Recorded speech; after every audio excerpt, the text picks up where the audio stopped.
It all started in yet another post-apocalyptic world, where magic had spiraled out of humanity's control, and zombies, demons, and every kind of nightmare imaginable began crawling out of every crack and shadow. Thankfully, a group of archmages managed to prevent total extinction by creating indestructible barriers. Hidden beneath them, humanity slowly rebuilt civilization from the ruins.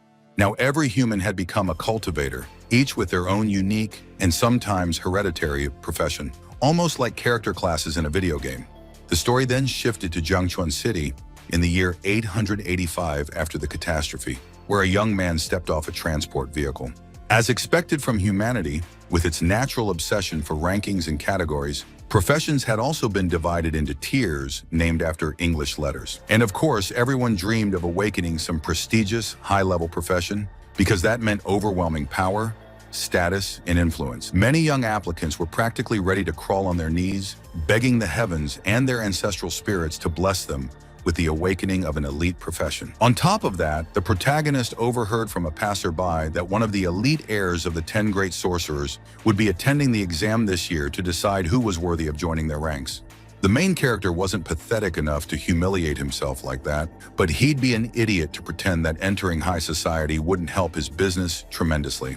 At that moment, brilliant sparks burst across the sky, exploding into blue and white fireworks as thunderous sounds shook the heavens. It was the signal announcing the start of the exams. Everyone immediately rushed toward the venue where the main event would take place, but before entering, the young men and women stood before glowing portals and began announcing their names and abilities. Same passerby sighed with good-natured envy, pointing out that some guy named Gay Hay possessed 55 points of mana. He admitted he'd give almost anything to have talent like that.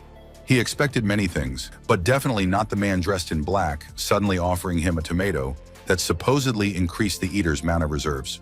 The protagonist casually explained that he was a farmer who cultivated spiritually enhanced crops, and he generously offered his new friend a special discount. And it wasn't just tomatoes. He had all kinds of fruits and vegetables people would practically fight over. Potatoes that eliminated hunger for an entire day. Even cucumbers that supposedly burned fat. The stunned passerby actually bought several fruits, and he wasn't the only one. Others nearby had overheard everything and immediately started begging to try the miraculous food themselves. Smiling in a way that somehow mixed mockery with politeness, the protagonist remarked that supplies were limited, and only the first customer would receive a free sample. The bald man slowly lowered his head, then stared at the tomato pinched between his fingers as if it were the egg of some alien parasite. Inside him, two powerful instincts battled for dominance, a reasonable fear of the unknown and a desperate desire to get free food. In the end, hunger won. A few seconds later, instead of collapsing in agony from unbearable stomach pain, the man excitedly shouted that it actually worked. His mana had increased. A nearby guard, clearly confused, pointed out that these were products from the Agricultural Academy, specially reserved for SR rank students. The hero simply replied that this was part of a special promotion, and instead of checking whether that was true with his superiors, the guard made the most pitiful pleading expression imaginable and chirped that he wanted to buy something too. He wasn't alone. By now, a crowd had gathered around the protagonist, all demanding the best super vegetables from his basket. Technically, the protagonist hadn't lied about a single thing. He simply neglected to mention that after maxing out his profession, his abilities had evolved. Now, every plant he cultivated granted powerful buffs to whoever ate it, though even the dark-haired young man himself couldn't explain how or why it happened. After selling most, if not all, of his produce, he stopped near the entrance of a shop and started digging through his backpack when someone suddenly approached him. It was a blond man who immediately began listing off quantities of ingredients and fertilizers until the protagonist confirmed everything was correct. Then he reached into his pocket and pulled out a whole handful of large, shimmering gold coins as payment for the completed order, despite not having much money on him. Even so, the blond man warmly thanked his sworn brother, Lin Feng, before casually asking why the brunette had stopped focusing on cultivating magical plants. In response, the young man lightly smacked him on the head and sternly asked if this idiot seriously thought growing magical plants was some easy task. The courier still insisted that ever since childhood, the protagonist had always been exceptionally talented at it, and now he'd finally reached the maximum level, but Feng quickly interrupted him. It was a painfully sensitive subject. He had once been hailed as the genius of his generation, a true diamond among talents, only to awaken the miserable profession of farmer. What a humiliating joke. He had complicated feelings about it all. On one hand, as the son of a legendary druid, he felt ashamed of his profession. On the other hand, at least it allowed him to live peacefully. His father had been drafted into the war and died there, and as the last living reminder of him, Lin Feng felt obligated to stay alive for the sake of his beloved herbalist mother. The young man suddenly stopped when a single droplet landed directly on his nose with a faint splashing sound. Almost mechanically, Lin Feng wiped his nose, slowly lifted his head and stared into the sky, wondering if it was about to rain. What happened next looked like something straight out of a ridiculous comedy skit. A screaming man suddenly flew overhead, as though he'd been kicked through the air by a giant. Watching the poor guy crash onto the pavement with a deafening impact, leaving massive black cracks in the asphalt, the young farmer wondered if demons were attacking the city. But a few seconds later, it became obvious the man wasn't dead at all. Clumsily stumbling to his feet and scratching his head with trembling hands, he hurriedly started gathering his belongings. Grabbing something that looked suspiciously like a grenade, the man shouted that the necromancer He Xiao was a traitor. He planned to hand over his inherited profession to the demons, and everyone needed to be warned immediately. A moment later, a massive poisonous purple portal tore open behind him, and from within it emerged an even larger clawed arm that hovered over the strange man. All of this unfolded right in front of the young man, whose face twisted into a horrified grimace as one thought thundered through his mind. The demons were obtaining elite professions? Then a supernatural voice echoed out, declaring that this fool had chosen the path to his own destruction, and from a second black vortex leapt another humanoid demon. Clutching the edges of a bleeding wound, the creature roared that some stupid old man had delayed him, ruined his scheme, and prevented him from obtaining a cultivator profession and an immortal body. Then suddenly he realized someone was watching him closely, and his gaze locked onto the protagonist with the unblinking stare of a hungry hawk. Naturally, the farmer desperately wanted to get the hell out of there, but fear rooted him in place. So instead of running, he awkwardly tried sneaking away in the most cartoonishly obvious manner imaginable. The monster watched this pathetic performance for several seconds before dramatically extending a clawed hand and asking whether he had ever given this miserable worm permission to leave the stage. The old man, Dean Neffen of the Academy, hadn't suited him at all and had only ruined everything, but perhaps this little bald monkey would make a far better vessel instead. The teenager wanted to kick, scream, wave his arms, anything at all, but nothing worked. His body felt frozen solid, as if invisible chains were holding him down.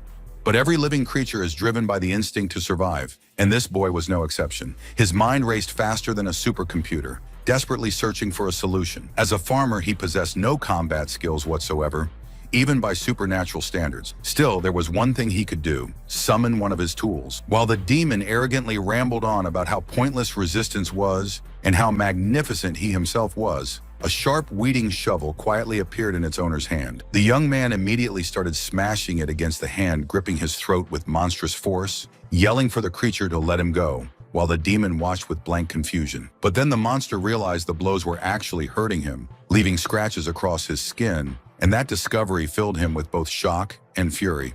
Distracted by the realization, he loosened his grip just enough for Lin Feng to break free and land on his feet in an absurdly dramatic pose. Without wasting even a second thinking, he instantly lunged toward the strange device the dead Dean had been handling earlier. At first glance, it resembled some ancient oversized camera, but it was obviously far from harmless. Tremendous magic was sealed inside it. After pressing several buttons, the device unleashed a massive torrent of blue energy resembling living fire, blasting directly toward the stunned demon. For several moments, the stream of radiant power crashed against the monster like a mountain river smashing into stone, until an inaudible crack rippled through the air and an enormous mass of dark energy emerged. The demon looked battered, and his pants were now full of holes, but he didn't seem seriously injured. Furious beyond belief, though? Absolutely. The black-haired youth stared at the figures forming within the dark energy, as though hypnotized, because he recognized exactly what it was: the mark of a dancer formation. That made him want to get out of there even more badly. But the enemy dropped to one knee and thundered that he wouldn't allow it. He still needed a human body. Without another word, the demon shot forward, his form distorting mid-flight as his flesh dissolved into a misty silhouette, only vaguely resembling a human being. He slammed into Lin Feng's chest like a living missile and vanished inside him completely, dissolving like morning fog, while the protagonist collapsed to the ground, clutching his chest and sides in agony. For several agonizing seconds, the poor guy writhed desperately, trying to regain control of his own body and force the disgusting parasite out. But then he suddenly went still. Appearing behind the shoulder of his new puppet, the evil spirit whispered that yes, Feng's profession was pathetic, but his natural talent was excellent, and he was lucky to become such a suitable vessel. Then the protagonist abruptly dropped the act and boldly replied that if the demon wanted to live inside his head so badly, he'd have to try a lot harder than this. His smirk disappeared almost instantly when the demon responded with an eerie, self-satisfied grin and calmly announced that if he wanted a challenge, then a challenge he would get. Now his body truly began slipping out of his control, and as Feng awkwardly collapsed onto his side, he realized with fading consciousness that his luck had finally abandoned him. But even a powerful demon couldn't completely dominate a human body like a puppet within mere seconds, and Lin still had just enough freedom left to reach out with one arm. Earlier, he had already spotted a massive dagger nearby, and now grabbing it, he growled that if he was destined to die, then he would drag this filthy demon to hell with him. That finally shattered the evil spirit's smug and arrogant facade. Genuine fear flashed across his face as he screamed, asking what this insane little bastard thought he was doing.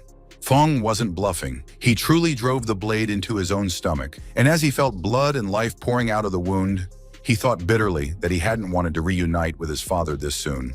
He never finished the thought. His eyes closed, and he stopped breathing completely, while the final tendrils of demonic magic coiled around his body. If this had been anyone else, the story would have ended right there. But Lin was the protagonist. There was simply no way he could die this quickly or this meaninglessly, and suddenly his corpse became wrapped in radiant light.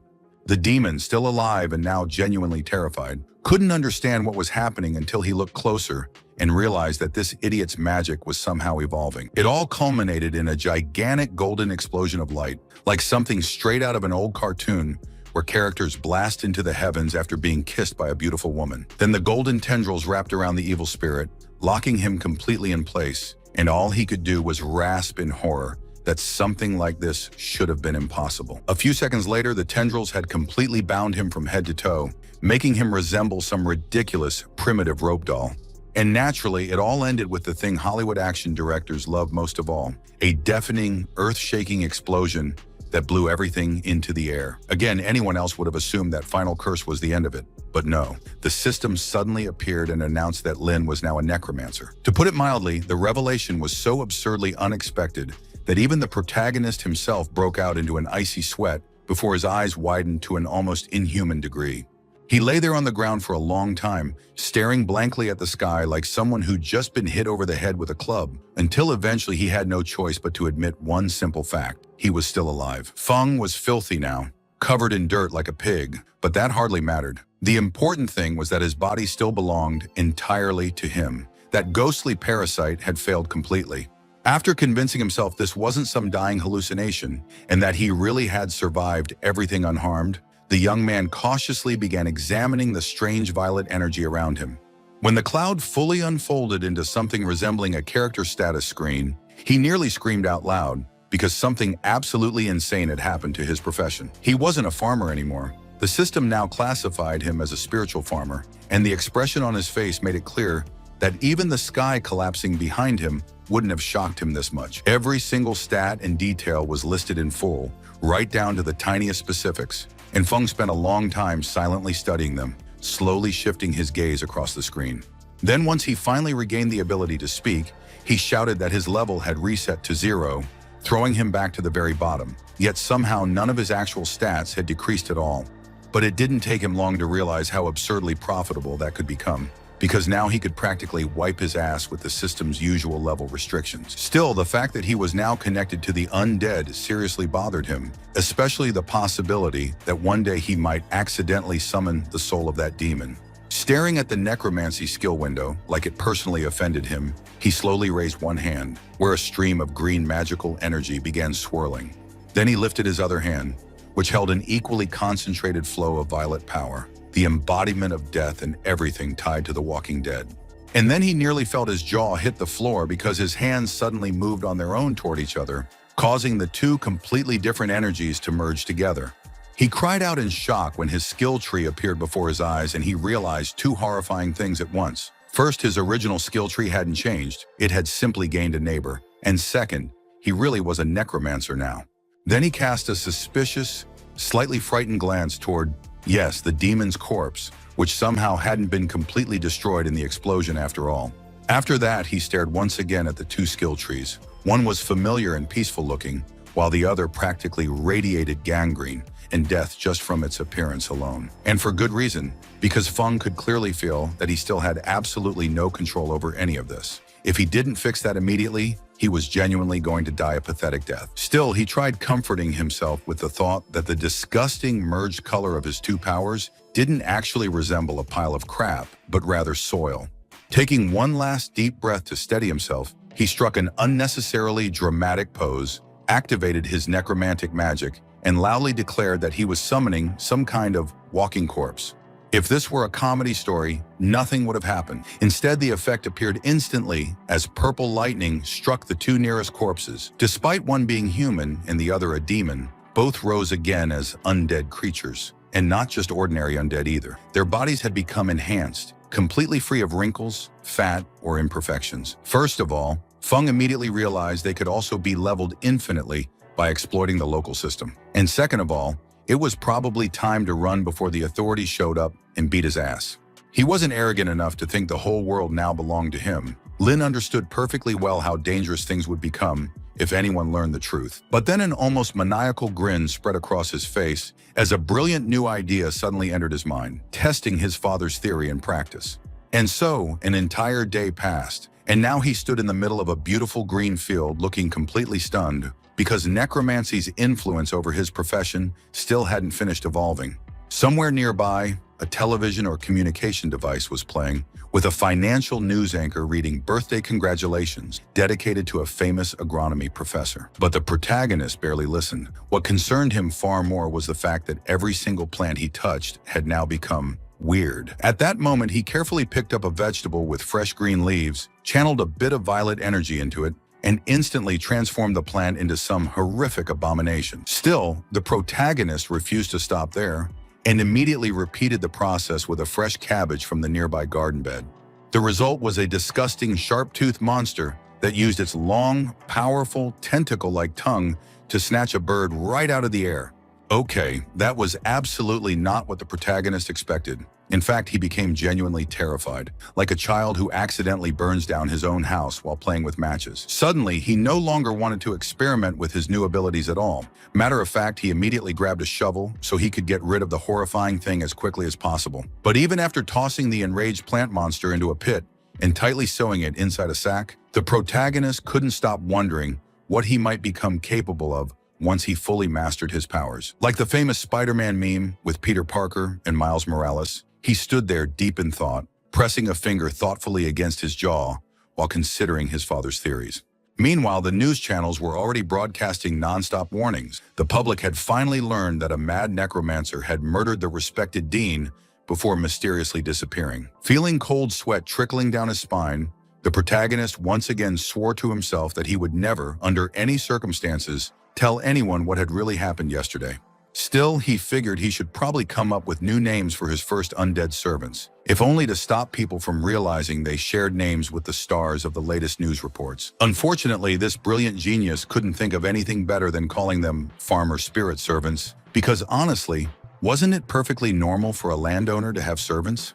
And the news anchor continued speaking, now announcing that due to the current crisis, the government was recruiting new students and guaranteeing them a full package of privileges. Any profit seeker would have salivated at such news, not to mention Feng, who learned that he could now get his own huge vegetable garden. At the academy, he was greeted with cold formality, like all the other students, and asked to state his first and last name, age, as well as his level and specialization. Hearing that he was a spiritual farmer, one of the officials couldn't contain his contempt, as if to say, another spineless civilian has shown up, so come on, show me what you can do. The protagonist responded with a cheeky grin, extended his hand and caused the manifestation of his power as a farmer cultivator to wrap around it in a small green whirlwind. Seeing this, the completely unimpressed man simply rudely ordered the main character to go somewhere far away and not waste his precious time with nonsense. People, being naturally rude and cruel creatures, immediately began to shower the protagonist with insults and ridicule from all sides, saying that he was disgracing their academy. Lin Feng looked at them sideways very carefully, but did nothing.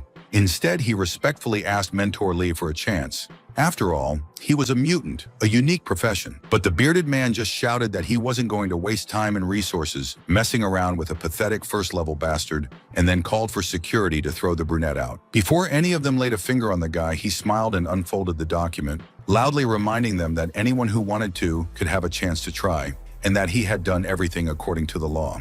And then, putting on a good-natured and innocent appearance, he pretended to call his superiors and complain to them about Lee's rude behavior. He didn't expect that this man in black, with a goatee and the appearance of a sad bureaucrat, would snatch the phone from his hands in a second and then easily crush it to a pulp. Grabbing the nasty brat by the lapels, he hissed at Feng for having the nerve to expose him to his superiors and that he didn't believe he had a chance in the exam. If there was one constant in the crowd, it was its fickle mood. The same people who had bullied Lin now stood up for him and asked for a chance. Hearing them also discuss his failure to get promoted and transferred to the committee, Lee completely lost his mind and ordered everyone who didn't take the exam to go to hell. But this was only an attempt to save face, because in any case he had to take this entire crowd, and Feng too, to the place where the sacred test was to take place. However, before they passed through the gate separating ordinary space from something indescribable, the bearded man mockingly reminded Feng that it was not too late to give up. Without turning around, as if Lee meant no more to him than a fly hovering over a pile of manure, the protagonist thanked him in an even voice and walked forward towards the portals. Only a few moments passed when, like a nimble insect, he began to jump between things that most resembled, perhaps, huge branches or deer antlers. Without knowing the context, one might easily think that the young man was somehow shrunk to the size of a flea and then thrown into the outer, now vast world. Making sure no one was watching, he took out a flask of his special dish, homemade shredded carrots, with the wildest grin. This little miracle of agricultural thought could easily attract even a level 20 rabbit, and Lin Feng, delighted with his cunning plan, scattered the concentrate on the ground. Not a minute had passed before the cutest cartoon rabbit imaginable appeared from the thicket, small, fluffy, with black button eyes. And then this cutie was attacked, absolutely without mercy, by the zombie protagonist, with perfect abs without the slightest sign of decay, like in a phantasmagorical comedy. And the very dissatisfied protagonist shouted that no, this brutal murder of a cute little animal happened too slowly. There was too much risk that someone would see them. But other than that, he added with a villainous smile that was missing only a thin, curled mustache, everything was perfect. Let them catch as much game as possible. Without saying a single word, these ghouls rushed forward like two multicolored lightning bolts or living fireballs, one blue and the other purple. And so began the brutal slaughter of the small forest creatures, which in another situation would not have caused any inconvenience to anyone. But alas, human greed ruined everything. It was utterly disgusting and heartless. Some rabbits had their necks and spines broken, while others were magically forced into water bubbles, condemned to a slow, horrible death. Feng looked at this with a dull face. But not because this bastard suddenly came to his senses and took pity on the animals, but because he admired the strength of his servants and his own luck. An unknown amount of time passed before the examiner finally raised the bell and rang it, symbolizing the end of this merciless test. Now each applicant was required to arrive at the destination and demonstrate how many precious rabbit horns he or she had managed to obtain. For some strange, unknown reasons, this time almost no one was able to pass the exam. Even the best students brought no more than 4 horns, and some brought nothing at all. Infinitely irritated by the kind of scum he had to deal with this time, Lee ordered Lin, who had just come up, to dump his backpack. The wind was probably blowing around in there. The main character smiled again, literally savoring what would happen in just a few seconds, like a glutton savoring the most delicious, expensive, and exquisite sweet in the world. To assert himself, he brought not 4, not 5, and not even 10 dead rabbits. He collected absolutely all the corpses into a mountain-like pile and teleported them here. To say that the examiners were shocked would be a gross understatement. In fact, they were screaming in shock and horror like terrified monkeys. And Feng, still smugly reveling in the impression he had made, grinned again in a predatory semblance of a smile and asked if anyone wanted to take the 500 horns for themselves. Barely able to move his tongue, Lee croaked that this couldn't be true, that this vile, earth-digging bastard was simply cheating. Yes, that's right. This was a damn scam. It was at this moment that the director, a stylish elderly gentleman in a monocle, decided to appear on the stage and reproachfully asked Lee if she was ashamed to bully a talented child. The poor official almost lost consciousness from excitement, especially after the old man, with a sly, fox-like grin, declared that the protagonist, no doubt about it, had passed the test. Adhering to the rules of etiquette, the young man stepped forward and then bowed very low to the older man, thanking him fervently for the favor shown. But then the old cultivator stopped grinning because he realized that for some reason the brunette seemed incredibly familiar to him. There must be a good reason for this. If at this moment some joker had decided to push an iron rod between the protagonist's fingers, he would have been surprised at how easily they would have turned the metal into powder. Everything indicated that the main character had somehow been revealed, but for now he had decided not to run away, and especially not to attack, waiting to see what would happen next. He expected the director to ask, for example, where Feng had been yesterday, but not to be asked about his connections with a certain professor with the same surname, Lin Xin. If the young man could breathe a sigh of relief, he would certainly have done so, because he was afraid for nothing. No one felt anything suspicious. Quickly regaining control of his emotions, the protagonist smiled good-naturedly again and chirped that, of course, after all, it was his dad, and how could he have known the director? Instead of answering, the old man croaked with a strange intonation that yes, in front of him was the son of the druid Lin, and then immediately demonstrated nepotism by offering to help with admission. Suddenly, a woman dressed in a highly vulgar manner appeared on the stage and in an official tone asked the director and everyone else for their attention. The other young men looked at them obediently, but there was no respect in their gaze, only contempt for someone so brazenly using their privileges. The director not only didn't seem embarrassed, but also gave them a murderous, hawk-like look, after which he pointedly and loudly replied that he would be happy to give his nephew a tour. He then waved his hand at Lin and gradually disappeared in a puff of smoke, leaving the main character in doubt about whether he could trust such a slippery guy. The frivolously dressed woman, meanwhile, chirped that the winners of the exam should follow her, and the rest should not lose heart, they would have more attempts. After this, the action moved to the academy, or to be more precise, to the investigative department of the Sunwheel, to a typical meeting room of spies and directors. The dean and the disgraced necromancer disappeared at the same time, and everything seemed very clear. The second finished off the first after his criminal plans came to light. Then most likely they entered into a mortal battle from which no one emerged victorious, but then a third person appeared who managed to steal the powers of the Lord of the Undead. So, said some analysts, they just need to find this parasite and the mystery will be solved. But his colleagues looked at him, frankly, like he was a fool. One man, wearily massaging the bridge of his nose, told this Tukaru that they all understood how much he wanted to stand out with his achievements. But enough of this nonsense. Just enough. Of course, the answer turned out to be extremely formulaic and predictable. Oh, you children of dogs, how can you not believe me? I will definitely prove it to you. I will prove it to everyone. While he was reading this heart-rending speech and slapping his hands on the table, the other agents looked and felt exactly like the parents of a hysterical, bratty child. As he left, slamming the door, one woman ventured to ask if they should stop him for his own good. After all, Carr was the Duke's man. The director, who appeared out of thin air, not seeing any hypocrisy in his words, refused, explaining that the academy was not a place to send golden children. He then announced that the necromancer was to be killed, no arrest, but the agents still clarified what they would do if the traitor turned out to be dead. The answer turned out to be logical, since a strong cultivator, especially one with such a profession, could steal someone else's body. Anyone who reeks of necromancy must be destroyed.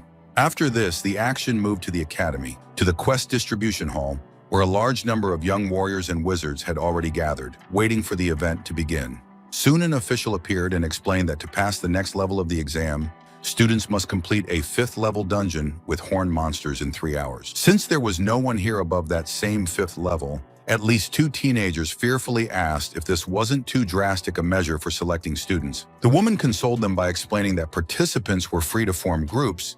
As long as their number did not exceed that number of 5, the registration office was open. Then the quest distribution hall turned into something like a bazaar. Everyone tried to outshout and outshine the other in order to get into a strong party. The most ridiculous arguments were used. Only the main character, as expected, proudly maintained an icy silence, instead carefully examining the translucent virtual screen in front of him.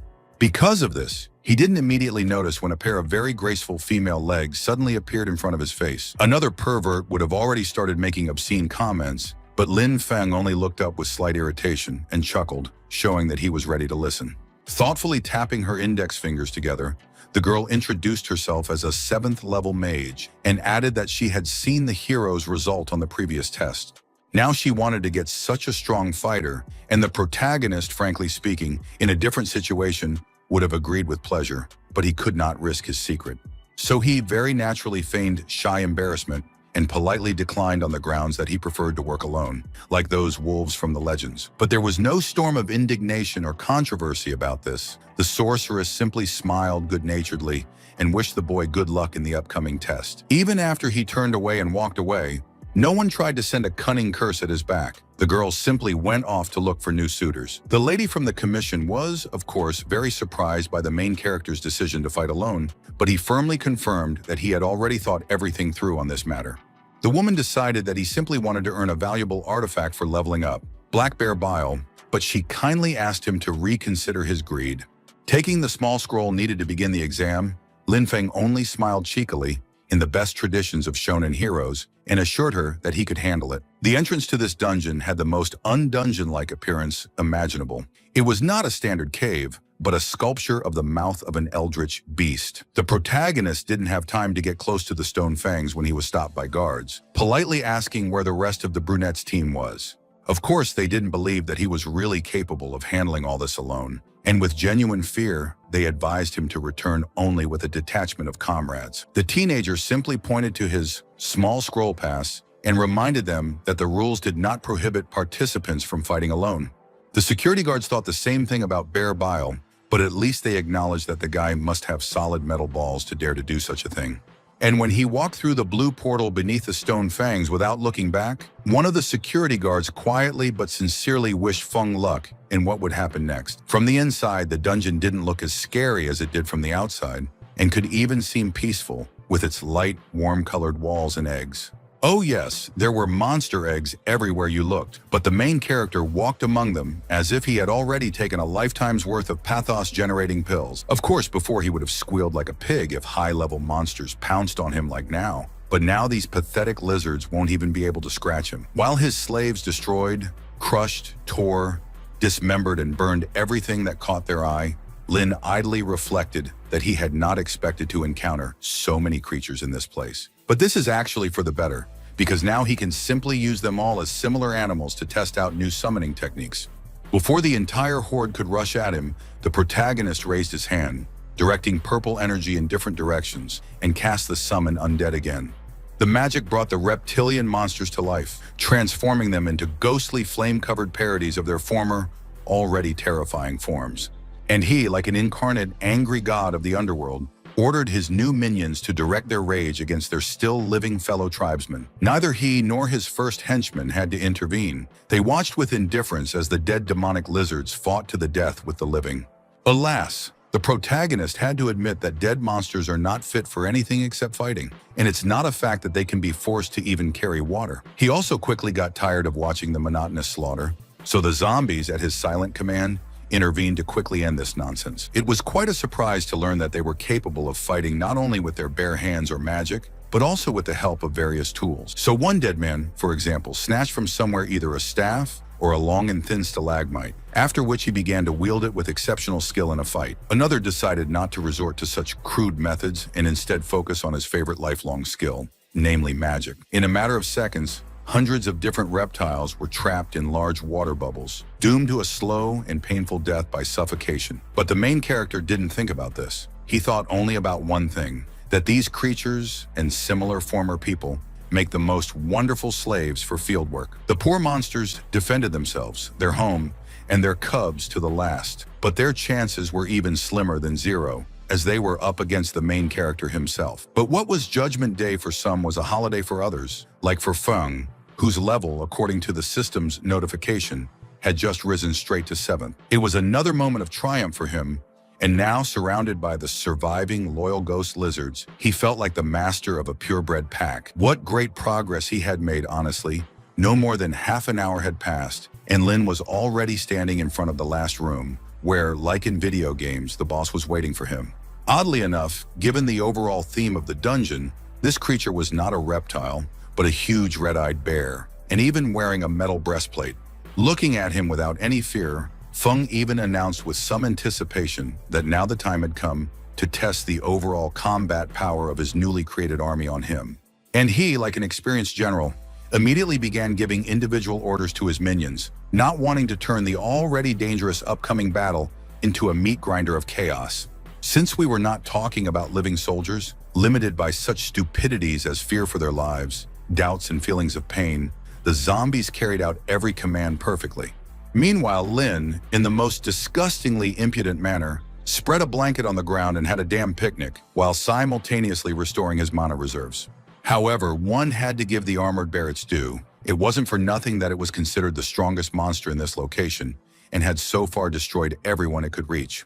The purple zombie, created from the body of the former necromancer, simply approached him in response and grew many times larger, like a giant trying to suppress an enemy with its height. And what he did next was create an incredibly large, bright, and powerful explosion that sent clouds of dust and rocks rising to the ceiling.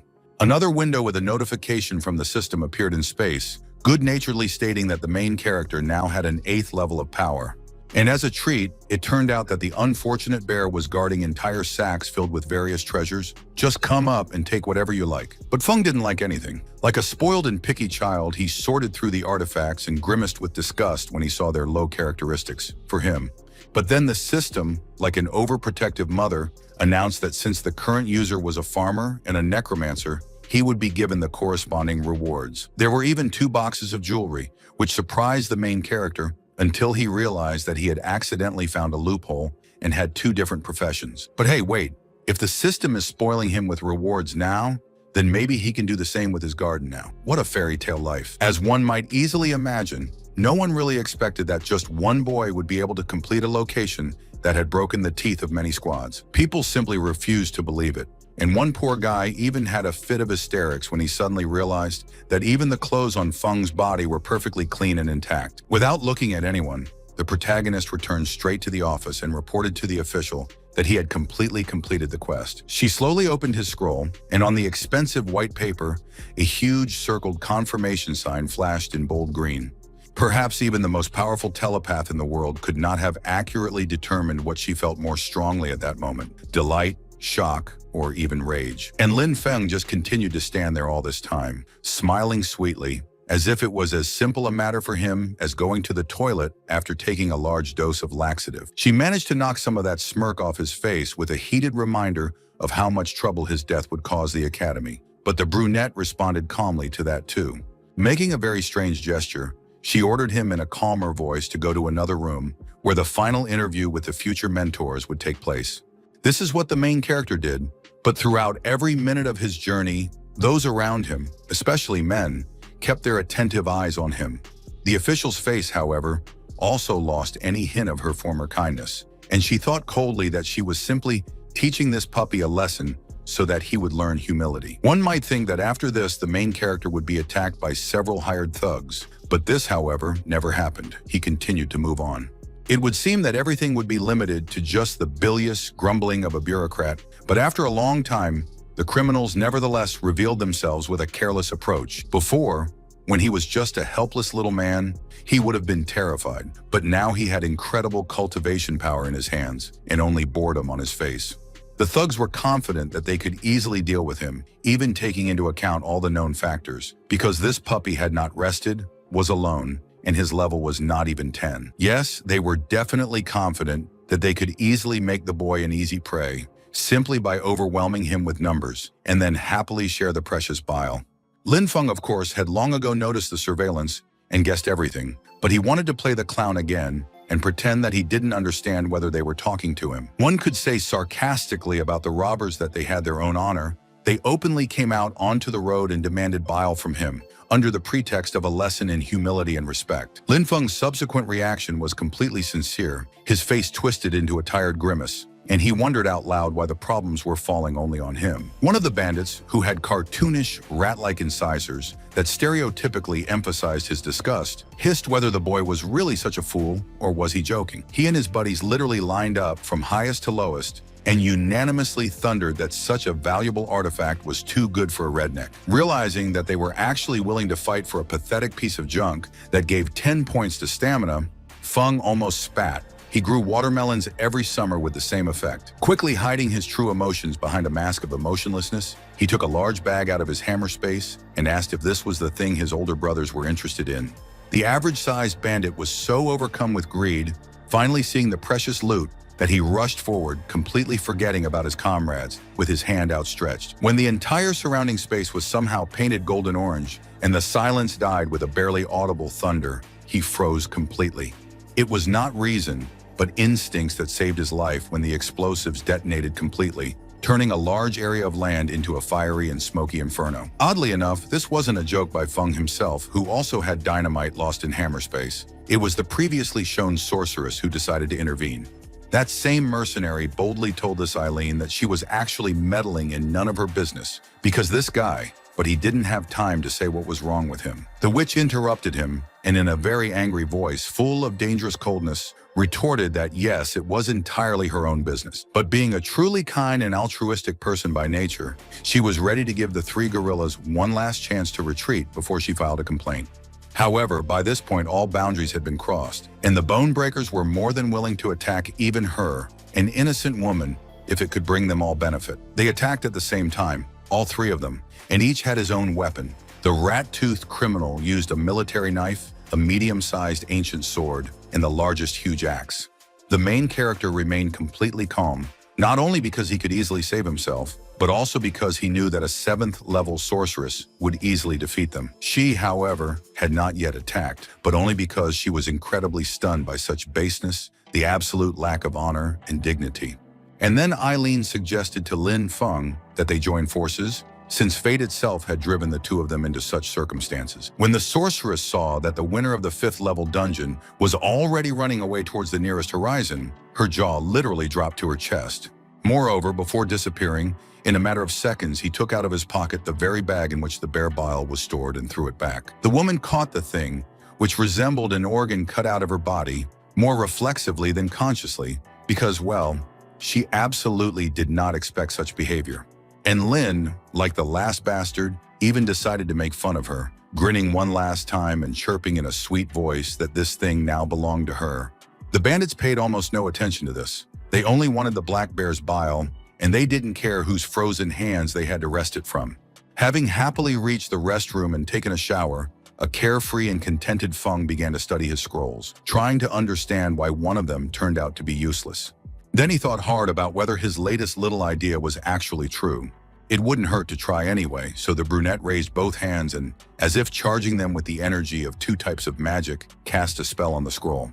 A small window with a system message immediately appeared, stating that the protagonist had unlocked a new skill called Special Cultivation. Now he could easily use charms to cultivate the abilities and level of his undead, giving them a wide variety of skills as his imagination dictated. He even growled from the incredible feeling of self and satisfaction, because it turns out all it took to activate it all this time was just using 2 types of mana.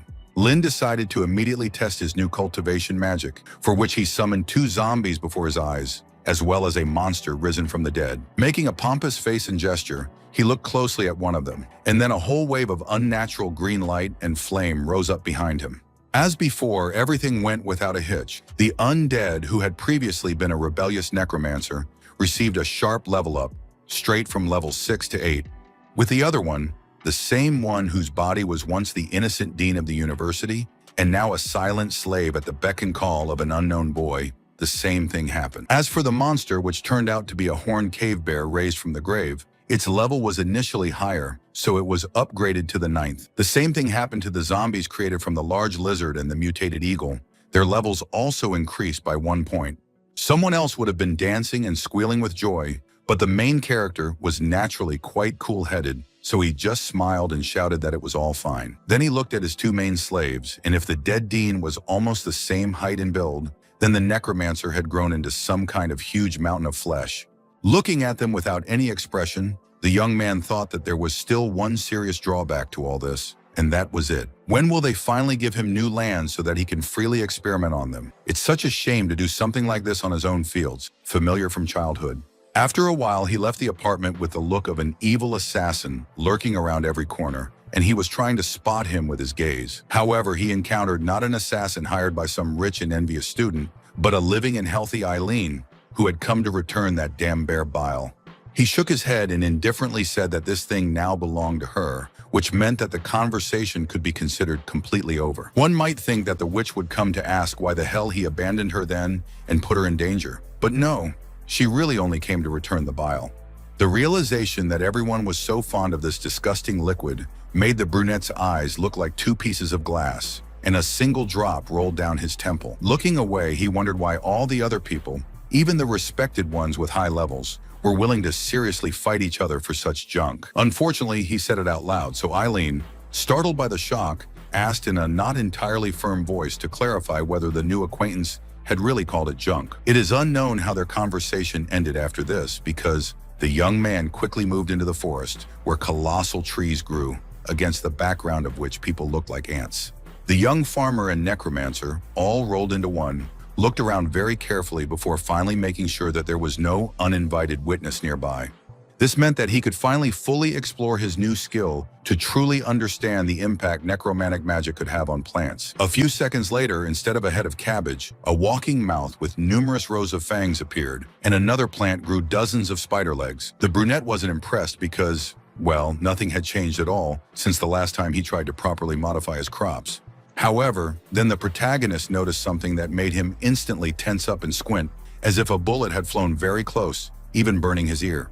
Frankly, it would have been better if it had been a bullet, because in just a few seconds, the damn plants had grown to enormous sizes and were now ready to devour their creator. Thanks to the upgrade, Lin Feng was hard to frighten or even embarrass, but now he was in such a deep shock that for the first time in history, he called out to the highest powers that existed. As if these problems weren't enough for him, the silhouette of a very familiar person was jumping between the colossal roots and branches, following the trail of the energy signature like a bloodhound. Tukar was almost choking with emotion because his theory was becoming concrete truth before his eyes. He had indeed stumbled upon the fresh trail of the heir to necromancy. It could have been a very pompous moment of leaping into the distance to finally meet the vile warlock face to face, but he walked past and next to me quite calmly.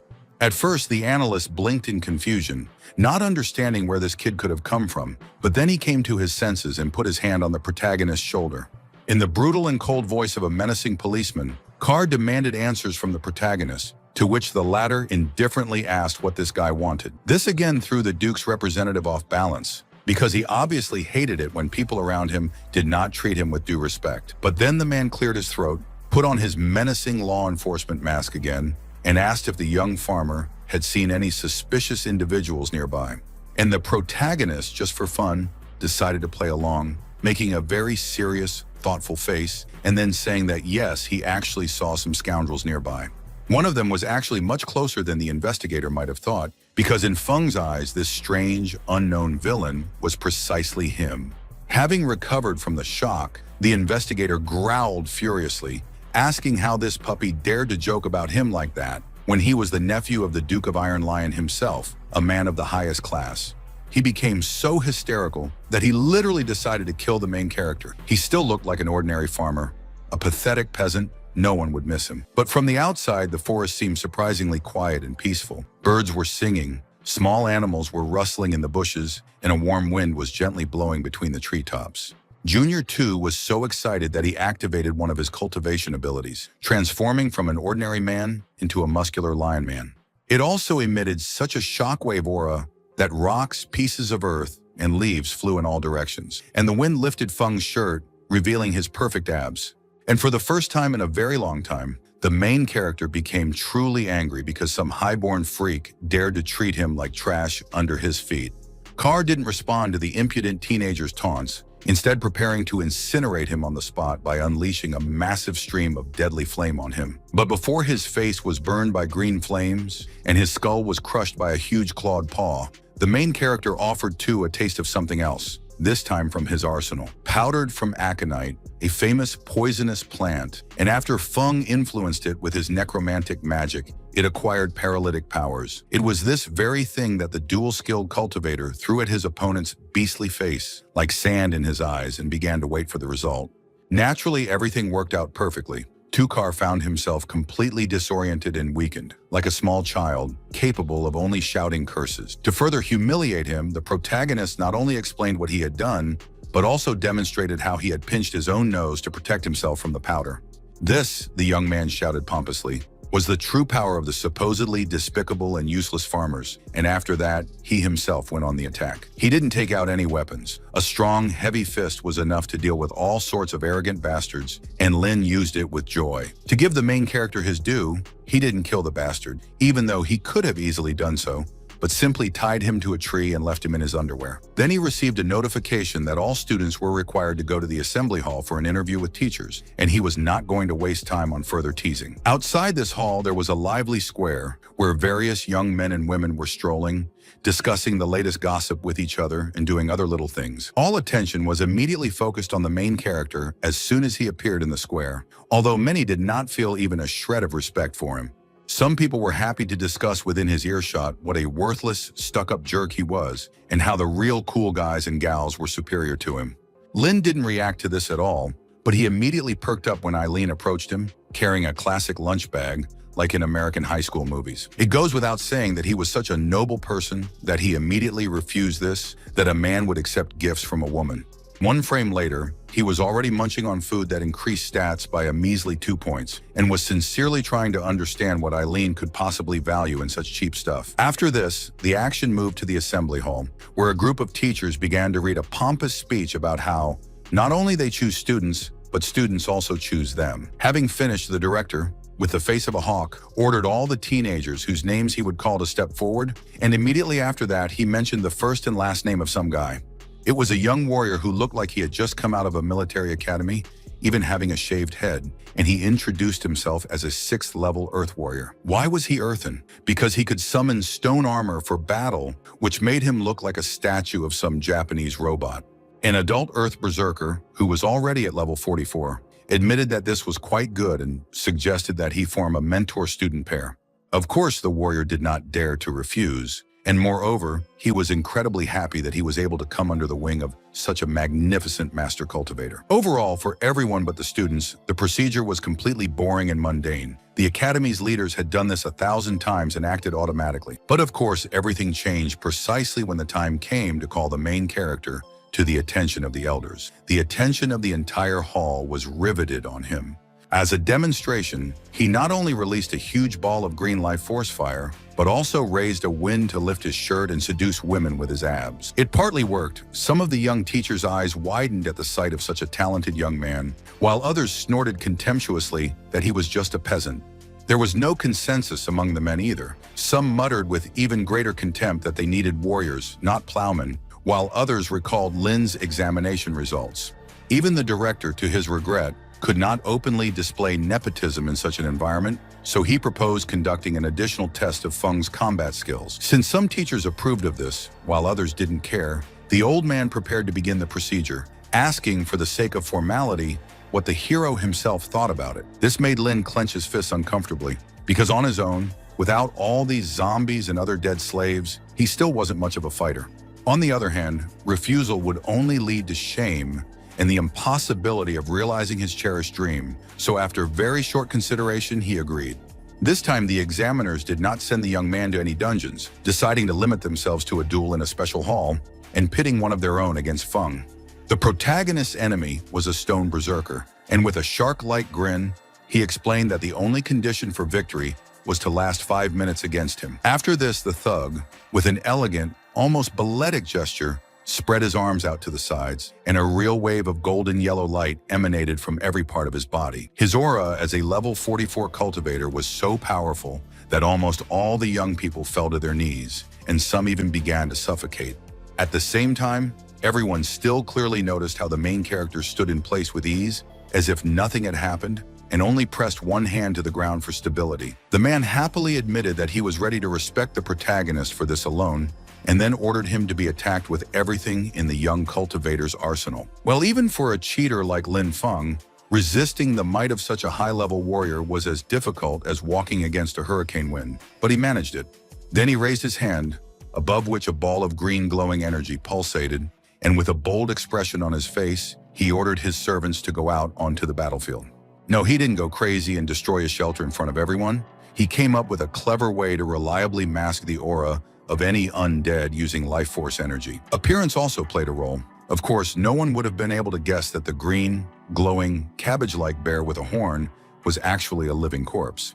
Menor meanwhile noted with even greater admiration that he had been given an enemy with a rare mutated specialty, and, for the love of all the gods, what an oversaturated aura he had. As befits any berserker, he only grew even more interested in anticipation of a good fight, and then created huge stone and luxurious daggers out of nothing. No, the fight did not start immediately after that, because both duelists decided to give each other a moment to feel the exciting atmosphere before the fight began. And then they rushed towards each other at such a speed that the human eye lost the ability to discern any outlines. On one side was an older, experienced warrior, shrouded in an aura of divine golden flame, and on the other, a dead monster in green, disguised as a nature spirit. As expected of a berserker, the teacher screamed at the top of his lungs, letting everyone know that he was enjoying every second of what was happening. And he didn't earn his level for nothing, because just one powerful attack from his side was enough to send the horned bear flying back helplessly, his paws spread out. However, the creature remained intact, and the director noted with admiration how loyal his nephews were as servants, how they continued to fight even with serious wounds. Having spent no more than a second to catch its breath, the horned monster threw itself forward and tried to crush the biting little man with its paw, but to no avail. However, the very fact that the teacher had not yet won made the director feel disappointed. Was old G really starting to decline with age or something else? And the main character, bragging to himself, noted that he could heal any damage to his dead slaves with incredible ease for just a drop of mana. Berserker was no longer having fun because he wanted first and foremost to show off his strength to the children, but now it looked like he would have to fight seriously for real. Casting an eagle eye over the protagonist, he ordered him to watch very carefully because something special was about to begin, and he would compensate him for the dead servants later. Normal summons required a price to enter into a contract with a cultivator, and GE attempted to destroy the bear's body to kill it and break the contract. It happened very quickly. The man simply plunged both daggers into the huge bear, tensed his arms properly, and then tore his opponent into clouds of green smoke. He felt incredibly smug because he had knocked the arrogance out of this insolent puppy who had dared to resist and shown everyone who the real alpha predator was here. And no, he wouldn't be at all opposed if the poor child now began to cry hysterically, mourning the loss of his slave. He would savor his tears like expensive wine. In response, the protagonist looked at him with that same characteristic expression that could be seen on various divas when they encountered shit on their path. The senior cultivator frowned in confusion, trying to understand why the junior was still not screaming, smearing snot across his face. Was he really that taken aback by grief? Instead of answering, the brunette simply forced the manifestations of his green aura to take the form of sharp, arrow-shaped tentacles and pounce on the mentor with tremendous speed. They wrapped around his arms, legs, and torso, and the man, it must be admitted, was so surprised that he didn't even try to break free, but only asked how many more familiars the guy had. After a moment, he finally tore off those astral vines from himself with the same ease with which people tear off ordinary cobwebs. But Lin Feng still had many tricks up his sleeve. A serious storm was raging, and the director was watching it with an expression on his face and a look in his eyes that was simply difficult to describe in any words. Lao Ge easily destroyed each of the protagonist's attacks. They only drove him into a true, famous berserker rage, demanding the shedding of the offender's blood. Knowing full well that if he didn't intervene, the matter would end with the actual murder of at least one participant in the duel, the director nevertheless intervened, appearing between the two of them. Lin Feng passed the exam and more than deserved the opportunity to study at the academy, but there was a serious problem. No one could teach him natural magic at the moment. Unfazed and frankly, having already forgotten about Lao's existence, the young man asked whether he would be given the resources promised in the advertisement for independent training. He looked like he was ready to jump at the older man's throat for giving the wrong answer, but the director had said exactly what he wanted. The promise would be kept. However, by right of being the best new student, the protagonist had an unprecedented opportunity, namely to demand that the academy fulfill any of his requests. Although his face did not change at all, in his mind he was rejoicing. He received both freedom and endless funding. It was a real paradise in life, delight. Most likely, the old man expected that the youth would demand something expensive and even daring from him, but certainly not that this little nugget asked for a piece of land. Yes, that's right, no rare resources, no exorbitantly expensive artifacts or great equipment, just a very ordinary plot of land and nothing more.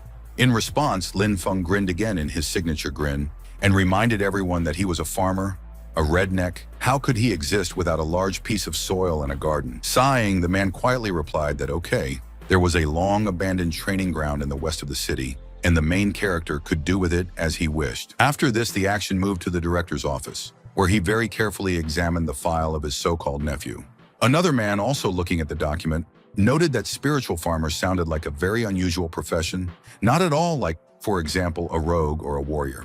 But before he could come to any clear conclusion, the same frivolously dressed official almost burst into the office and shouted that she had urgent news. Tukar was found in the forest, brutally murdered, and it didn't take long for the forensic experts to come to a definitive verdict. A necromancer maniac had appeared at the academy. The training area was located much further from the city than one might imagine. To reach it, the protagonist had to walk several kilometers with a map. But in the end, he still managed to find what was supposed to be the border of his new home. At least that's what it seemed to the young man himself from what he read.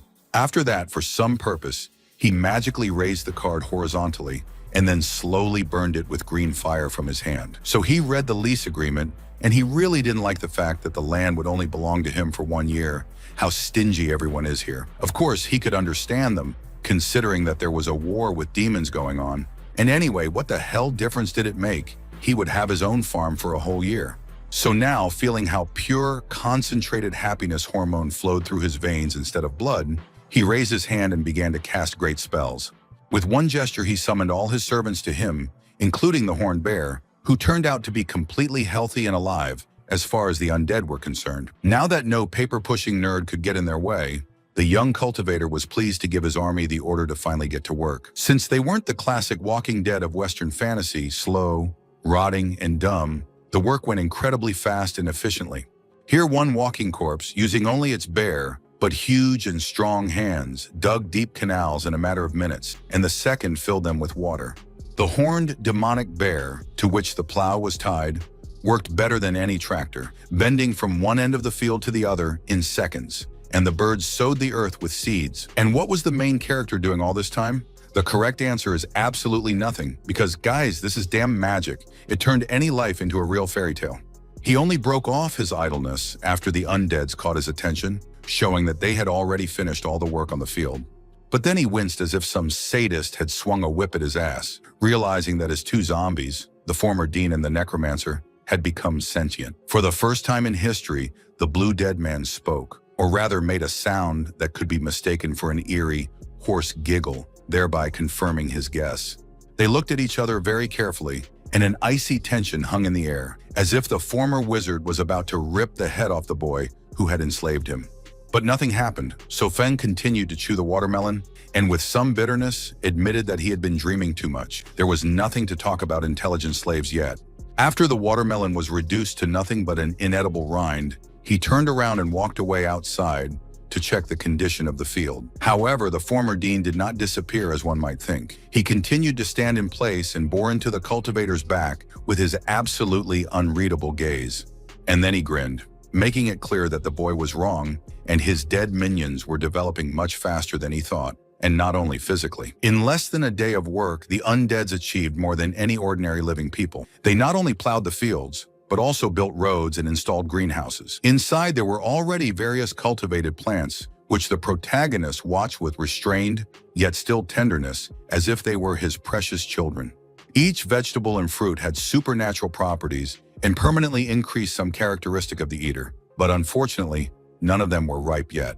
Lin Feng was as happy as a monkey who stole a huge bunch of bananas, because while all sorts of fools were sweating and breaking their bodies in training, he was simply gobbling up the miracle food he had grown. On the other hand, he even felt sincerely sorry that he alone had the ability to create such things, because then demons would not be able to threaten humanity.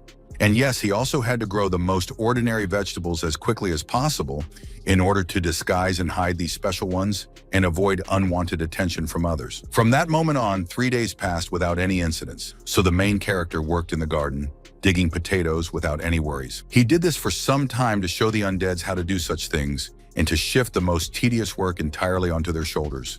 The funniest thing is that not only former people with their long, dexterous fingers coped with this successfully, but also animals who completed half a day's worth of work in an hour. But then the protagonist took a closer look at what one of the dead animals was doing, and in the stern voice of a strict parent, called out to it, demanding an explanation. As it turned out, one of the ghostly lizards had pulled a potato out of the ground and was now chewing it as if it were a hamburger bought at the nearest fast food outlet. Instead of scolding the creature and explaining that it should only grow and care for food, not eat it, the protagonist leaned closer, noticing something else. Opening the creature's stats window, Lin Feng was even surprised to find that it had temporarily increased its level, receiving a small boost to all its stats. Slowly, as if trying to get the idea across to himself, he noted that he had gotten these lizards in a dungeon and that they had eaten nothing but these potatoes. Then he realized with shock, it turned out that his food could also help cultivate not only him alone, but also all his risen from the dead servants. Since then, he spent his days happily experimenting, choosing different cultivation dishes for the undeads, unaware that someone's eerie shadow was looming over him. However, this man himself felt a serious nervous tremor because nothing like this had happened before when his team was conducting reconnaissance, but there was nothing to be done anyway. He needed to look around, and this Mr. Big Butt-shaped chin gracefully pulled razor-sharp soldier's knives from his pockets. As he approached his target, he realized with shock that he saw only one boy sprawled out in a hammock, as if he were bait prepared by hunters. And before the surprised assassin had time to do anything, a loud sound was heard, coming for some reason from underground, right from under his feet. The reflexes of a professional thug did not fail his master. He jumped to a safe distance before the ground beneath his feet was torn apart. You might expect an apparition of the undead or a deadly man-eating plant, but it turned out to be a very cute living potato, straight from the game plants versus zombies. And it wasn't just about looks, because just a few seconds later, this big, cute little thing with the red light on its head exploded, making a terrible noise. This didn't alarm the mercenary at all, because hey, this brat was so low level, he could take him out with one hand while he helped himself to pee with the other. He was quickly proven wrong by the appearance of a huge number of living potato bombs, each one looking so angry they were ready to burst. This was enough to knock the assassin's arrogance down a notch, and he cursed loudly, feeling his skin begin to break out in a cold, sticky sweat. A split second passed, and all visible space was literally drowned in flames, smoke, and shock waves tearing apart the ground like a huge minefield. But while all hell was breaking loose on the field, something strange, for lack of a better word, was happening elsewhere, as something resembling a plant was rising in the darkness.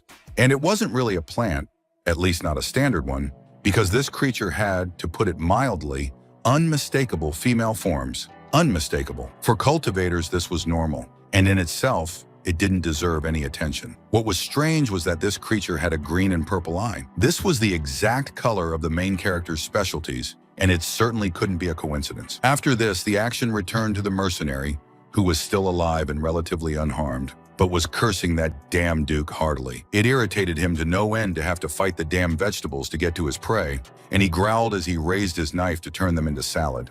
It had to be admitted that this man had not been chosen for this task without reason. With just one swing of his blade, he had reduced dozens of battle stems to scorched crumbs. This caused a tongue of purple smoke to flash through the air, and the assassin immediately noticed it, and then went into shock, not understanding why plant monsters had the aura of the undead. After this, a flashback occurred in which a tall old man, dressed almost like the Pope, gave this man the order to find the renegade necromancer on behalf of their family. Because of this, the thug made the logical conclusion that he had stumbled upon the hideout of that very necromancer, He Xiao, but he could not understand why he suddenly decided to betray his allies. However, he quickly reminded himself that there was nothing strange about this. This rat would betray, deceive, and dodge at any cost for the sake of the secrets of eternal life. And he had no intention of continuing a dangerous and pointless fight when he needed to find the sorcerer himself, who controlled all these creatures from a safe distance. The next day, it turned out that the main character knew nothing about this fight at all. He did not hear any explosions, did not feel the shaking of the ground, and did not see any waves of fire. That was why he first fell into a deep stupor, and then almost screamed at the top of his lungs when he finished yawning and got a good look at what was outside. Oh no, his beautiful greenhouses, worthy of growing the kings of the plant kingdom, built with such love and care by undead slaves, were destroyed. It was quite possible that the teenager would have started tearing his hair out in despair and calling down the most vile, blasphemous curses, but then a huge shadow flashed in the air. Lin Feng slowly turned around, his gaze clearly showing that he was more than willing to let off some steam by using someone as a punching bag if that was the case. This spectacle could easily have been the basis for an epic fantasy film because a sinister black dragon with a terrifying rider descended from the heavens. But the main character was not impressed at all. He just demanded in the voice of an irritated old man to explain what these damn officers were doing here on his land. There were two people on the dragon, a young man with glasses and documents, looking like an ordinary new employee, and a bearded giant with very long hair that floated in the air. They followed the trail of demonic energy, and the signals from their search device clearly showed that this was where the devilry was happening. Pushing aside his blood-red, levitating tie, the bespectacled man said that the land was leased, but one still had to be careful. Then his colleague, who looked more like some kind of angry god than a human, waved in an exaggeratedly friendly manner to Lin Feng, who was standing behind the protective field, and explained who they were. This did not calm the protagonist down at all, because he never forgot for a second that he possessed the stolen power of a criminal necromancer, and he himself was now a target for everyone. The junior officer slowly raised his hand, which held something like a wand with a square end and an amethyst crystal, their demon hunting device. Therefore, they asked permission to go inside to thoroughly check everything for hidden demons, but the hero, of course, did not need this, and he began to dodge. As it turned out, the bearded agent was hot-tempered, because after just a few minutes of conversation, he began shouting at his colleague how long they would have to wait for permission from the scoundrel. Releasing a column of crimson flame behind him and turning his eyes into demonic red lights, he recalled how Tukar was found dead, and they found a trace of filth here. He didn't believe that this could be just a coincidence, and in fact, he was beginning to seriously suspect that this suspicious boy was a demonic minion. The young cultivator didn't respond to this, and his expression barely changed, but the drop of cold sweat that rolled down his head completely betrayed his feelings. Oh, the police, meanwhile, had gone so far that the head of the squad had already firmly believed in the idea that he had finally found a sellout, and openly called Lin a pathetic spy. The two first officers noted that their senior officer, as always, spoke before he thought, but Feng's behavior, given all the circumstances, really did not inspire confidence in them. The bespectacled agent politely but firmly, as befits a good cop, the opposite of a bad one, asked the protagonist to cooperate with the investigation and disable the barrier. And the main character was already sweating his ass off trying to come up with a plausible excuse to drive these people away without revealing his true nature and provoking them into a fight. And he came up with perhaps the most winning strategy of all, making huge, tearful eyes and starting to whine about how everyone had been bullying him all his life. As funny as it was, the junior policeman had fallen for the trick completely and was now almost in tears, begging the captain not to be so scary and bully-like. But the leader of the trio, no matter how hot-tempered he was, still had a head on his shoulders, and he growled, asking where the guarantee was that this wasn't just some stupid trick. He wasn't going to listen to any more excuses or explanations, and clenching his hands into fists, he rushed straight towards the protagonist like a living meteor. When his fist collided with something, it created a powerful blast wave, clouds of dust, and a bit of raging flame, as if someone had thrown a homemade bomb. But it was only Feng who stopped the enemy's fist with one hand, and although he still received a blow, no damage or pain followed. He had become so imbe already. Oh, he could have killed this brute with his bare hands, torn off the heads of his companions, and lived under an endless siege from an army of cultivators. But he didn't want that, so he improvised. He fell to the ground pretending to have injured his muscles and bones, but the attacker did not take the bait, claiming that Lin was still a fraud, since he remained alive after his blow. Then the teenager changed tactics and turned to the worst nightmare of every police officer from all countries, cultures, and time periods: bureaucracy and rights. The question of wanting to simply close the case without searching for the true culprit threw the agents off track, and then one of them shouted to this juror that they had encountered a life mage. Everyone knows that demons terribly hate everything that is somehow connected with the forces of life, nature, and goodness, so they found Lin innocent, and the bespectacled man even consoled him. Hearing all this, the protagonist stopped acting and praised the junior agent from the height of his enormous height, which made the latter noticeably embarrassed. One might have thought that the incident would be safely resolved at this point and everyone would return to their business. But no, people like Haru simply couldn't help but create problems. Roaring with unimaginable, blinding rage, he raised his palm as if he was about to give someone a good spanking on the ass, only he was about to kill the main character. But before he could make a rash move that would lead to his death, the death of the other officers, and Feng having to fight the entire world, he was stopped. This captain was as mad as a wolverine who had been stung by a wasp under the tail and then infected with rabies. But even he stopped when his colleagues stood in his way. It is quite possible that after this, he continued to insult the protagonist, his parents, and his entire family to the 7th generation for a long time behind the scenes. But in the end, the agents mounted their dragons and left. Watching them closely, the protagonist began to think that he would not be allowed to live peacefully on the farm. He would have to acquire some abilities to protect himself and his property. But as soon as one of the uninvited guests had left, another appeared on the stage, although this one had the appearance of an origami figure and was floating on streams of golden energy. This creature was a magical analog of a homing pigeon, and it told the main character to come back to the academy to have his fighting abilities measured. Seeing the figure disappear, Lin Feng wearily wondered why they couldn't just let him live in peace, as if the universe itself had decided to make him the hero of some stupid action movie. Somewhere under the shade of a tall tree growing in the middle of a field, 2 people stood, a man in a black suit and a woman in a dress, and they admired such a strong, natural aura. A woman resembling Fubuki from One Punch Man was asking the man known as the director if they were really dealing with just a common redneck. Of course, this was no ordinary redneck, but some kind of hybrid cultivator. But it was still amazing that the Archmage of Nature herself was interested in such a puppy. The Chinese clone of Fubuki had no doubt that they were indeed dealing with something very intriguing and amazing. But it was definitely not a minion of demons. That was out of the question. After this exchange, the director asked her to finally hit the road, because as he put it, a good show was still waiting to debut on screen. They both disappeared in rays of green flame, and the students crowded in the square did not understand why they were being pulled, why another test of strength was necessary. Nobody understood anything, although logically classes should have already begun, but for some reason they were gathered here again, as if they had just entered.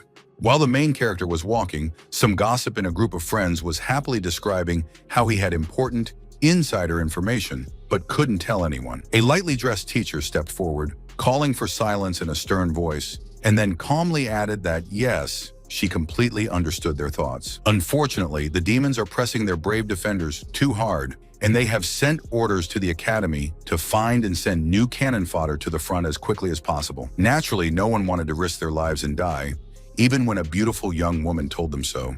After all, they were almost children and had just arrived here. But she wasn't going to listen to any pathetic excuses or attempts to evade. The demons were going to strike at the heart of the city, so everyone had to fight without exception. The young cultivators began to look away or stare at each other. Eileen nervously rubbed her face, and her little first-grade brother wanted to say something to her. Only the main character looked completely calm, but this was not much of an achievement, considering that he only had 6 grimaces prepared for all occasions. It goes without saying that Eileen was completely in love with him, despite the fact that they didn't even know each other, and Feng also treated her like a first-class pig. Meanwhile, the teacher, in a harsh tone that concealed a bloodthirsty note, ordered all the students to go to the training ground. Objections were not tolerated. Walking slowly through the crowd, the protagonist muttered how inconvenient it was, and it would be good if they spared him, otherwise it would completely ruin his plans. Another, even more frivolously dressed woman, now a student, was chosen as Lin Feng's duel partner, and she didn't take him seriously.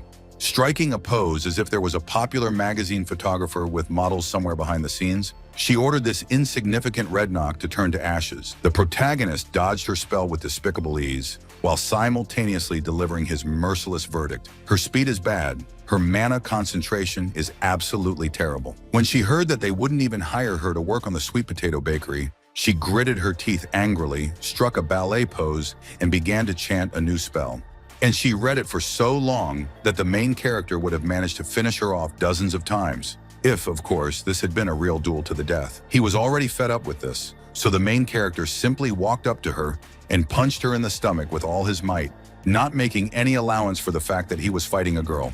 The blow was delivered with such force that the hapless sorceress simply disappeared somewhere in the distance, under clouds of rising dust, and the judge delivered his verdict on the duel. Naturally, the imbalanced cultivator defeated absolutely everyone he faced, but in the end, he satisfied his ego enough to consider faking defeat. Suddenly, the same pseudo-Fubuki appeared next to him and chirped that, with such outstanding skills, this precious boy simply had to play in the major league. He thought she was just a teacher who brought him water, So he even blinked when the conversation suddenly turned to leagues, or, as she put it, the highest platform. Overall, it sounded like a description of some private server, overflowing with donations, where everyone had a pompous top level, the most pompous equipment and mounts.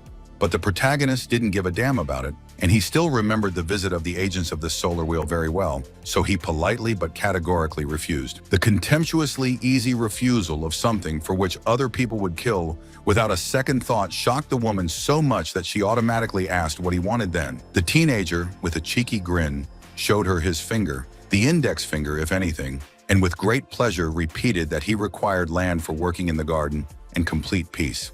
Looking at him with a frankly doll-like and creepy expression on her face, the woman clarified that she was talking about someone else, what goals he was pursuing in the future, when even the garden would be dug up. The protagonist said that he was simply going to dig further so that everything would be dug up and everyone could dig, which the lady interpreted as a global war with demons for peace.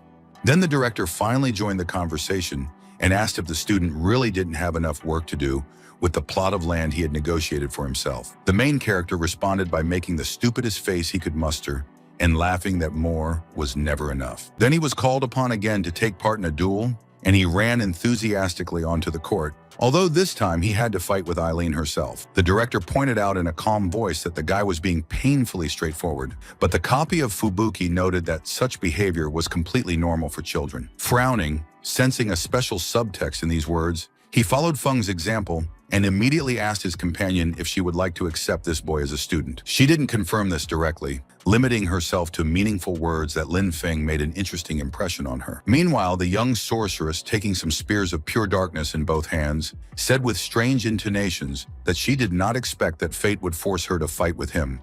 But then her gaze lost all hint of warmth and playfulness, and she confirmed in a cold voice that there would be no concessions in this fight. She would give it her all. And the main character, who had never taken this whole thing seriously, lazily replied that he couldn't defeat her anyway, so he planned to give up as quickly as possible.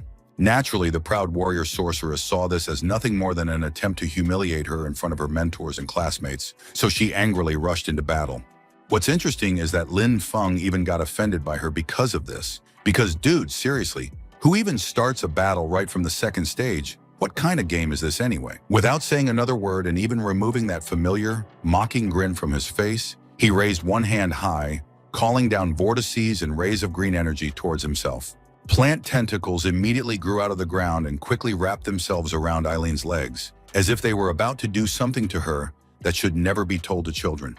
But she wasn't going to play with this nonsense, so, making her face even sterner, with one single kick, she blew all those sticky roots into tiny pieces. While they were diligently beating the crap out of each other, the adults were admiringly discussing how amazing Lin's aura was, even considering his low level and age. Moreover, it turned out that even a cultivator of the colossal 80th level had a worse aura than the main character with his pathetic 8th level. That's how imba he is. In short, yes, she will be his student. She will faithfully absorb every instruction, every wisdom, and serve her precious master exclusively with faith and truth. The man began to say that yes, of course, if she was a teacher, but in such a tone that it immediately became clear how little he actually cared about it. Then it dawned on him what she had actually said, and he asked with great shock to tell him what he had imagined. But no, the brunette jealously confirmed what she had said. Very slowly, the director looked away from her, and in a deliberately calm voice, asked if some cunning demon had burned her brains to a state of charcoal. He expected anything and really hoped that she would laugh, but hell no, she squealed in a crazy teenage girl voice that she wanted to be his student anyway. The main characters, meanwhile, fought each other as the elements clash, with incredible strength and speed that no ordinary mortal could comprehend. While Lin Feng hadn't yet made any attempts to attack, but had only dodged, Aileen was pressing on him like a wildfire, from all sides and with full force. Of course, next to him she was still an insect, but he was simply tired of all this stupidity, and he was looking for an opportunity to give up and get back to his business. It was as if a whip had struck him across the back, when the director coldly warned that if the brunette continued to make a mess, the farm that had been given to him would be taken away from him. She was dearer to him than all the people in the world, and if to preserve her it was necessary to force the same Eileen to eat earth, for example, then the latter should have prepared toothpaste. The sorceress stopped instantly and felt that the balance of power had changed very dramatically, and if before she could still pretend to dominate the battle, now she could not. As before, the protagonist did not dare to use openly necromantic spells, instead relying entirely on the abilities of a nature sorcerer. In horror, sensing what was about to fall upon her, the girl tried to cover herself with flaming spears, but it was the same as trying to protect herself from a tornado with an umbrella. Even the enormous fireball she created, capable of turning an armored tank into a giant metal puddle, did not increase her chances of winning in the least. Yes, that was to be expected. Feng destroyed it with literally one wave of his hand, because he had long since stopped caring about things like volcanic-level heat. After that, almost in the blink of an eye, he was in front of her face, with his fist already raised, glowing with green light, and menacingly declared that it was time to end this farce. He wasn't bluffing, he was actually going to hit the much smaller girl with his huge muscular hand without any mercy. Her eyes, as if in advance, bulged out of their sockets. Her mouth opened wide in a silent scream, and her last thought was the realization of how colossal his natural power was. But a few seconds passed, and no sound of a broken nose or bloody lip followed, and Lin, with a good-natured grin, praised Eileen for her fighting skills. Of course, all the other people who were watching this fight began to whisper in awe about how great and powerful the protagonist really was. Pseudo Fubuki, feeling her heart about to burst out, whispered in admiration how magnificent this was. An absolutely charming level of power. And she was not the only woman with such feelings. The young sorceress was already ready to fall on her knees before the protagonist and lovingly kiss his boots. However, he himself clearly did not share these feelings. So in response to all her compliments about his power, he repeated much more reservedly that the sorceress was also far from weak in a fight. Well, in the end, the only thing that really worried him was that the administration almost took away from him the farm that dead slaves had lovingly built. His eyes widened as the good-naturedly laughing director patted him on the back of his head and back, praising him for finally making it feel like a real cultivator duel. After that, he quickly left, with a relaxed smile expressing hope that the main character will live up to expectations and become something unique. Although Lin Feng might smile back at him, deep down he harbored a bitter resentment that this vile old fart had dared to threaten to take away his farm.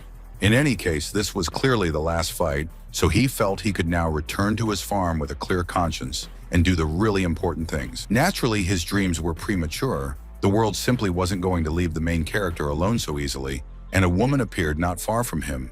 It was a girl, very similar to the lady agent, only with green hair, and she begged him in the sweetest, most pleading voice possible to become her teacher. The protagonist was so surprised that he didn't even immediately tell her to go to hell, because where had he ever seen experienced cultivators with combat skills behave like that? She, meanwhile, introduced herself as Vela and chirped that she had been unable to level up for a long time until such a magnificent, powerful man caught her eye.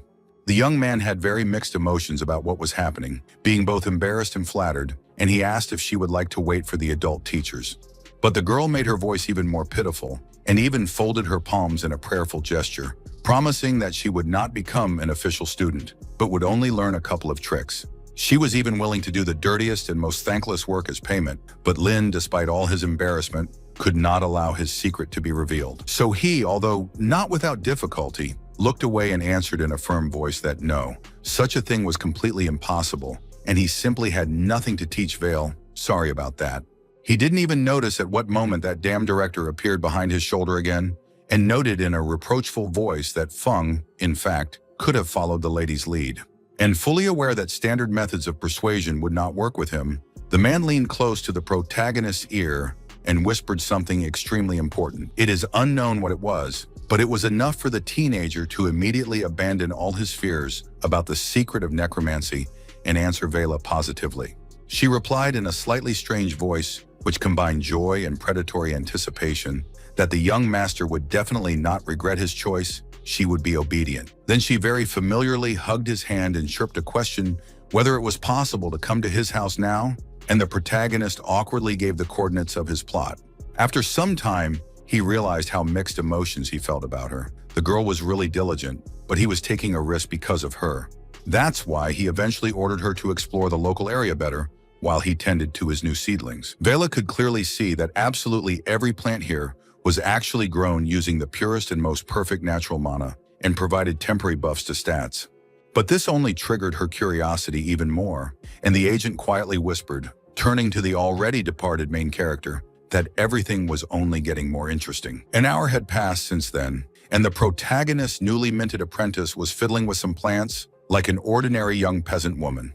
With the utmost care, she picked up a small fruit from the ground and looked at it as if it were at least a dragon's egg and thought it was incredible. Lin, who had grown up behind her, asked in a suspicious voice if there were any problems, and the woman calmly clarified whether everything here really grew in normal soil. He quickly confirmed that this was indeed the case, but the spies still couldn't believe that this had happened without the use of magic, artifacts, or any other tricks. Looking at her as if he was about to hit her to kill her, Feng said in a contrasting, calm voice that he, after all, would not buy such things with his savings. To prove this, he pointed his finger at one dry, dying plant and noted that it was clearly suffering from insufficient food. The investigator looked at him very carefully in response and thought that yes, the main character had divine mana of nature, but she was still able to help him. Smiling in her sweetest, most honeyed way, she reminded him that the Academy had a certain rule that allowed trophies from quests to be exchanged for artifacts.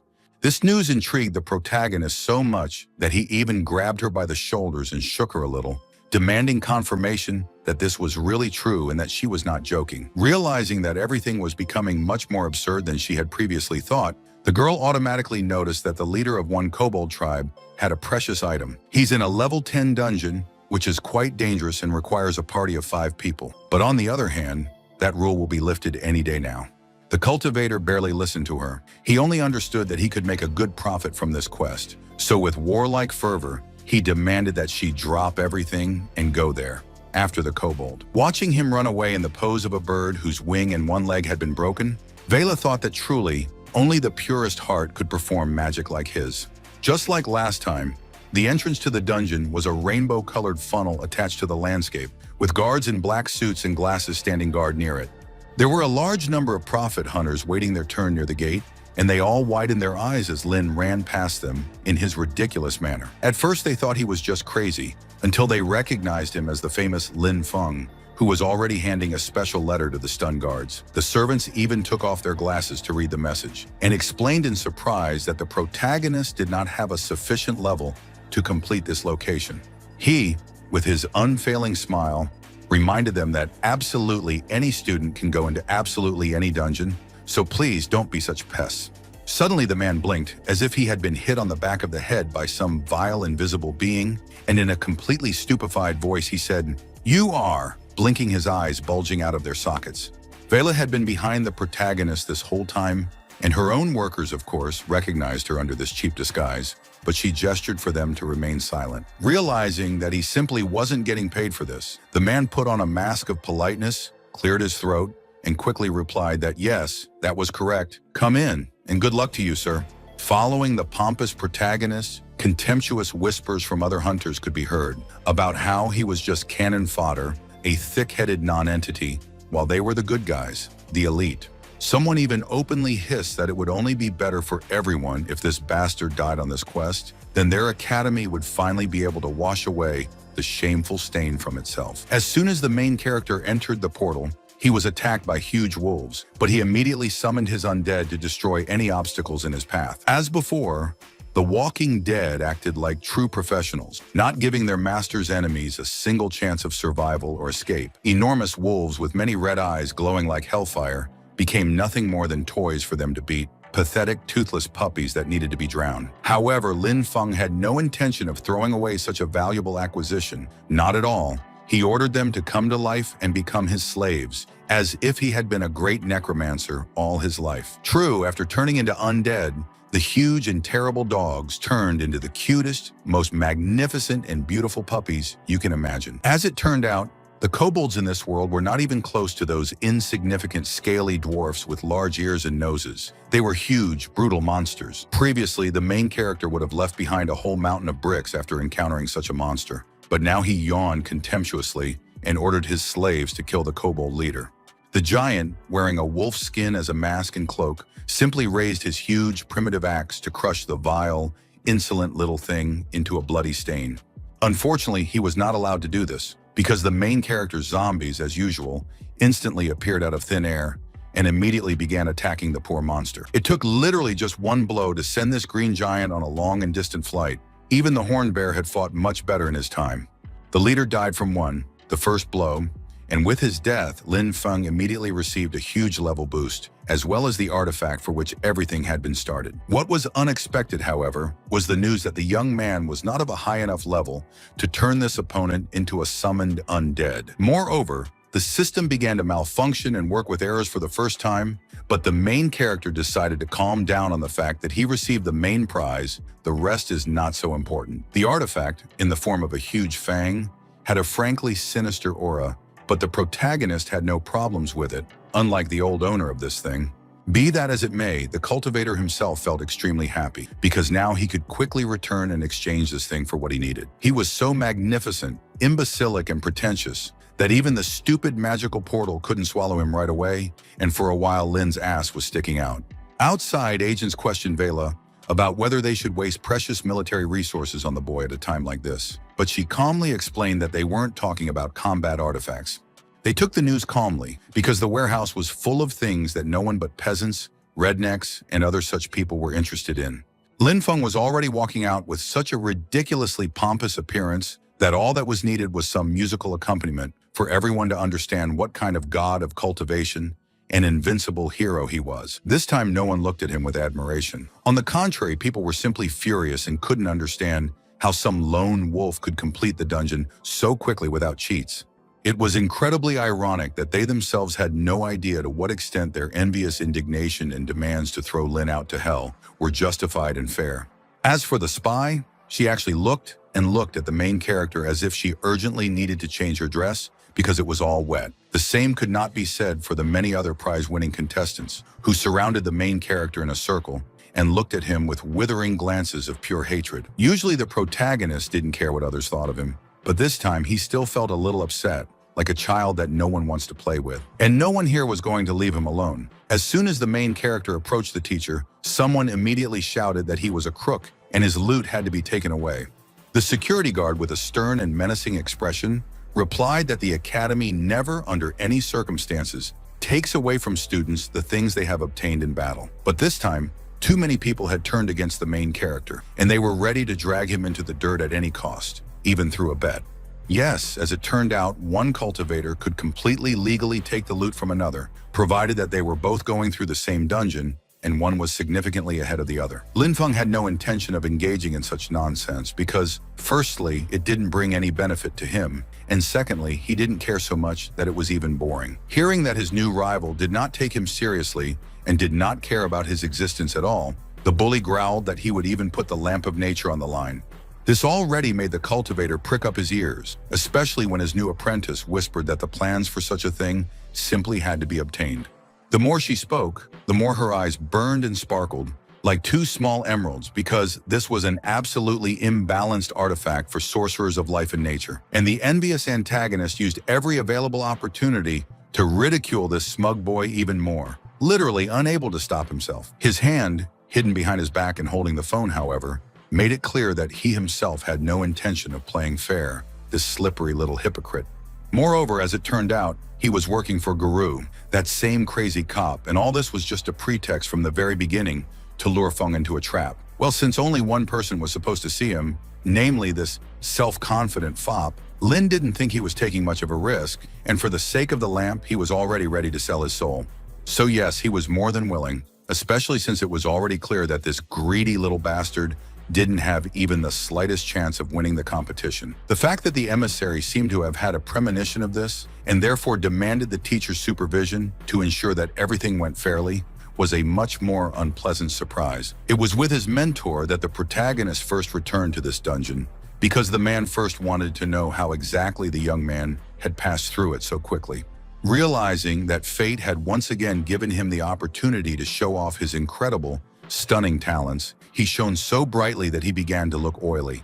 No longer attempting to maintain this farce with modesty, he flooded the cave with rays of green light and fire with one hand, demanding that his slaves emerge into the light again. Not in their true form, of course, since the main character had not yet gone mad, but in a disguise that made them easily mistaken for neutral nature spirits. This alone was more than enough to make the grown man tense up, because he had absolutely not expected that such a boy would be able to summon someone with such ease and speed. Be that as it may, he got an excellent opportunity to see with his own eyes and from the front row how this boy, about whom so many rumors are now being spread, actually acts.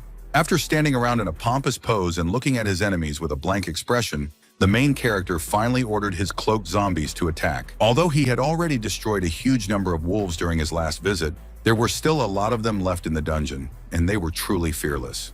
But it didn't matter, because the protagonist's loyal slaves were ready to carry out any of his orders, no matter how much violence it involved. Just like the first time, this could in no way be called a fight. At most, it was a beating of unfortunate, helpless puppies, completely defenseless in the face of a higher power. The Walking Dead showed no mercy, attacking with everything they had access to, from primitive attacks with their limbs to spells. As it turned out, not only the dead man, who had once been the Dean, knew how to cast spells, the former necromancer also still knew how to use various spells. As a result, the cave was so engulfed in flames, noise, and green light that it was basically impossible to understand what was going on there.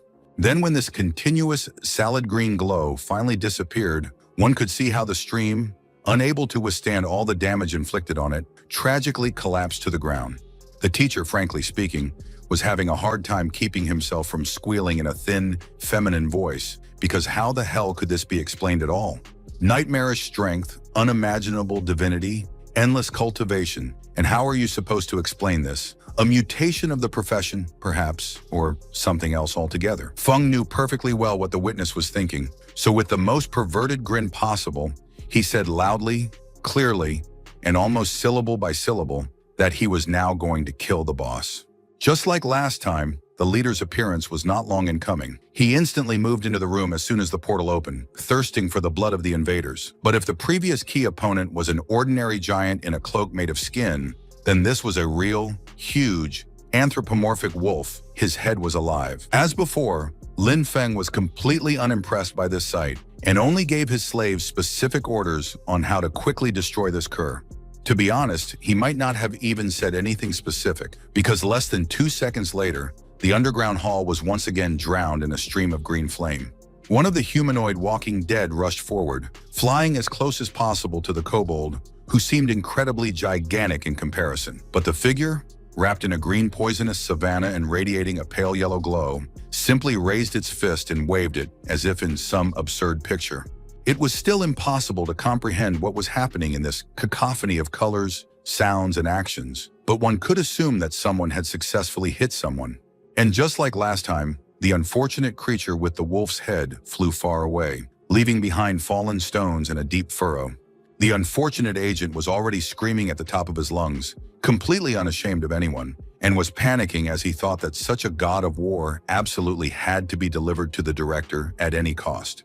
But while this unfortunate mortal was pondering his plans, the main character calmly approached the huge corpse, preparing to make another gesture. Unfortunately, the leader was truly dead as a doornail and could no longer make a single attempt at resistance. Now he had simply become another trophy of the hero. When the protagonist, with the same smile that looked more like a beast grin, asked the mentor if he now believed him, the man wisely agreed. Then, in an extremely polite tone, he asked this young but immensely respected man whether he was now planning to leave the location. The teenager declined, citing the beautiful views, so the mentor, in the same unctuous voice, wished him a good time and left. Well, Feng didn't have the guts to turn bosses into his new servants before, but now he should have enough level to get a new guard dog. After confirming that he was truly alone, Lin extended his hand, engulfed in purple flames, and walked up to the large corpse, likely touching its head. By allowing this piece of dead meat to stand on its feet and serve its new master, he successfully achieved his goal, because the kobold turned into another monster. For some reason, every humanoid corpse the main character resurrected would gain armor that would make Frank Frazetta blush.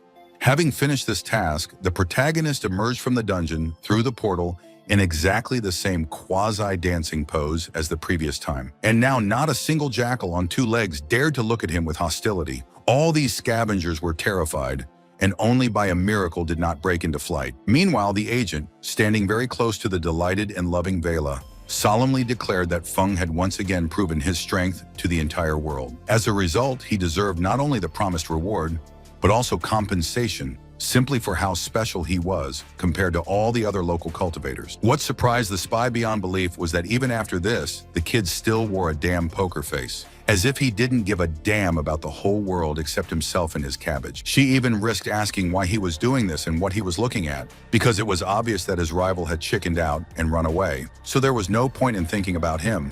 Feng didn't answer her, instead laughing and chirping about how wonderful everything had turned out, how much fate loved him, giving him one magnificent gift after another. And while he was rejoicing, laughing and dancing like a child, forgetting about the rest of the world, the teacher handed Wyla a magic stone that functioned as a video camera. And at the Sunwheel Academy, the crazy psycho Geru was so furious that the protagonist dared to disgrace him again that he beat the punching bag to which he had attached his photo. Tired, he collapsed onto a bench and began to whine pitifully that he hadn't been able to pinch the puppy's tail by force, and that bureaucracy had also let him down, and that a different method was needed. "Well," he whispered in a much angrier voice, "this little bastard just loves to show off with his nature magic tricks, doesn't he?" He then ordered his henchmen to immediately send a letter to his dear uncle, an influential count, who was now fighting the demonic troops. His wish is for all archmages who command life energies, plants, animals, and other such things to return here immediately. But the villainous henchman only widened his eyes at the realization that his boss had decided to use experienced professors to humiliate this strange scoundrel. This is exactly what Geru had planned, because he knew very well how conservative these old pieces of shit were, so let Feng try to inflate his goiter in front of them. We'll see who gets who.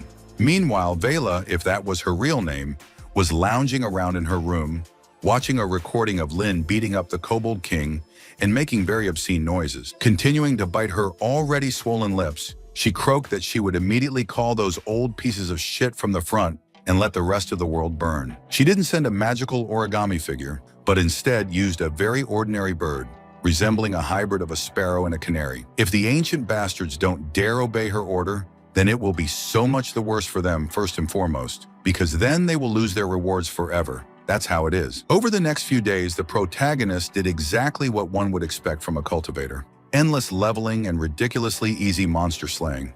He even practically lived in the dungeon, because why not? For him, it had long since ceased to be a deadly location, but practically a dining room and a gym. If at that moment an artist had appeared nearby and seen Lin's pose and face, it would have been difficult to say whether he would have laughed until he died or sat down to paint. However, Feng himself believed that he more than deserved the right to behave this way, because each of his quests became, albeit slightly, but noticeably shorter than the previous one. But those around him still had no intention of showing him any particular respect, and their attitude was very reminiscent of real players who encountered cheaters. Some bald guy even openly suggested, yawning widely, to simply go and look for another source of farming, because this one has clearly turned into a grind for one. It's boring.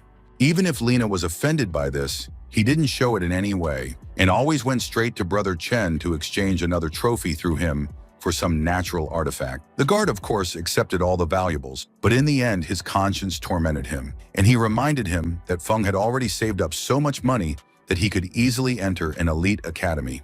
The protagonist looked at him as if he, for example, never knew that this endless blue above was called the sky, and he had only just been told this. The scheme turned out to be as old as the world. There was nothing interesting in it. Ordinary people were raised in a simple academy, and unique individuals were moved to another one, the solar wheel. Of course, one could also easily earn colossal amounts of money and valuable items there, and it was the perfect place for a great cultivator like the main character. Usually the protagonist didn't care about anything that didn't directly relate to him and his garden, but this time he really thought about it. Having come to some conclusion, he gave a welcoming, perhaps even excessive smile, scratched his head with a habitual gesture, and thanked his older brother for the explanation. He really did decide to enroll in this school for talented and golden children, and the official, with a routine smile, asked him for his name, department, and proof of academic credits. He did all this so that anyone present could have the opportunity to admire his stone face, straight from the large holographic screen. The other adventurers' eyes widened and their jaws dropped when they saw this, because Feng had some abnormal amount of points, and all this was thanks to the grind. However, the woman behind the counter, without changing her expression at all, handed him the scroll as a document confirming that from now on he was a full-fledged student.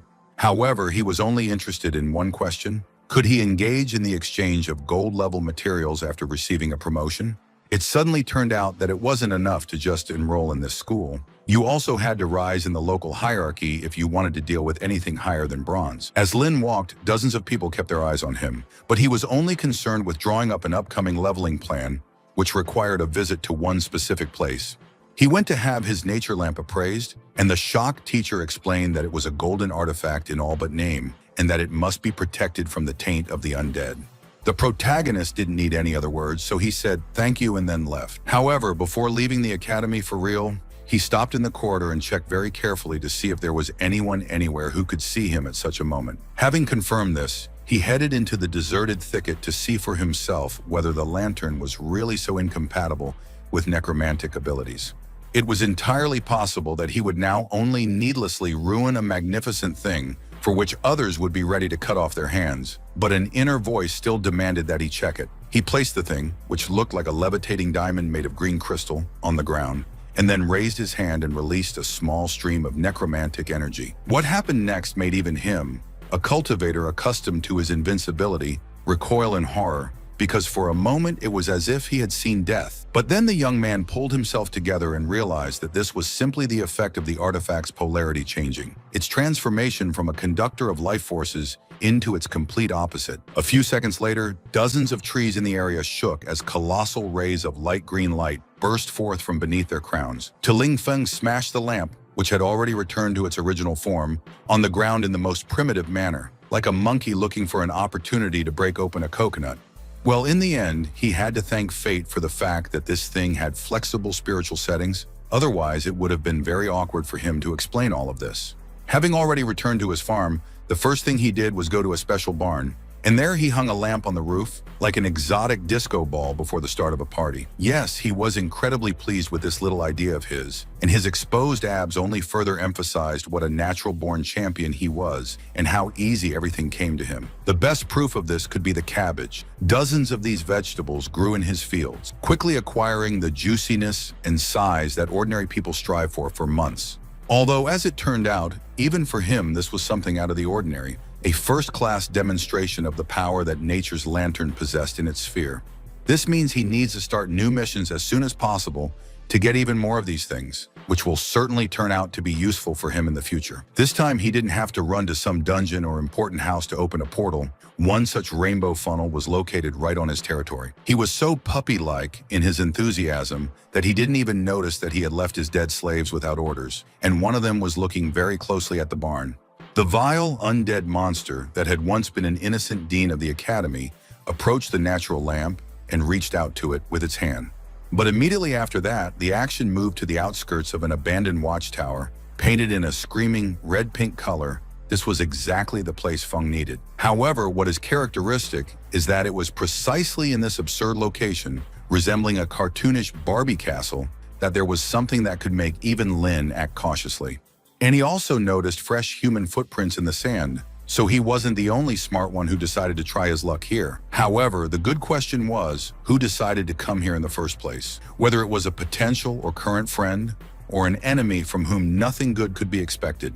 A very loud and sharp noise came from above, causing the main character to immediately become alert and throw his face back to the heavens. No, nothing has discovered him yet, but he himself has found a duo of marauders sent to this location specifically to interfere with his cultivation leveling. They acted incredibly self-confident, believing that even if the protagonist caught them at the most inopportune moment, it would be enough for them to simply burn the artifact. But one of them suddenly snatched it from the other and threw it down with an indifferent look. Because what difference did it make how the trophy was destroyed if this puppy lost? Naturally, fortune smiled on the protagonist once again, and the book, which could have easily fallen anywhere, even into a stinking puddle, landed in his hands by itself. Hell, he even said it himself, how kind it was of the agents to do all the work for him and just deliver the reward to him before resorting to violence.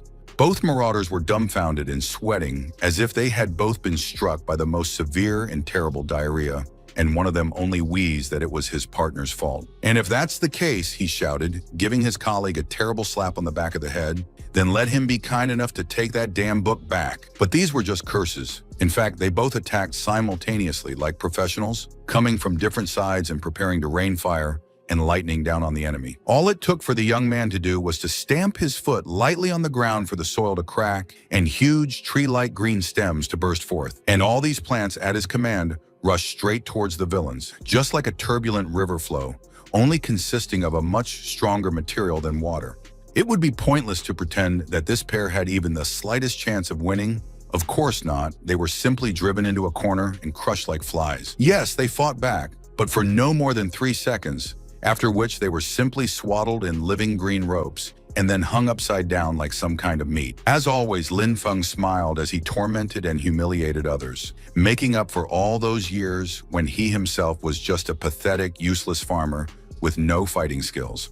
Naturally, the instigator turned out to be old Guru, and the main character clenched his fists in rage, realizing that this crazy bastard would pester him until he ruined everything. But what he saw in front of him when he returned home made him instantly forget about everything, even about new problems, and his eyes widened as if he had been kicked in the soft spot. It was clear why he reacted that way. The former dean took the lamp for himself, put a builder's helmet on his head, and was now waving a tiny flag like God knows who. But what was even funnier was that the rest of the beast-like undead were completely subordinate to him. They dragged a plow, a rake, and scattered bags of seeds. The main character, of course, always dreamed of his slaves performing similar functions, but seeing it in reality was still shocking. But then he got over his surprise and realized with a smile that this was exactly what he had been dreaming about for so long. The complete automation of all work on the farm. At the same time, Gero was listening without any pleasure to the fact that not only his brilliant plan had failed, but his servants had most likely been destroyed by the protagonist. Naturally, this news sent the villain into a hysterical rage, so that with one blow of his muscular arm, he turned the nearest wall into an insignificant pile of rubble. "Cretins," he growled, while the poor messenger was ready to wet himself with horror. "Incompetent, worthless pieces of shit, incapable of performing even the most basic task." And the main culprit of all his problems was this vile, lousy, stinking, worthless Lin Feng, who simply didn't want to die like a good boy and stop bothering him. This piece of pig shit had now not only crossed the line of decency, no, he had dared to raise his hand against his people, and the already merciless Gero could not forgive this in principle. So he turned to his servant, who had already fallen to his knees in slavish obeisance, and gave him the order to contact the assassin organization called Shadow Eclipse. The antagonist felt in his gut that it was the main character who finished off Tukara. Even if he had no evidence, he would not let the boy go unpunished. The next evening, a grand ceremony was held to celebrate Lin Feng's entry into the Sunwheel's upper class, and he was even presented with a special suit. Formally, it was a completely ordinary school uniform for a completely ordinary student, but it still had a special insignia, which is characteristic. Oh, of course, the young man was extremely happy with this gift, and not because the suit looked beautiful and stylish, but because the road to the elite cultivators was paved the smoothest. After that, the action moved back to the 10th level dungeon, which Feng had turned into his playground, and around which a crowd was crowded. He was used to the fact that the guards, having properly recognized him, would let the guy in alone, but this time the security guard turned out to be somewhat inflexible and sternly refused. This really took the protagonist by surprise, so he directly asked what had gone wrong since the short period of time he had been here last time. The confused man admitted that Sunspear forbids its students from entering areas reserved for ordinary students, lest they become exhausted and die. It sounded logical, pragmatic, and even fair, yet Lin Feng made a face as if he had just been betrayed by the greatest love of his life, nothing less. In the end, he left, crushed and devastated, and the security guard thought that this kid had practically single-handedly cleaned out all of their warehouses, which, to put it mildly, was also not good. It would seem that after this, the most logical and obvious move would be to travel to another dungeon, but for some reason the wise protagonist never thought of this. Suddenly there was a loud sound of footsteps, and a man appeared in front of the main character, who was looking specifically for him, the famous young genius Lin. It turned out to be an incredibly large guy named Ron, whose shoulders could easily break walls when trying to squeeze through the door, and he could clearly see that the hero was broke. And how fortunate it all turned out that their team desperately needed one person to go on a resource farming quest. But it was too convenient a coincidence. Placing his large muscular hand familiarly on the cultivator's shoulder, Ron asked him point blank if he was interested, as this was also a chance to see what awaited him in the major leagues. Lin didn't trust this slippery guy one bit, but he really couldn't afford to be without supplies and money for long, so he was increasingly inclined to agree. Thus, the farmer's response was predictable. predictable. He was willing to take a risk and join this group if it could bring him at least some money. Moreover, it turned out that they didn't even have to wait weeks or even a couple of days to prepare because everyone else was already waiting for Ron and the newcomer at the entrance. The big guy led the redneck to a luxurious wooden portal surrounded by multicolored crystals, where two pairs of legs were already waiting for them. It turned out to be a very charismatic couple, a muscular and scarred man and a woman who looked like Wednesday Addams. Their names were Sour-Faced Carter and Cold-Faced Juby. Thus there were four of them, so now they could risk going into the depths of this forest to steal 10 stalks of moongrass from the Dark Elves. Having said everything that needed to be said, he, his squad, and Lin Feng entered the blue magical vortex without any fear, moving to another location. Despite its name, the Shadow Forest didn't look like it had a lot of shadows, but it did seem like a great place for a family picnic or a corporate event. And in it grew moonlight grass, which from a distance resembled a completely ordinary bellflower, which could be found all over the world. As he tore it out by the roots, Ron said out loud that he couldn't even imagine that their little raid would be so successful, literally from the very beginning. Needless to say, this was a damn strong temptation of fate, to which he simply could not help but react, and squads of elves appeared in the clearing. They didn't even come close to resembling Tolkien's beautiful pointy-eared celestials, but this was still only a reconnaissance detachment, so the cultivators prepared for battle. One of the elven women, who looked like a rip-off of the mutant mosquito from the One Punch Man manga, loomed over the people and let out a devastating banshee cry. At the same time, insectoid monsters unleashed streams of deadly energy on the uninvited guests, but the adventurers had set up force shields in advance. In battle, Ron was finally able to demonstrate that his muscles weren't just for show. With every blow, he sent an enemy flying. Taking advantage of the slight respite, he ordered the protagonist to use his famous nature charms because the evil elves simply hate them. The main character didn't need to be told twice. He was happy to do things like that just out of the kindness of his heart. So, without thinking, the brunette struck a pompous pose, stretched his hand upward, and at the same time, huge green plant tentacles burst out of the ground. These long, agile, fingerless, flexible limbs wrapped themselves around the elf girls in a matter of seconds, completely immobilizing them like flies in a spider's web.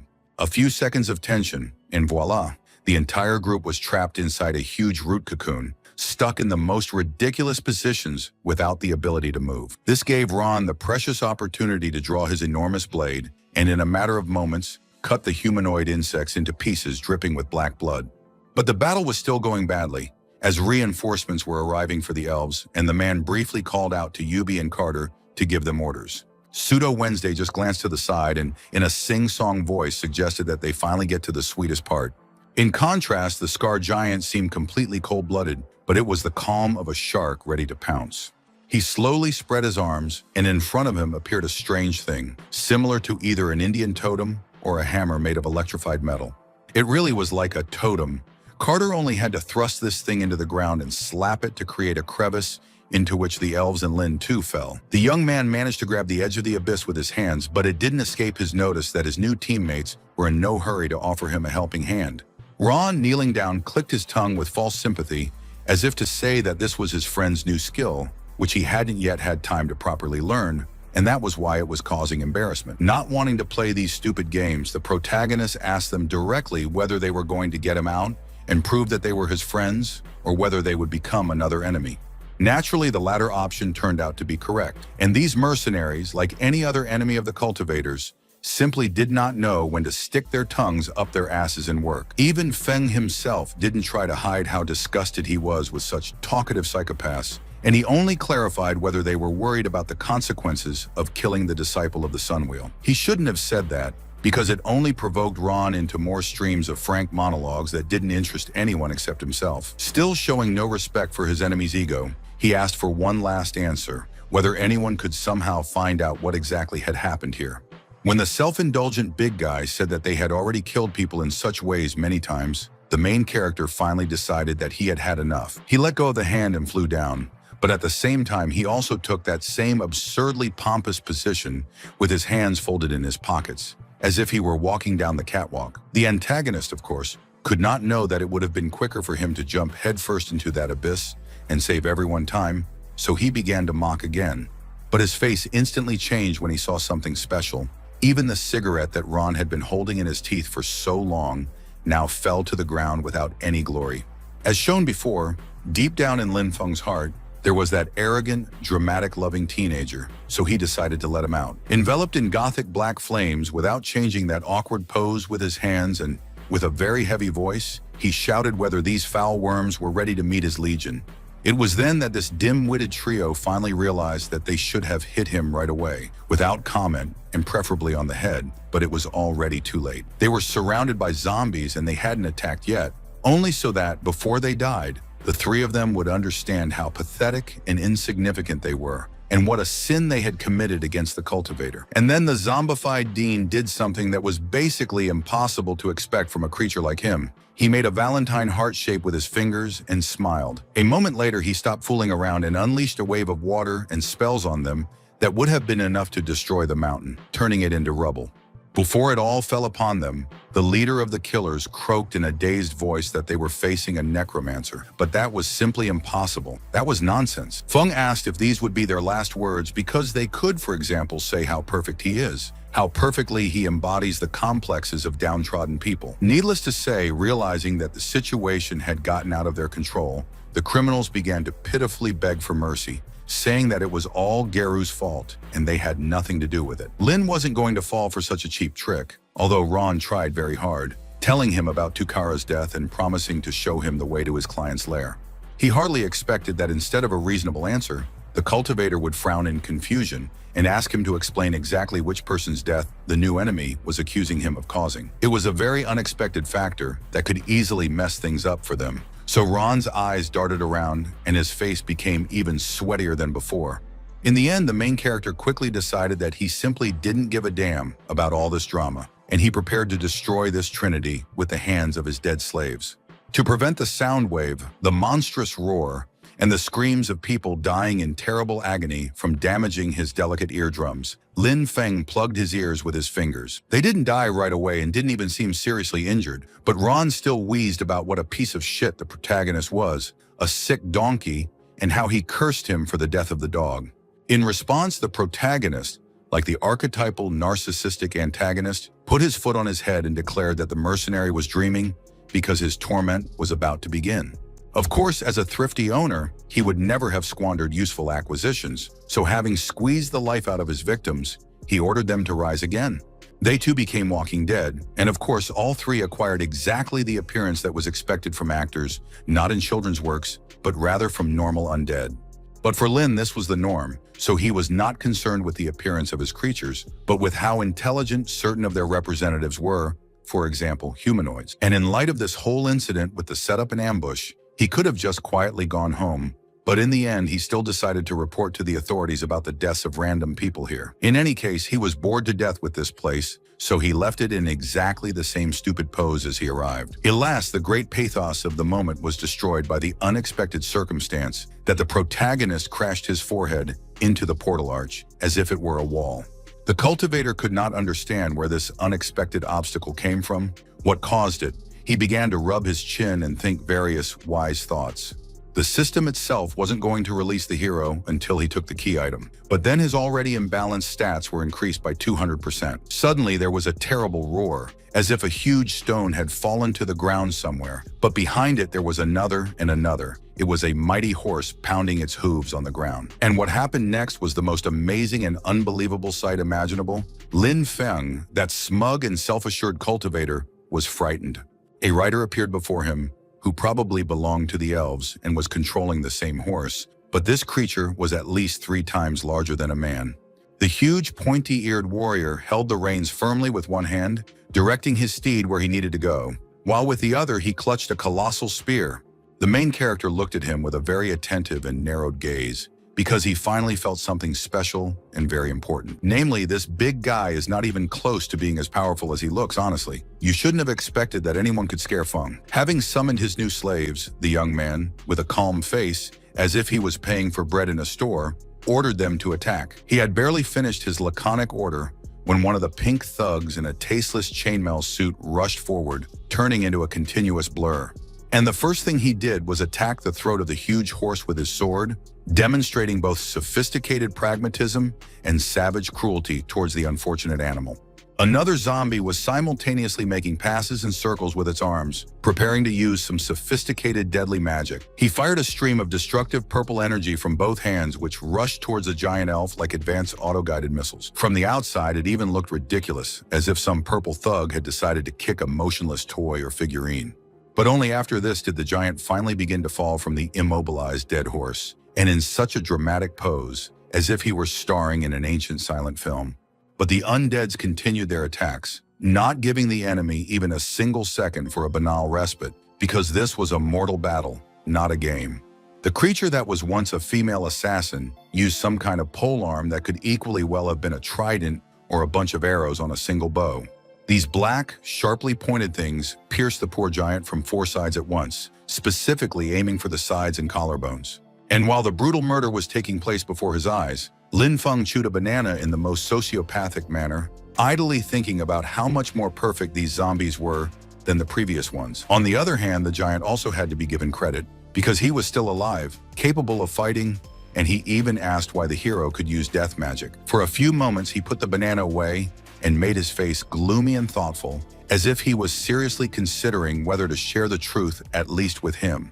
And then this sociopathic bastard, with the most gentle smile, replied that the elf wouldn't understand it anyway, and in general he would simply die in a few seconds. Immediately after this, a huge clawed paw pierced the supernatural warrior's back, but there was not a single hint of blood or falling out entrails. Another thing that could be respected about this nameless random antagonist is that he even died with dignity, only by falling to his knees. What seemed like a dead bear in the background was growling and flexing in the most brutal manner, to the envy of any other forest creature. The system notification after this showed that the main character had already reached half of the progress in this location, and not even 10 minutes had passed. It turned out to be a location with 2 bosses, so to win, the young man had to finish off another key opponent, and so Lin Feng went in search of him. Gallantly moving his legs and swiveling his hips in black pants with suspenders, he eventually arrived at a giant grove where mushrooms grew, the height of which was comparable to that of trees. There were either no enemies here, or they were simply destroyed before they had time to show themselves in any way, because the cultivator moved on very quickly. Eventually, he saw something that made him look up again, with an expression on his face as if he was doing the entire universe a favor by simply existing in it. He stood in the center of a sacred hall, in the center of which was a perfectly round platform of stones, and in the center of it stood a pedestal. A thick purple mist also swirled around before gathering into a figure with long purple hair, piercing green eyes, and pointy ears. In a supernatural voice, the elven sorceress asked why the wanderer had wandered into her domain, but Fen was only surprised by the fact that this vile monster spoke human language. Guardian Savas, a being of the 18th level, fell silent, tensely aware that she was faced with an unusually disrespectful boy.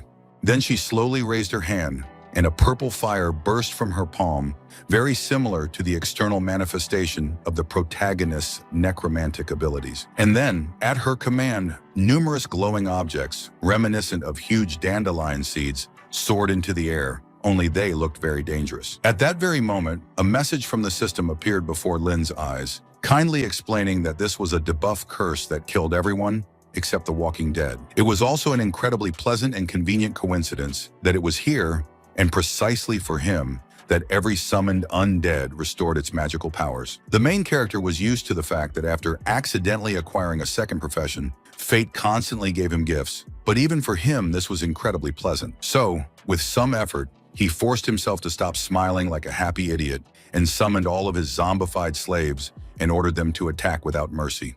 Outside, near the entrance to the dungeon, Fen was being watched by Geru, who mentally admitted that Savas's spell should block the hero's further progress. Defeating this boss was, in his opinion, simply impossible, no matter how high you leveled up your stats or how many buffs you applied to yourself. He was practically drooling as he imagined this snotty, idiotic, disgusting little bastard choking on blood and vomiting it onto the floor along with the rest of his juices. But as the calm, upright figure of the main character and the numerous explosions with clouds of steam showed, some sweet dreams were simply not destined to become reality. It would be naive to think that this unfortunate elf witch had any chance. In fact, she was dragged along the ground by her hair in the most humiliating manner. And to show how cool, invincible, and untouchable he is, the main character again took the damn banana out of his bag and chewed it with the most detached look. Despite her wounds, Savas was still alive, so the huge corpse dragged her to her master's feet and forced her to kneel before him.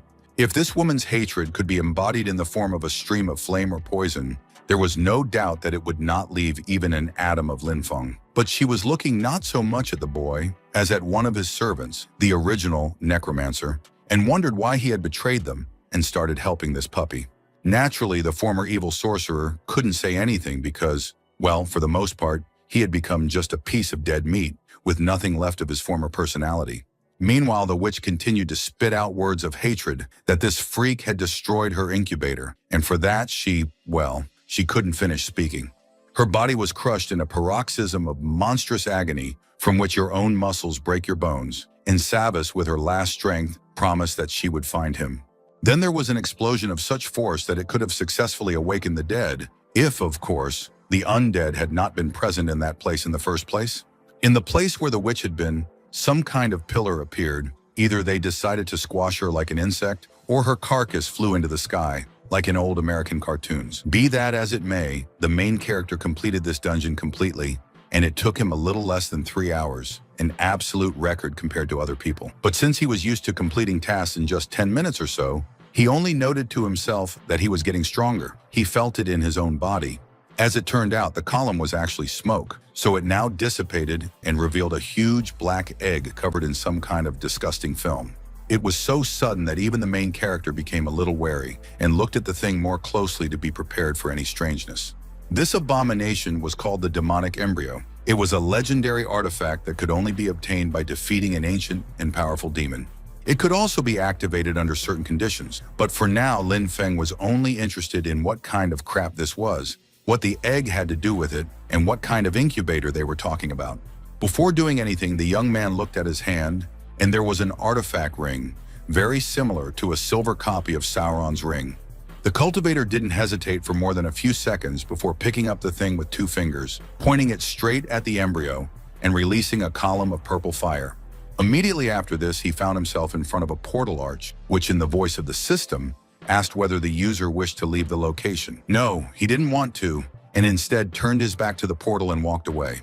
As it turned out, Savin's body hadn't been blown to pieces by the explosion, and now Feng was thinking how great it would be to resurrect her and make her a slave. What a strong zombie she would become.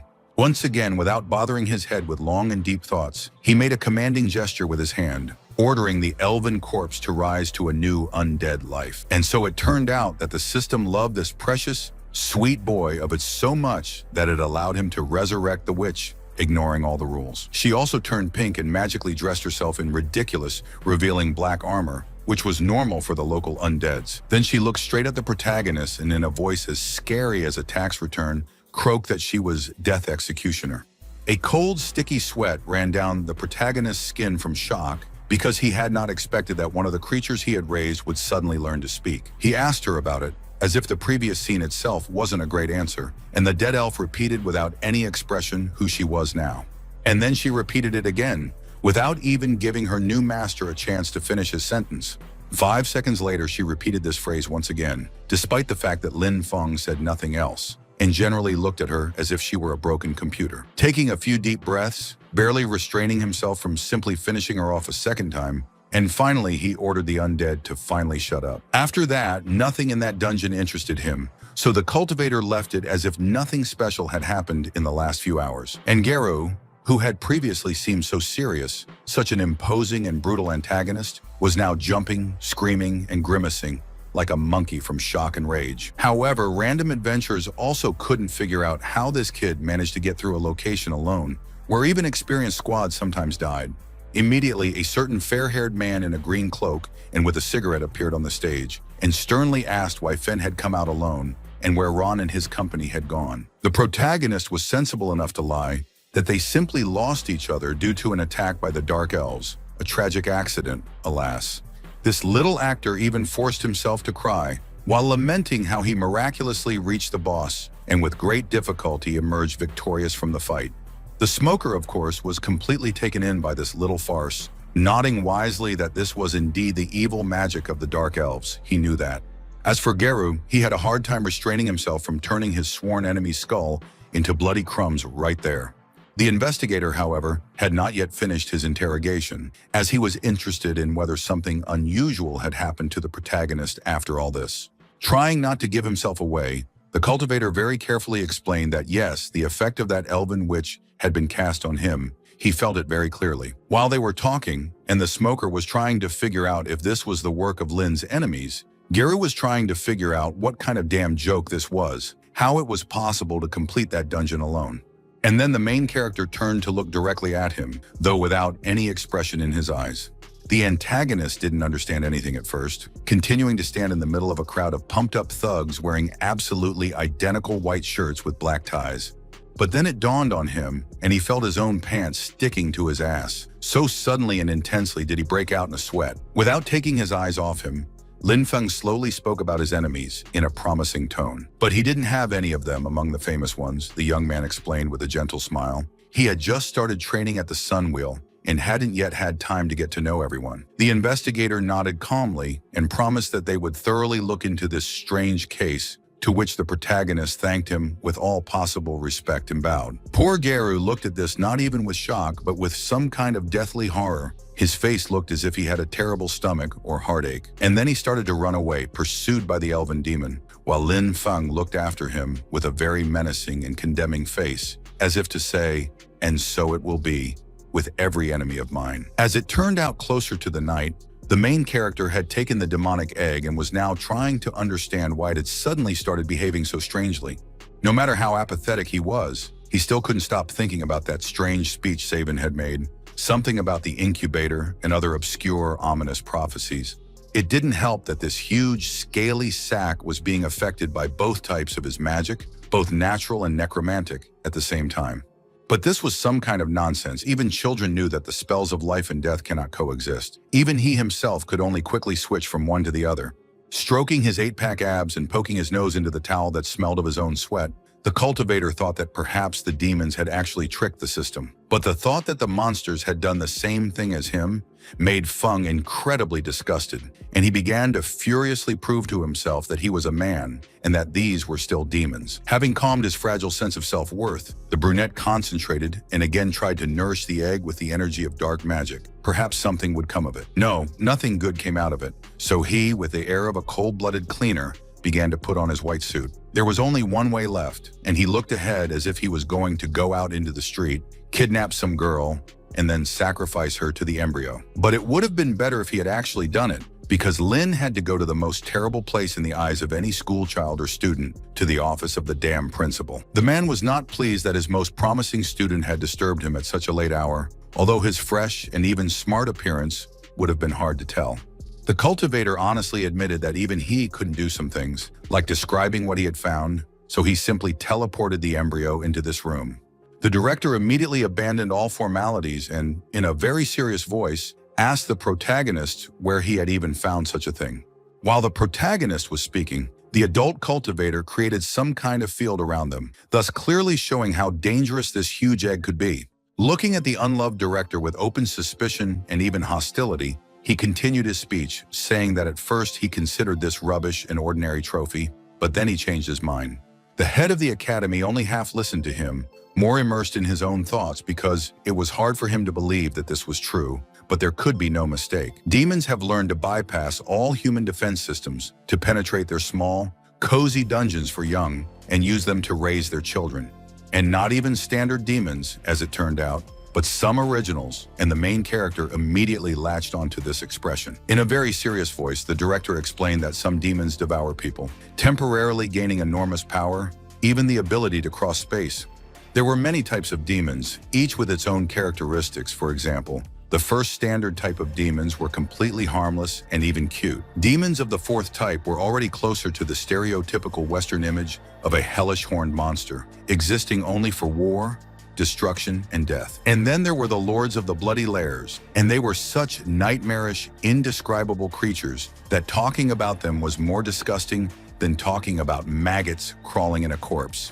Be that as it may, high-level demons use dungeons as a breeding ground to feed on the energy of human death and hatch undetected. Then the man made a very serious face, which clearly said that this was not a topic for jokes, and added that when the egg cracked, its inhabitant would come out into the real world. Immediately after this, he reached out with the utmost caution to the soft surface of the cocoon, which now seemed to be pulsating and breathing.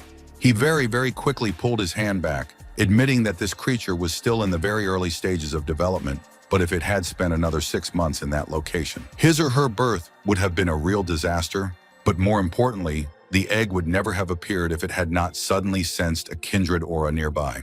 As he spoke, the director looked straight into Lin Feng's eyes with a very frightening expression, causing the latter to shudder with his entire body, fully aware that he was closer to destruction than ever before. But then the tension evaporated as suddenly as it had appeared, because the director admitted with a smile that he didn't care about his students' secrets as long as they didn't cause problems. And then he changed his mood again and seriously demanded that the protagonist take an oath that he would always faithfully serve humanity in his academy.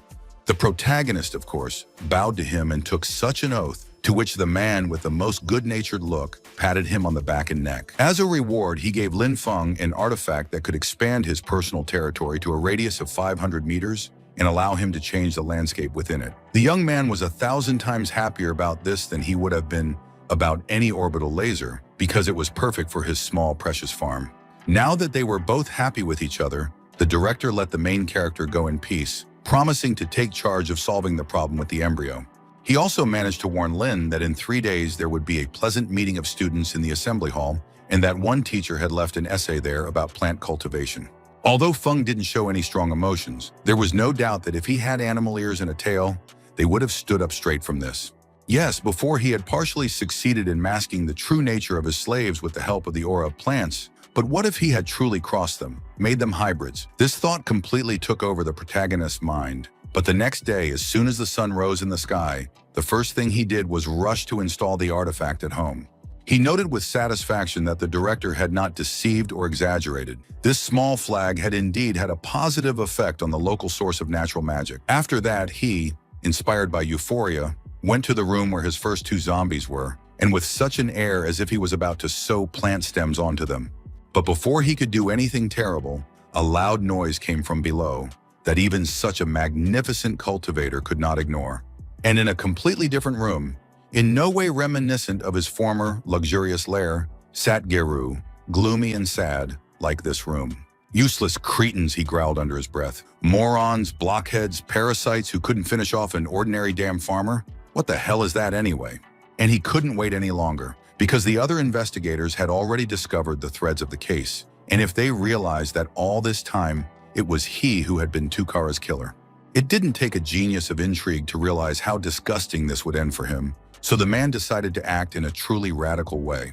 He opened a secret passage to a mysterious dungeon that seemed to have been borrowed from horror films about the atrocities of the Inquisition or Mad Kings. Below, either a terrifying sculpture or some kind of demonic monster, vaguely reminiscent of a samurai in ominous black armor, awaited him. And in order to do what was necessary, Gar had to cut his palm in the most hardcore way, releasing a whole stream of blood. After this, he most respectfully dropped to one knee and allowed his fluids to slowly flow from his fingers down to the cold stone floor. This awakened the creature, and in a terrible supernatural voice it asked again whether it had not demanded that the man not disturb its precious peace. Literally exposing his belly through a supine position, Geru, with the most pitiful expression, prayed to this gulados to help punish Lin Feng for ruining his plan. The evil spirit thundered angrily that he would send someone to punish this stinking little cheater, as if that had even the slightest chance of success. The evil cultivator, not daring to remove the puppy dog eyes from his face, whispered that he was, of course, immensely grateful to the Lord, but the hero had to be killed as quickly as possible. The monster responded by literally roasting him with fiery beams from the eye slit of his helmet, and thundered so that this insect would not dare tell him what to do. Words cannot describe how terrifying this attack was. Geru's clothes were torn. The flames were so destructive. And then he flew back in the most dramatic pose possible, as if he were performing a pantomime called, "I got punched in the face by an invisible Hercules." And he flew very briskly backwards, at the same time colliding with his butt with absolutely every board, column, hole, and any other rubbish that came his way. When his flight finally stopped, the first thing he shouted was that it was all the fault of that vile, disgusting, filthy Lin Feng, and that the worms would eat him. He had no idea that right behind him, a half-ghostly female figure, pink in color and with pointy ears, had appeared, and she was clearly going to hurt him. After this, the action immediately moved forward several days when the time finally came for the ceremonial meeting of the new solar copes. While all these important turkeys and black tailcoats were walking around wherever they wanted and discussing all sorts of things, the main character was openly dying of boredom and cursing the director. Hell, instead of sitting around here, he could be happily experimenting on his undead slaves, turning them into bushes. But on the other hand, at least they served tasty food here, which, even if just a little, by a tiny fraction of a percent, smoothed out the unpleasant evening. He sat there alone, not wanting to make acquaintances or even start a conversation with anyone, until a blonde man, who was specifically looking for Lin Feng, sat down next to him. The protagonist looked at him with an extremely displeased look, making it clear how much he wanted to be left alone. But some people simply refused to take the hint, and this guy, in the most unctuous voice, asked the respected Signor, a lone dungeon conqueror, for advice.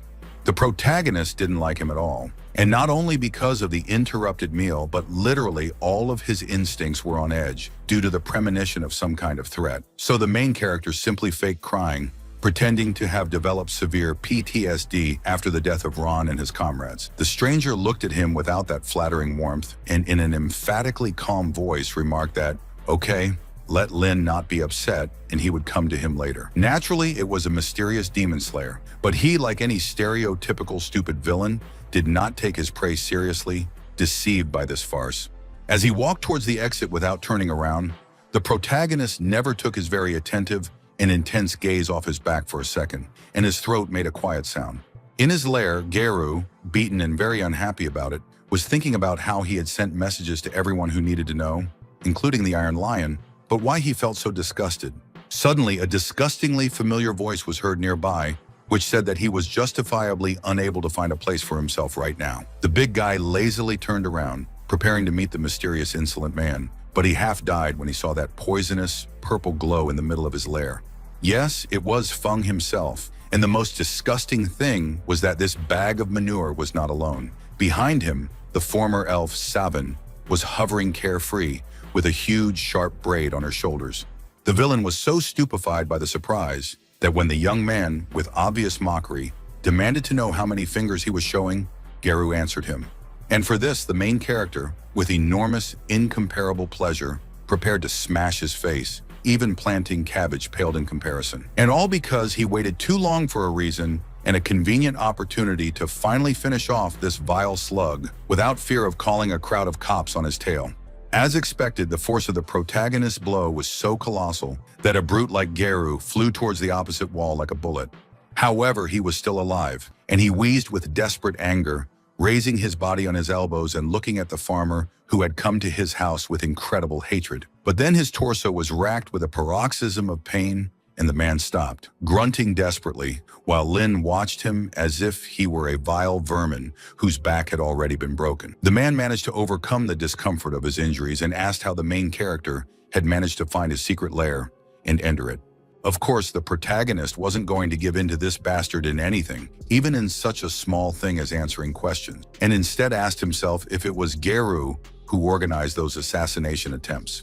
Instead of answering, the evil cultivator arched his knees into a bridge pose and growled at how this disgusting puppy even dared to raise a hand against him. And then the villain rose to his feet, arching his back in an unnatural position and demonstrating how crooked lines of a rich purple color were spreading across his entire body. It was a forbidden technique that no cultivator in their right mind should use, because it turned its user into a true demon.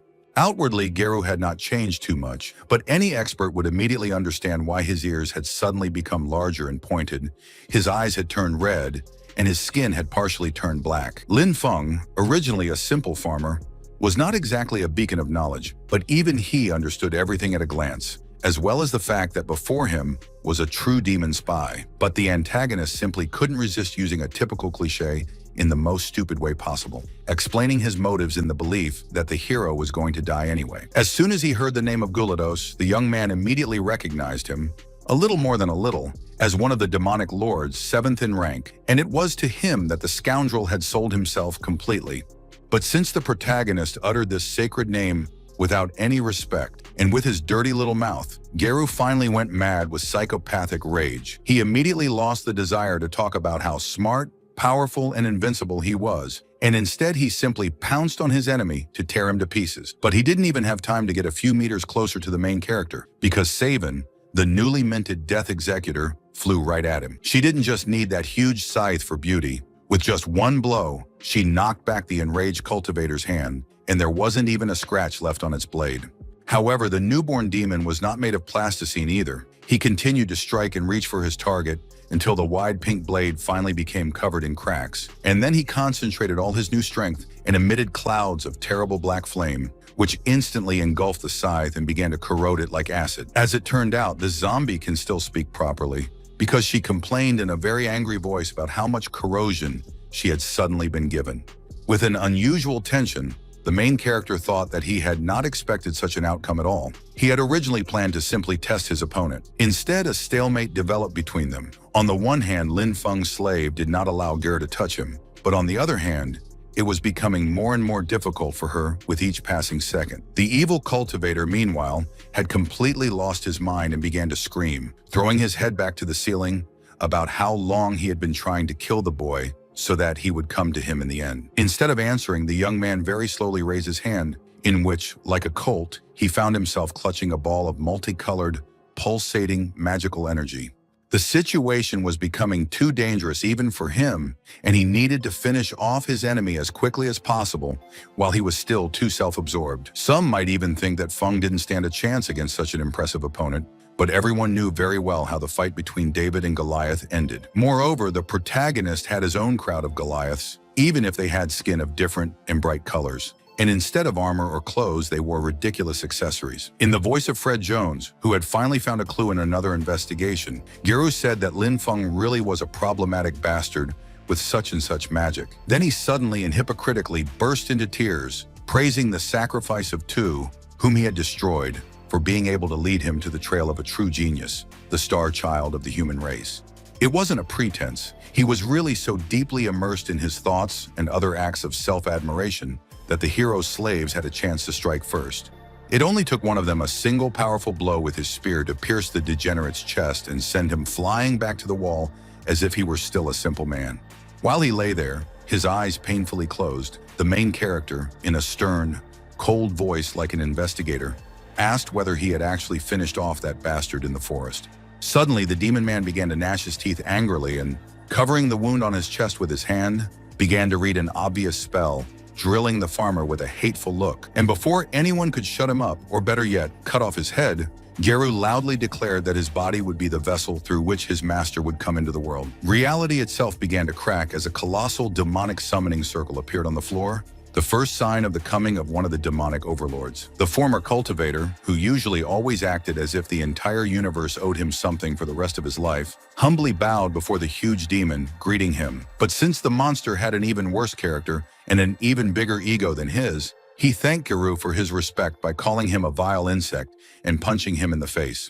And the former man, what's most interesting, was so confused that he simply fell on his butt and creaked pitifully, "My lord," like an offended and upset child. The main character, on the other hand, had no intention of showing any respect to his enemies, so he simply ordered his undead army to quickly finish them both off. As always, they obediently carried out his command, paying no attention to who exactly they were confronting this time. The first to speak was the former necromancer, whose magic was still strong enough to create something like a thunderhead in the room, only with clouds of spells. The archdemon, characteristically, immediately recognized him and was very surprised that their human agent had managed to die and fall into someone's magical slavery. But this did not stop him from creating a huge metal shield out of thin air, which completely absorbed the attack of the witch's flame. His defenses quickly began to crack, and the monster realized that the main reason might be his frail summoner, who had unknowingly placed restrictions on him. Then the armored giant quickly extended his hand to Jur, who did not expect such a gesture from the ruler, and began to do something very terrible to him. The Demon King simply sucked all the life energy out of his puppet, turning the cultivator into an exhausted skeletal shell, ignoring his cries.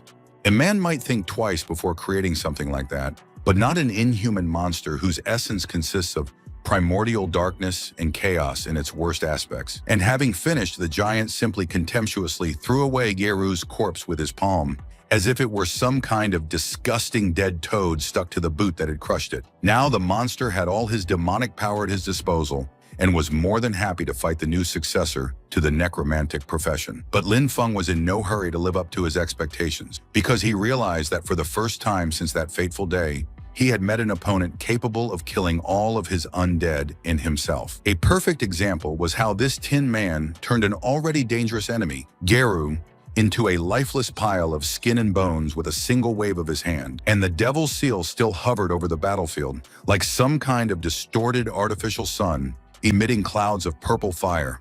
And looking at her, the young man grinned faintly, but very encouragingly, because look, he still had some way to win even in such a situation. And then the brunette, in a pointedly caricatured and arrogant manner, declared, "Oh, you stupid, ridiculous demon!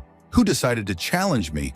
The necromancer himself. It even sounds funny." And then, without giving his enemy a chance to respond, he raised his palm and gave the order to attack, just as if he were setting a pack of perfectly trained hounds on a bear. The huge, monstrous knight only clasped his hands across his chest and stomach in a defensive gesture in response, and began to explain that this was a way to anger him.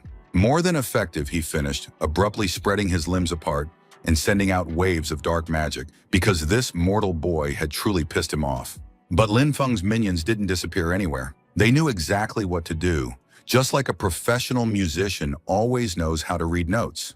To take the analogy with music further, each walking dead person now resembled an instrument playing in an orchestra, with the caveat that this was about brutal violence. But the archdemon was not impressed by any of this, and with frank, cold contempt, he declared that he did not understand how this slug was able to defeat that same He Xiao. And when the monster finally decided to attack again, instead of just tanking all those blows in the spell, it turned Feng's servants into nothing with one wave of its hand. He then grabbed the protagonist's hand with 2 fingers, lifted him up, and began to lecture him on how pathetic and insignificant he was, ignoring his indifferent face.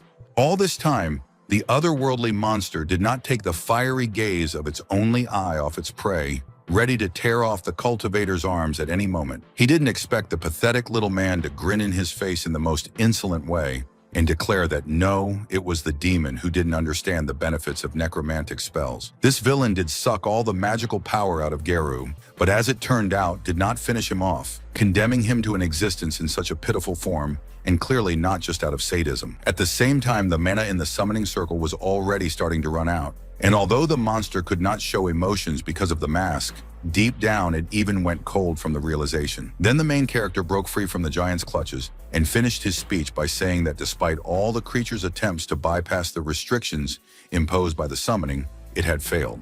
After this, something strange began to happen to the Demon King. It was as if a huge invisible being had lifted him into the air and started shaking and tearing him. But Lin didn't lift a finger. And the archdemon had no other options left to strike, other than a dying cry that he would definitely deal with this pathetic little mortal freak. Scratching his head indifferently, as if it had become infested with particularly annoying lice, the cultivator said with even greater indifference that he would be looking forward to this rematch. He, however, had no idea that there were people near the battlefield, and one of them was demanding that the other immediately go and check out all this chaos. Hearing this voice, the main character became much more frightened than when the 7th demon lord loomed over him, like a living mountain of steel and primordial darkness. He was about to be exposed by random people. It was the end of everything he had worked for, including his precious farm, so Feng ran like all of hell was after him. And he ran until he had spent almost all of his mana, with the exception of a few insignificant drops, and found himself in a farm shrouded in dawn. But be that as it may, the hero understood well and soberly that he actually remained alive thanks to luck. If he had guessed incorrectly, he could have already received a fate worse than death. After catching his breath, Lin Feng was about to go home, as if nothing like this had ever happened. But then reality literally began to crack behind him. He turned around, clearly demonstrating to the mysterious stalker his beautiful, bright eye with graceful feminine eyelashes, and demanding that he immediately identify himself. Instead of attacking from behind, the enemy came from the front, landing on the road, and the main character immediately recognized him as the annoying blonde guy. Rising to his feet, the mercenary hissed that just recently he had been happy, performing another task until his master forced him to take on this one. and he did not like it. Therefore, he added, removing the huge sword from his back, this scenario could have only one possible outcome. He would kill the annoying redneck, but he would be very grateful if Lin Feng would just stand there and do nothing. It would save him a lot of precious time. The main character was so used to his hybrid omnipotence that he didn't even blink an eye after all this, but only ordered his dead to come out again. However, when he made his signature palm gesture again, absolutely nothing happened, except for a sheaf of pathetic, barely noticeable purple sparks.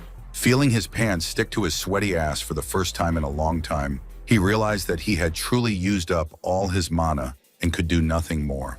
For the first time since the day the ghostly necromancer had unsuccessfully tried to subjugate him, he was what he had originally been, a boy completely useless in battle. And all he could do at that moment was watch with huge, bulging eyes and a nervous, half-mad smile as death approached him at incredible speed. Fortunately, his body, trained by decades of hard work in the fields, was not taken away from him. So at the very last moment, the black-haired youth dodged the blows to the side. However, it was still so close that he could almost feel the razor-sharp blade touching his skin, cutting it apart like a rotten ancient blanket. Luckily, he still had hope in the form of a lamp, which could greatly strengthen the undead, but it was still difficult to get to it in a situation like this. However, the thought that he could turn over the gaming table and make this vile bastard crawl on his knees before him, begging for mercy, still inspired the protagonist. The smile disappeared from his face as quickly as it had appeared, because the blonde killer did not stop for a second from trying to cut his victim into pieces. Suddenly, a supernatural female voice sounded in the teenager's head, ordering him to fall down without any explanation or other nonsense. Time was running out. The protagonist did not immediately submit because the killer, enraged by the fact that his prey simply did not want to die quickly and easily, attacked with increasing speed and fury. He no longer used the sword like a professional, but like a savage, using a blade no better than a stick, and this allowed Lin Feng to effortlessly dodge all the blows. Without any supernatural powers, he leapt and sprang around his opponent with the grace of a gazelle, and every blow of the demonic assassin was shamefully wasted. It was likely that sooner or later the blonde would have caught up with the brunette and cut off his head, but then something unexpected happened. The stone-covered ground was torn apart by roots. The antagonist really didn't expect this, and now he just looked on in amazement as the huge green mass continued to emerge from the depths, becoming ever larger. At first, these were ordinary green tentacles, but then numerous green translucent lines appeared in the air, and then something large and shaggy. No one was going to explain to the people what was happening now, because a particularly huge stalk immediately hit the mercenary, but the latter deftly dodged it. These creatures, of course, did not harm the main character, but several large plant limbs also grew behind him. Still without any exposition, they grabbed him by the arms and legs and dragged him away, forcing him to thrash around in terror, trying to break free and screaming in fear. And to prevent the killer from pursuing his prey, a blocked corridor appeared right in front of him, with rocks on the sides and a huge mass of vegetation in the very center. The mysterious man only hissed that it was a pathetic, cheap trick and glared at his unexpected enemy with such a furious look from his golden eyes as if he was trying to incinerate him. But he didn't know how to do that, so he decided to do it the old-fashioned way, using his multi-bladed sword and pouring magical power into it. True, this man couldn't be accused of modesty because he named this technique of his, just for a second, in honor of his own magnificent appearance. And now this fighting Narcissus tried to cut its way to the target, attacking the clump of vegetation and cutting off giant, thick roots in a matter of moments. His sword literally burst into flames, so the weeding process went smoothly. The strong green material retreated as if it were made of plasticine, for example. But by the time the blonde decided to turn his head and check the situation around him, Lin Feng was already running away at full speed, and only his butt flashed against the sunset. But after that, something very strange happened, because in the killer's eyes, the picture seemed to double, and next to the main character, he saw another guy. Whatever it meant to him, it sent the antagonist into such a fiery rage that he immediately forgot everything and rushed in pursuit to rip the boy's head off with his bare hands. However, an image of the seventh demon lord appeared in his head, who clearly ordered him to ignore the redneck and not to attack him again for some reason. The golden-eyed blonde hissed that this had been their plan before, and if he let this puppy go now, he would definitely run and complain to the law enforcement officers. The archdemon responded by making his voice much louder and more terrifying, his presence suffocating, and menacingly asked if this slave dared to question his wise decisions. It only lasted for a moment and happened only in the antagonist's head, but he still felt as if the sky itself had collapsed on him, and he fell to his knees. As he began to rise, overcoming the pain, a supernatural voice explained that he must now follow a mark visible only to him in order to kill his new victim. From the outside, this symbol was very reminiscent of traditional Chinese dragon iconography, depicting a menacing, coiled, snake-like monster. Trying to keep the treacherous tremor out of his voice, the blonde croaked out respectful words of obedience, unable to tear his gaze away from the symbol.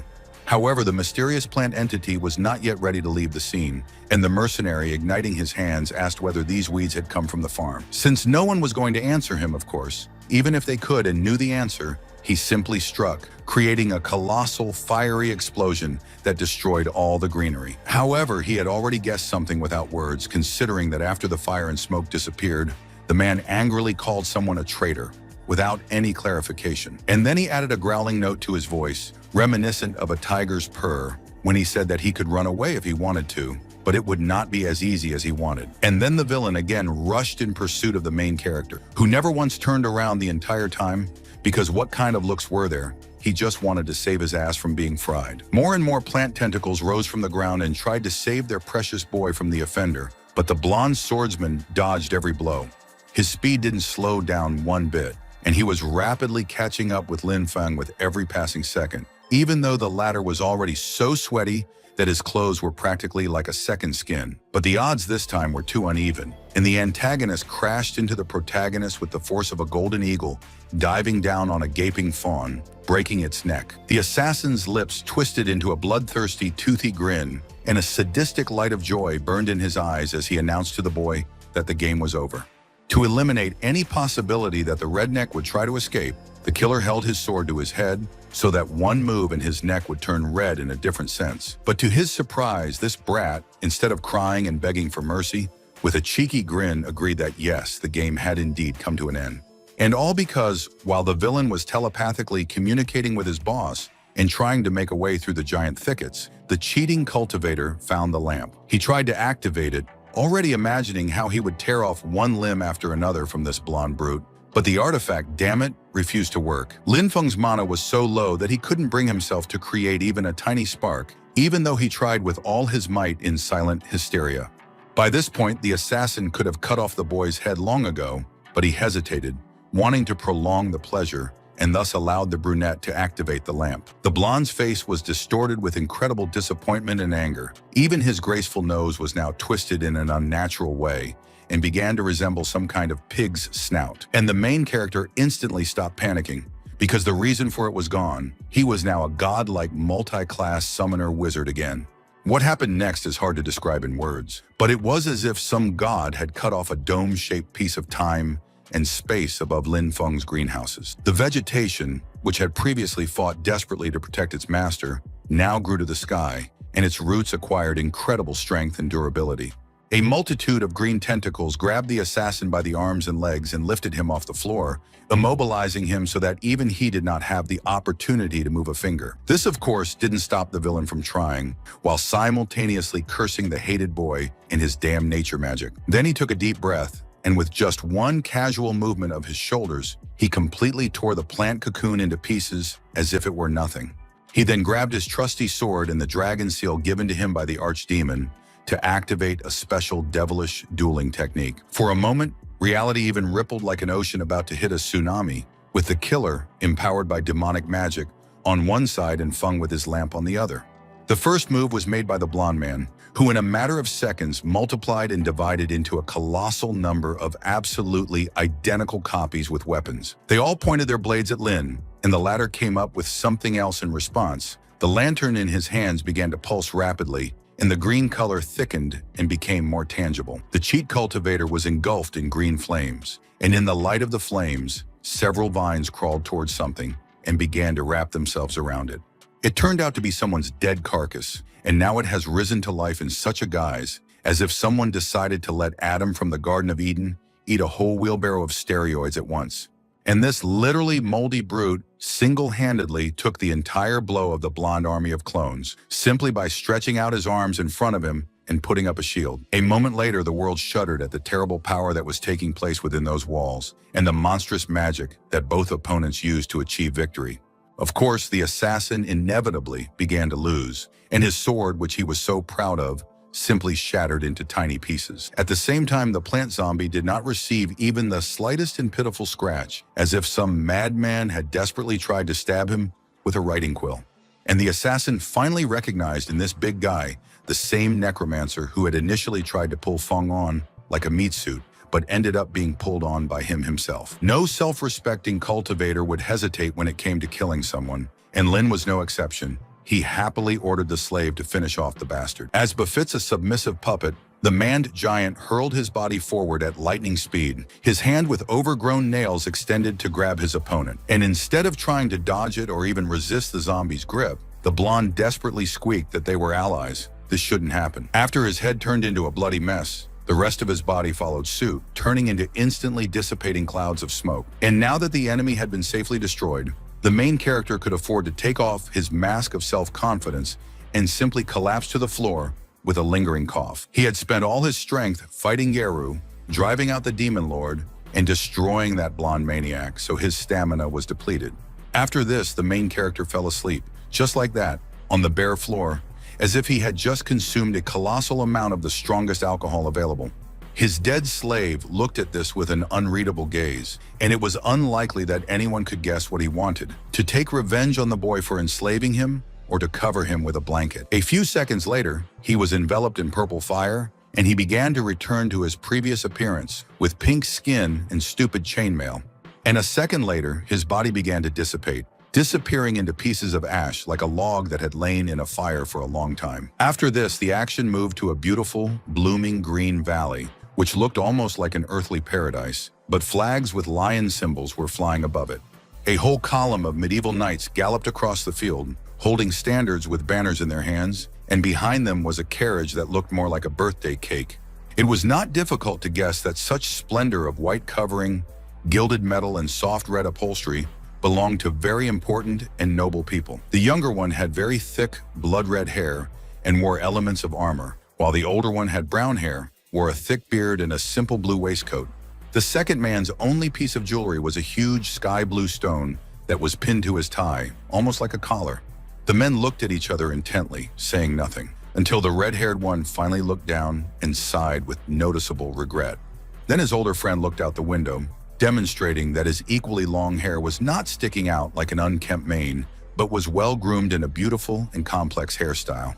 His eyes fell on a green grove, behind which there was some kind of wooden building, but the main thing was not that, but the fact that some green lights appeared in the air. It was such an amazing sight that all the occupants of the carriage pressed their faces to the windows, and it turned out that in addition to the men, there was also a woman with silver hair in it. Then some dark, ominous shadows emanated from the carriage, as if some kind of defense mechanism against enemy witchcraft had been activated. A second later, the shadows turned into white streams of energy, very reminiscent of traditional images of air spirits, sylphs. Nobody said anything yet, but the red-haired man saw something that made him look very closely somewhere ahead of him. Then a dismounted knight approached the carriage and, bowing his head respectfully, said something very quietly to the noble gentleman. The red-haired aristocrat only settled more comfortably into the carriage seat, crossed his legs, and again stared thoughtfully into the distance. The action moved forward to the next morning, and the main character's farm still looked as if it had been abandoned several centuries ago after widespread destruction. Debris and torn-out pieces of roadstones lay everywhere, and unnaturally gigantic green stems sprouted from every crack, entangling the buildings like tentacles. However, the mysterious man in the waistcoat decided to stay here, along with some of his servants. Dressed in modern business clothes, and a strange aura emanated from him. For the first time in a very long time, the bearded aristocrat spoke, and his first words, of course, were admiration for such wonderful natural magic, simply a miracle. And his servants, of course, also began to sing the praises of the mysterious natural archmage and to express out loud their envy of his power. Suddenly, one person, the youngest one, noticed that the surrounding environment and all its features clearly indicated a severe fight with demons. Then they accidentally stumbled upon Lin Feng, who was snoring sweetly and blowing wind in his sleep, and their attention was immediately drawn to the green diamond that looked like the legendary Sim symbol. The nobleman took one look to realize that this was the legendary lantern of nature, and it was this that had stimulated such a powerful outbreak of natural magic. He then unbuttoned the main character's shirt, revealing his perfectly dehydrated mutant 8-pack abs to the world, and began to heal him with his magic. Of course, the main character did not die, but he did not sleep in the usual sense of the word, since his spirit was actually in an extremely strange state. It seemed to him as if he, naked, was floating in some kind of quasi-cosmic space, and right in front of him towered a huge egg, shimmering with all the colors of the rainbow. He correctly understood that in fact this was a symbol of his own power, as his consciousness saw it, and therefore all these lights that were now literally caressing his body. Yes, this was a subconscious reflection of Lin Feng's specialty as a necromancer, and now he was trying to grab them with both hands like disobedient pet rodents. He didn't expect at all that something invisible would hit him in the jaw with such enormous force that he would not only fly back, but also flip over several times in the air. Forcing himself to stop in his tracks against the frozen air, he asked the logical question in such a situation, namely, what the hell just happened? However, he immediately prepared for battle, even if in this case what he was confronted with, as it seemed to Lin Feng, was his own power, which was beyond his control. A few seconds later, something very similar to a large purple egg appeared in the cosmic sky, and it descended towards the hero with majestic slowness. After a few more moments, its symmetrical outlines began to distort and take on a form that was unmistakably human. Who would have thought that this very figure would end up being the very same disgraced cultivator who tried to kill Lin Feng at the very beginning and was now his zombie? And to the shocked cry of the protagonist, he calmly explained that nothing strange had happened. He was still dead as a nail in a coffin, nothing more. But then he made an incredibly creepy expression on his face and shouted in a similar tone that it was thanks to the main character that he was able to understand the true meaning of death. Staring ahead with small, madman-like pupils in the middle of his white eyes, he slowly raised his clawed hand, and pale gray smoke immediately rushed toward it. And then he rushed forward, intending to grab the pathetic boy who had ruined his original plans and turn him into the same pile of meat as the blonde. This time the young man had no solid ground under his feet on which he could successfully gallop like a gazelle, and there was no magic. He found himself in the position of a helpless victim. No more secret tricks, no more secret weapons or plans. He could only desperately try to break free from the huge fingers, realizing how useless it was. And the evil wizard still didn't give up on his original plan. He still wanted to devour the soul of this redneck and wear his body like a great meat suit. Because then, the necromancer whispered almost lovingly, tilting his head to look straight into Lin Feng's eyes, he would truly return to life and glory. But then a cloud of thick white steam rose up behind him, and something between disappointment and boredom crossed the sorcerer's face, as if he thought, no, it's him again. This became even more obvious when he turned around with a grimace, completely forgetting about how he was squeezing the surprised cultivator farmer in his huge palm. So far, no one had appeared behind them, but upon closer inspection, that same white cloud turned out to be a portal that was gradually expanding further and further. And then a giant green ribbon burst out of that cloud and struck He Xiao with a sharp blow, straight across his uncovered back and what was below him. It looked completely ridiculous and wild. It was hard to take seriously, but the main thing was that it worked, and the evil spirit finally loosened its grip on its victim. And then another cloud appeared, this time a rainbow one, which began to take shape into a vaguely humanoid figure, and it grabbed the villain's hand, pinning it to the sky. The necromancer tried to resist, but it was as if some vile invisible being began to beat him with terrible force from all sides, not hesitating to hit anything. This irritated Xiao to no end, because the damn forces of damn nature simply didn't know when to politely step aside and close their eyes and ears. And then, for some reason, he let go of Lin Feng from his arms, simply throwing him down as if the boy was some kind of incredibly annoying doll. And then everything that was happening became completely strange. The protagonist on one hand was naked in outer space, and on the other, in green, in his black suit. This phantasmagoria continued for several seconds before the young man finally coalesced into a single clothed figure, stuck in the middle of a swirling purple void. Soon he came to his senses completely, thanking fate for once again saving him from mortal trouble, because he himself was still a non-entity. So now he knows he has this parasite inside him, just waiting for the right moment to steal control of everything? That's a huge fucking problem. But only later did he realize that there were some strangers around him, discussing how lightly he had gotten off, and that healing his injuries was a piece of cake. One agent noticed this and commented, and another reported to the owner that he had thoroughly searched the area. A demon of at least level 20 was definitely at work here. Afterwards, the mysterious aristocrat approached the still exhausted protagonist, commenting on how successful this little operation had been. The protagonist tried to jump to his feet, but one of the servants held him by the chest and asked whether Feng himself had finished off that demon and how he felt now. The brunette didn't answer him in any way because his attention was completely drawn to the bearded brown-haired man who did not take his eyes off the young cultivator in response. The main character had no idea who they were or why they had come here, so he firmly decided that he would not blab about anything important in their presence. The aristocrat, however, saw right through his true feelings, so in a soothing tone he asked him to calm down and not worry so much. As it turned out, he was one of the professors of natural magic, and one of those whom Vela had pulled from the front so that they would immediately look at her new, so to speak, mentor. But instead, the man carefully clarified whether the protagonist was a student from the Nephin Academy, given his clothes and specific documents. Without taking his eyes off the teenager, the adult cultivator slowly reached towards the edge of his cloak to take out a certain item. It was his own document, which confirmed that he was indeed a teacher, and one of natural witchcraft at that, and not some vile imposter. Realizing this, the main character, in the traditional Chinese manner, stepped forward, respectfully bowed his head to the mentors and greeted them as superiors. Then a long-haired, red-haired man appeared on the scene, and it was he who called the professor's name, Seymour, when he asked him what had happened here. Looking at him for some reason, as if trying to literally look into his soul, the elderly brown-haired man explained that in front of them was a magnificent young demon slayer. The red-haired guy, frankly speaking, wasn't particularly happy about this, because he clearly perceived Lin Feng more as a dangerous and bloodthirsty animal on a flimsy chain. But then he hid his true face, smiled good-naturedly, patted the redneck on the shoulder, and declared that a true hero begins his journey from the very first days of his youth. Then he saw the assassin's broken sword and asked himself in shock if it was really possible to destroy a demon, and a level 21 at that, with that.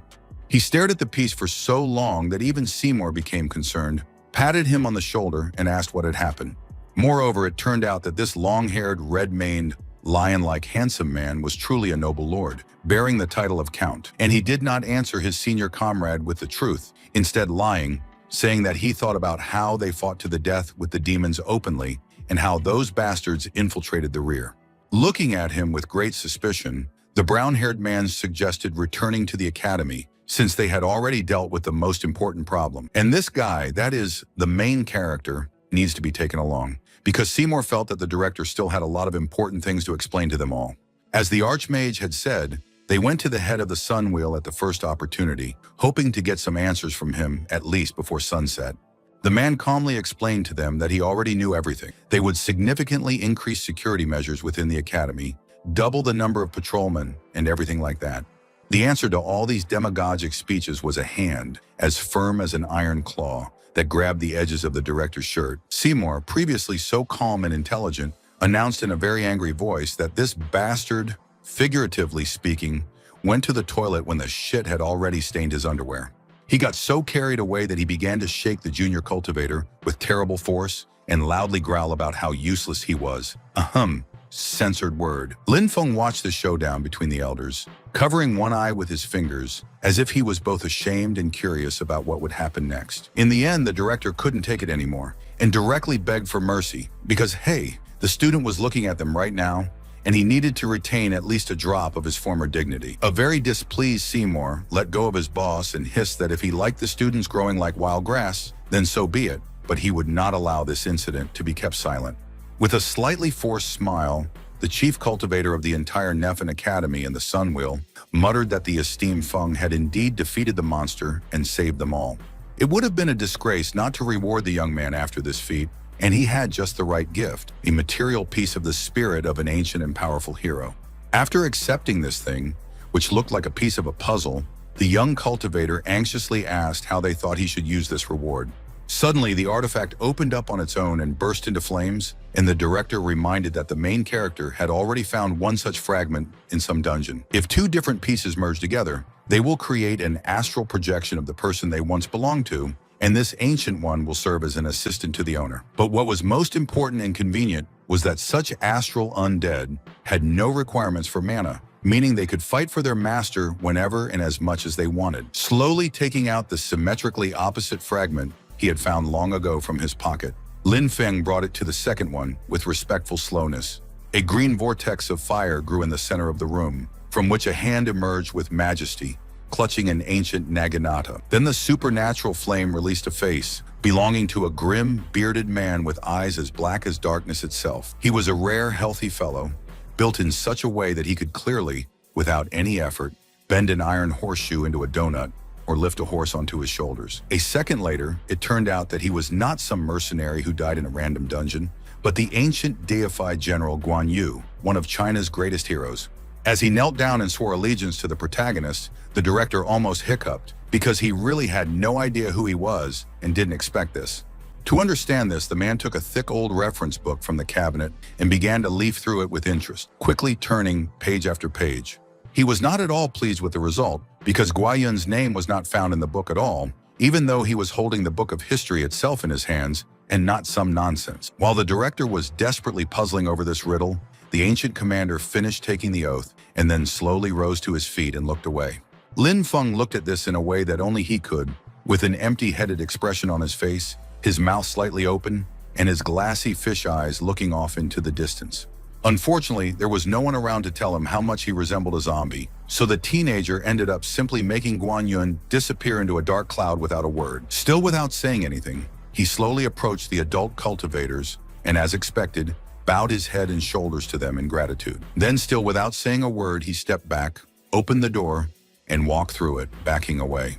When the door closed again and the characteristic click of the lock was heard, Seymour, after waiting another minute, said with fervor that they simply had to take this child for themselves. He had never seen such a diamond in his life, but if he began cutting it now, then in the future, Lin Feng would shine brighter than anyone else. There was no doubt about it. The second cultivator merely sighed wearily, shook his head, and replied that the protagonist had the right to choose his own path in life. The main character himself was walking down the corridor at that time, making some sounds that could have been taken for an attempt to sing along to the song, but he didn't have headphones. The attack of that demon in human skin helped the main character realize that he was nothing more than an overgrown fish in a small pond, still unfit for the ocean. He could kick his peers, local bandits, and monsters as much as he wanted, but in the face of a truly strong and intelligent enemy, he was practically helpless without his zombies.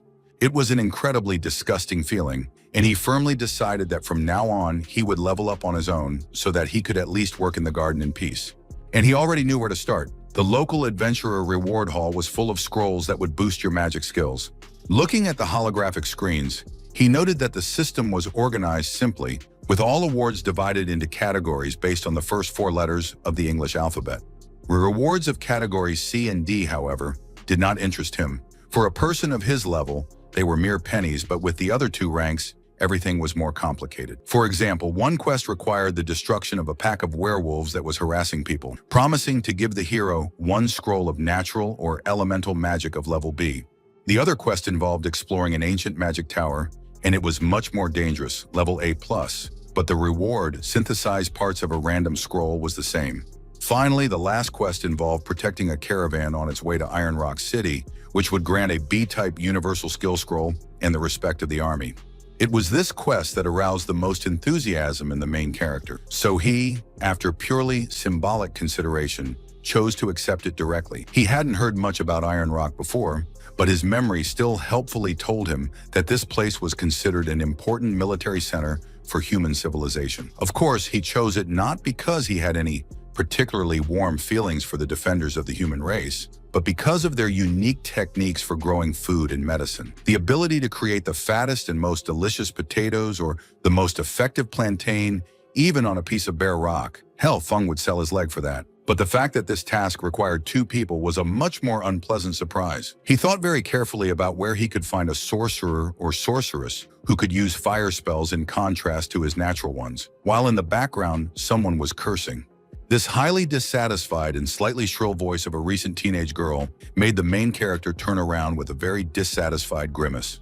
His face lit up when he realized that one of the participants in the dispute was his longtime follower and fan, Eileen, but neither she nor her enemy had any idea about him yet. The sorceress argued that she had only hit someone because those bad people had given her a fake potion, so they themselves were to blame for what had happened. Another adventuress, a blonde in a blue dress and with very thick black eyebrows, retorted that the penalty for attacking a person was a fine of 2 full-weight gold coins. The most disgusting quality of the crowd was that they could perceive absolutely any spectacle as free entertainment, even a trap set by a gang of swindlers for new recruits. But the fire sorceress was not going to take the bait and, in an ultimatum tone, demanded that she return the unfortunate bear bile right now.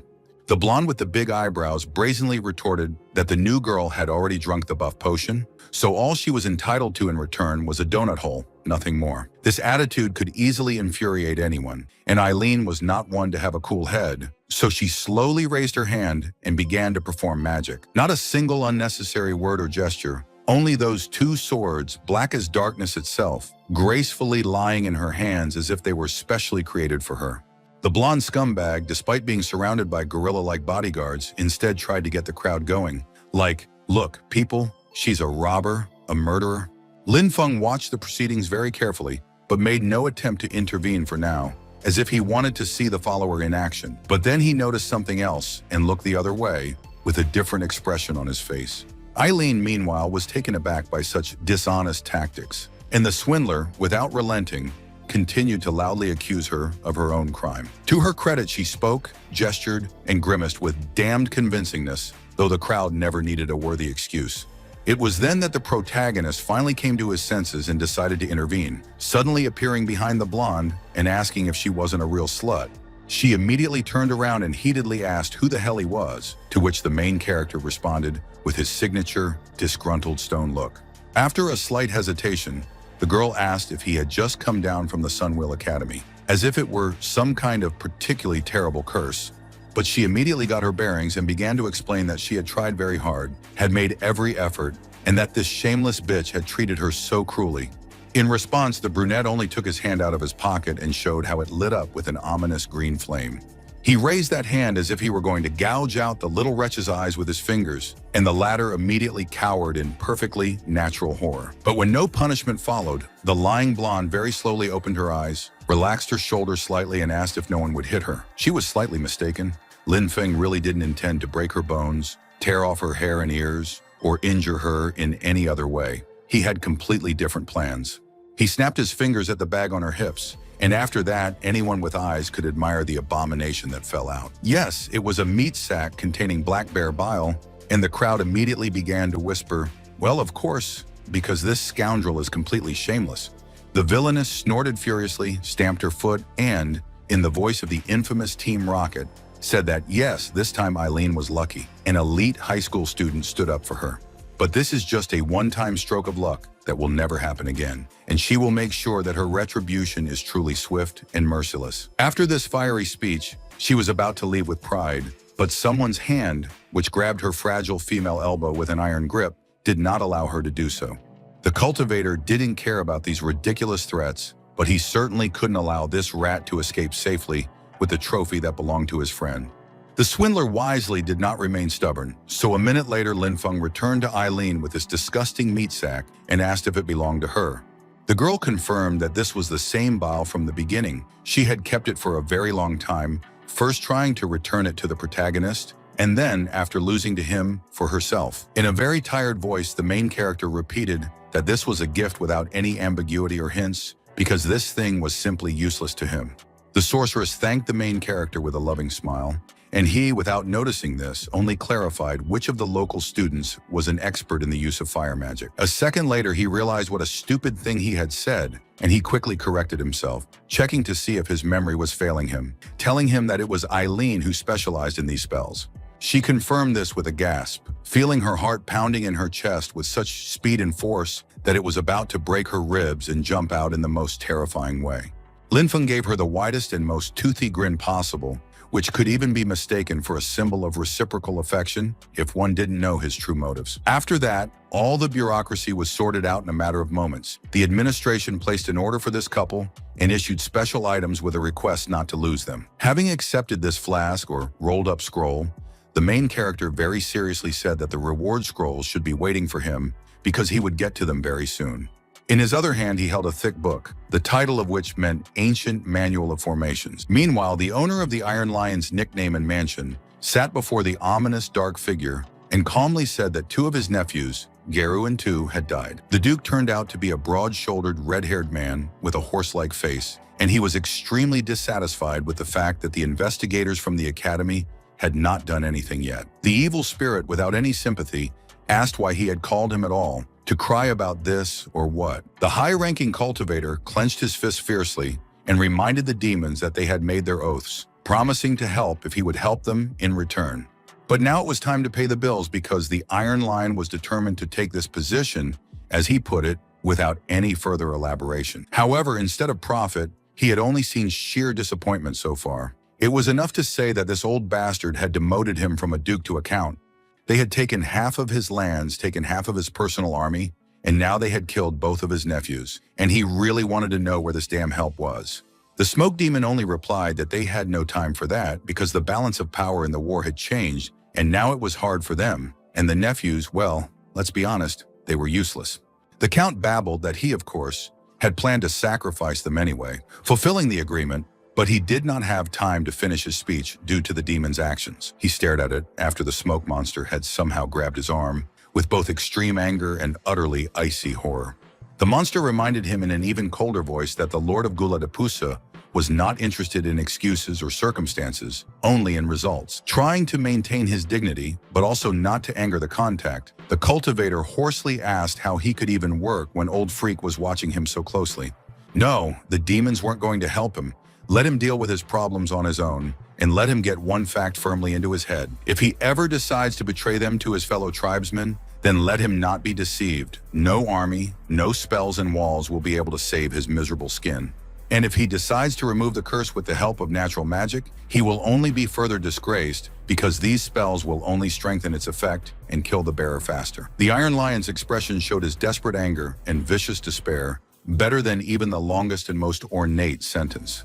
Before leaving, the cloaked demons said that they had also prepared a small joke in Iron Rock, so the Quisling should remove the garrison from there in advance. And only after this did the villain finally disappear into the supernatural darkness, leaving his mortal accomplice in an empty, dark room. For a while, the red-haired cultivator simply stood and looked out the window, as if he was suffering from ordinary insomnia, and decided to take a walk in the hope that it would bring him to sleep. And after a few seconds, his face became distorted and covered in cold sweat, as if a terrible fever, an insane heat and cold at the same time, had penetrated into his intestines. The next day, the main characters were trekking through some wild, steep terrain, but damn, they looked like they were about to flex at a school party. Eileen couldn't think of anything better to do than put on a literal school uniform, but then she turned around as if something else entirely had caught her attention. Behind her and Lin Feng was a huge, muscular werewolf with red eyes capable of tearing a bear apart, but neither of them were intimidated by it at all. Without saying a word, the sorceress took out one of her swords and froze for a moment in such a pose that if parents with children had been nearby, they would have closed their offspring's eyes. You might think that everything that happened lasted for a very long time, to the point of unnaturalness, but in fact it took only a few seconds, simply frozen in slow-mo. One movement, one instant, and the wolf's head, which could have bitten through a bull's skull as if it were an egg, fell to the ground, sprinkling the earth around with black blood. However, the sorceress really didn't like everything that this was leading to, because werewolves had already attacked them 3 times, and this was only in 1 hour of travel. After a few seconds, the protagonist asked her what was wrong with all this, as if he was trying to get the sorceress to give a lecture full of logical reasoning and conclusions. Aileen accepted this game, and began by saying that Iron Rock remained an important military facility, so local cultivators regularly patrolled the local lands with fire and sword. Under normal circumstances and on the main road, they would never have been attacked by a monster, because even ordinary large animals try to avoid such paths. It was abnormal, completely unnatural and extremely strange. But what was even stranger was that Eileen said these words as if she was confessing her love to Lin. The main character acted even more inappropriately, abruptly dropping to the ground in the pose of Spider-Man crawling up a building, while the sorceress remained making model poses. A few seconds later, the brunette rose into the air, thanks to the fact that a ring of green magic formed under his feet, working in defiance of gravity. The protagonist remained in this pose for some time, without moving a single muscle or even blinking, as if he were actually a painted, realistic statue. Then he returned to the ground again, straightened up, and explained that he had connected with all the plants in the area with his thoughts, and this did not give any clues about possible threats.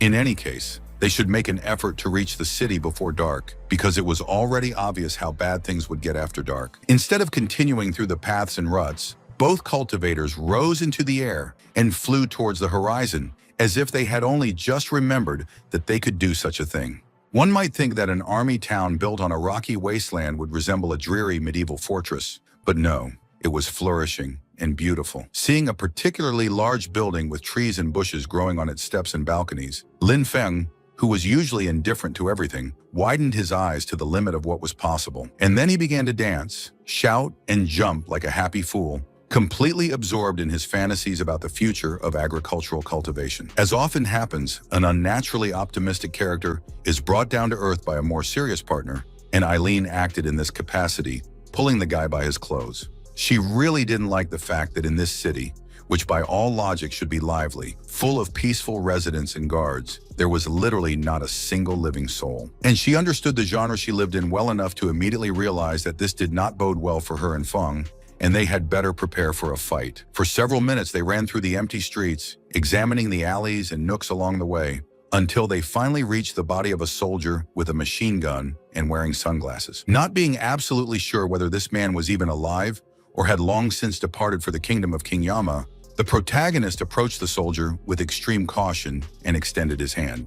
A few moments later, the young man confirmed with a sad expression that the fighter was indeed dead, and alas, even their cultivator omnipotence could not help him in any way. And the corpses of many more people lay along the sidewalk, like sardines at the bottom of a barrel. And it was terrifying because how could thousands of elite fighters suddenly die, and even without wounds? And a few moments later, it became clear that demons were, of course, responsible for all of this. Some of them right in the middle of the street around a certain column with runes. The main character immediately frowned and fixed his eagle eyes on them, just like a perfectly trained hound that had finally caught the scent of a badger. However, he did not immediately kill them, but instead carefully approached to assess what this crowd of demons decided to do, why they gathered in a flock. It only took one look for Eileen to realize that they were about to do some kind of magic, and that it definitely wouldn't lead to anything good, so it was time to open fire. But the main character grabbed her by the shoulder and, with a face that looked like it had been drawn by a cheap neural network, reminded her that these monsters were level 35 in power. She simply had no chance of harming these creatures without dying herself, and the sorceress chose to remain silent, but her look was more eloquent than any words. Then he hugged her shoulder even tighter, as if trying to protect her from bad weather, and purple lights of necromantic magic swirled around the couple. But it wasn't his own magic. It was one of their enemies who noticed them and vilely struck them in the back. But the noble Lin Feng still noticed them and saved his companion's life. The explosion from the collision of these fireballs with the asphalt was so powerful that if there had been an ordinary person there, not even a trace of blood would have been left behind. The other demons discovered them and immediately warned each other about the vile intruders. But Eileen didn't think about that. She thought about how she was pressed against the protagonist's chest.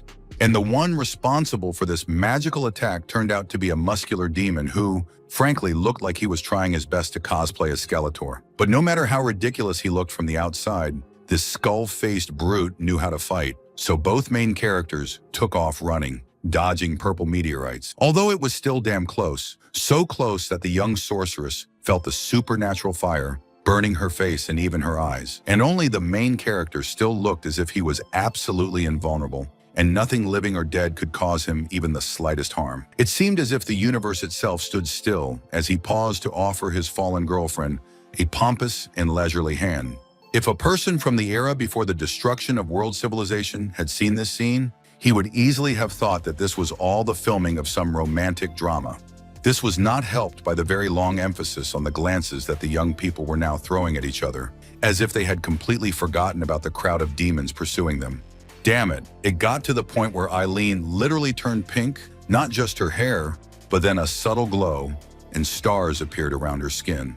The demons behind the scenes were obviously tired of watching this disgusting romantic farce, so they unleashed hellfire on this couple with redoubled force. The situation seemed completely hopeless for the main characters. They lay on the ground, slightly stunned, while the monsters approached them in a whole group.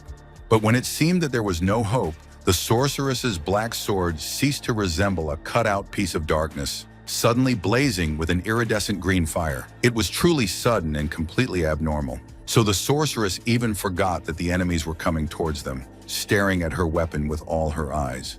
And the same green fire flowed very softly between the graceful male fingers, one of which was decorated with a simple dark ring. But then the spell wore off completely, and the protagonist suggested that demonic witchcraft had the ability to block mortal spells, like an antivirus. And even the ancient hero summon, which required no mana expenditure from the user, couldn't be used here, which was just damn bad. Although all skeletons smile, the skull-faced demon somehow managed to grin especially vilely when he began explaining how it all worked and how the mortals were completely screwed. However, not only was he in no hurry to get rid of the two human pests, but he also danced along the way. Because hey, what did he have to be afraid of now? If the main character had been alone, he would have resorted to necromancy without hesitation to protect himself. But he also had a friend with him, so the only option was to escape. But some people's principles go far beyond common sense, because the fire sorceress squeaked again that she would detain these bastards and that Lin Feng should run. It sounded so suicidal and naive that no one would have laughed in such a situation, let alone such a dry person as the main character. Clenching her small fists tensely, Eileen explained that one person had to survive to return and report what had happened. In the past, she had allowed Lin Feng to wipe the floor with her body, but now she said with a terrifying face and voice, no one would ever look down on her again. Crossing her black blades over each other, she once again ordered the farmer to run, to return home to the academy, and not to look back, no matter what happened. And one could expect various actions from the young man in response, but not that he would hit the girl on the back in the most rude manner, forcing her to move forward. But after that, something even stranger happened. Feng's supposedly blocked natural magic made itself known again. And Eileen reacted to this as if someone had hit her hard on the head and damaged a cortex or two in her brain. A few seconds later, she collapsed to the ground in the most melodramatic way possible. The demons, not realizing what this meant, burst out laughing. Because just look, a little man is attacking a fellow human to save his own ass. But of course, that wasn't really the case. He just didn't want to have a living witness nearby to how exactly he was able to solve problems, to put it poetically. Then his face turned into a poorly drawn picture by a neural network. He became so cheerful, and his lips stretched so hard into a smile. Even the demon, opening his skeletal mouth in surprise and sticking out his tongue, could not understand why this little mortal psychopath began to behave like this. The main character very slowly put his bag down on the ground and began to rummage through it. From there, he took out his favorite artifact, the lamp of nature, which had already saved his life in a similar situation. At the sight of this, the demon became even more enraged than the stereotypical bull who finally saw something red. He literally unleashed a meteorite barrage on the cultivator in order to quickly erase this abomination, this damn source of life. But all his spells merely scattered against the impenetrable green shield, like water flowing over a rock. The lantern of nature, the concentration of the power of life itself, was too powerful for such a weak attack. However, it also had an alternative mode, a nightmarish artifact associated with necromancy. The young man rolled this toy between his fingers for a while, enjoying the effect he hoped to produce on his opponents. To further emphasize how insignificant his enemies are compared to himself, the protagonist summoned only one of his loyal zombies, the one with the scythe. The demon sorcerer responded to this outburst of pathos with his own, striking the pose of a guitar-playing rock star and unleashing a wave of deadly magic. But the pink undead in a chainmail bikini destroyed all of this with literally one wave of her hand and walked forward, boldly swinging her hips, which even Feng himself did not expect. Skullface couldn't understand why this was happening, why the Walking Dead were working for some little man against them, the demons, the true masters of evil and darkness. And the cultivator decided to release his entire stock of cliched, cool phrases that he had, and now with a grin he announced that the hunt had begun. And he summoned all of his, let's say, Walking Dead, although now more than ever they resembled the stands from JoJo, albeit with a very tasteless design. Someone called upon the demons to help their own undead, real walking corpses, disembodied skeletons in cloaks, and with medieval weapons in their hands. Of course, it would have been unrealistic to expect them to be able to cause any harm to the main character's slaves, and they didn't even fight so much as dance. Now, one swing of the scythe was enough to blow the skeletons into separate pieces, incapable of causing harm to anyone. And hundreds of meters from the scene of the duel, a group of completely different skeletons, wearing dark monastic robes, continued the ritual that the demons had begun to disable the magic. There was no stereotypical undead glow in their eye sockets, only emptiness, which made these skinless and ethereal sorcerers look especially creepy. But then one of them finally lit the red lights in his skull and asked his colleagues in a very dangerous voice why their anti-magic trap didn't work on Lin Feng. Another muscle-bound monster with a skull head emerged from the streams of purple smoke and thundered that the summoner was food, and that he would quickly kill him if the undead were delayed. The dead sorcerers obediently entered the fray, although each of them used medieval weapons, and one even armed himself with a scythe, a tool for harvesting crops.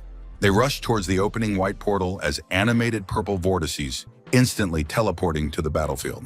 So, on one side there is an army of glamorous, colorful muscle men and girls wearing tasteless clothes, and on the other, the real undead, the embodied army of darkness. Their leader, who also had no taste in fashion, dismissively remarked that it would be an easy fight. Just kill the summoner, and all his slaves would disappear in smoke. But honestly, how stupid this mortal was to think he had any chance at all in this battle. It's pathetic. Before the big man could finish speaking, he disappeared in a wave of sound and a cloud of smoke, as if a very powerful mine had detonated right under his feet.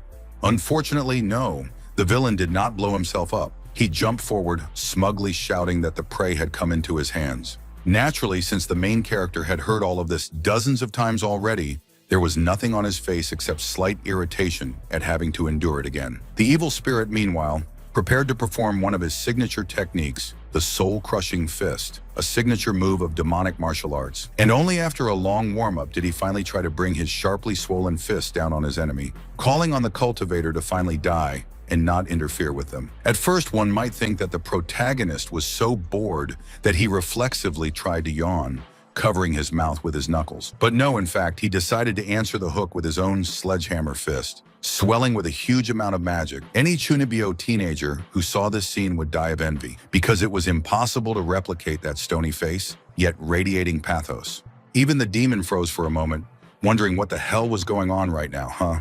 From the outside, it looked like a clash of the elements, and in fact it was, only instead of trivial fire and water, life and death themselves were fighting. The demon might be over 1,000 years old and Feng just over 20, but he had trained for almost his entire life and was now pushing himself to the limit.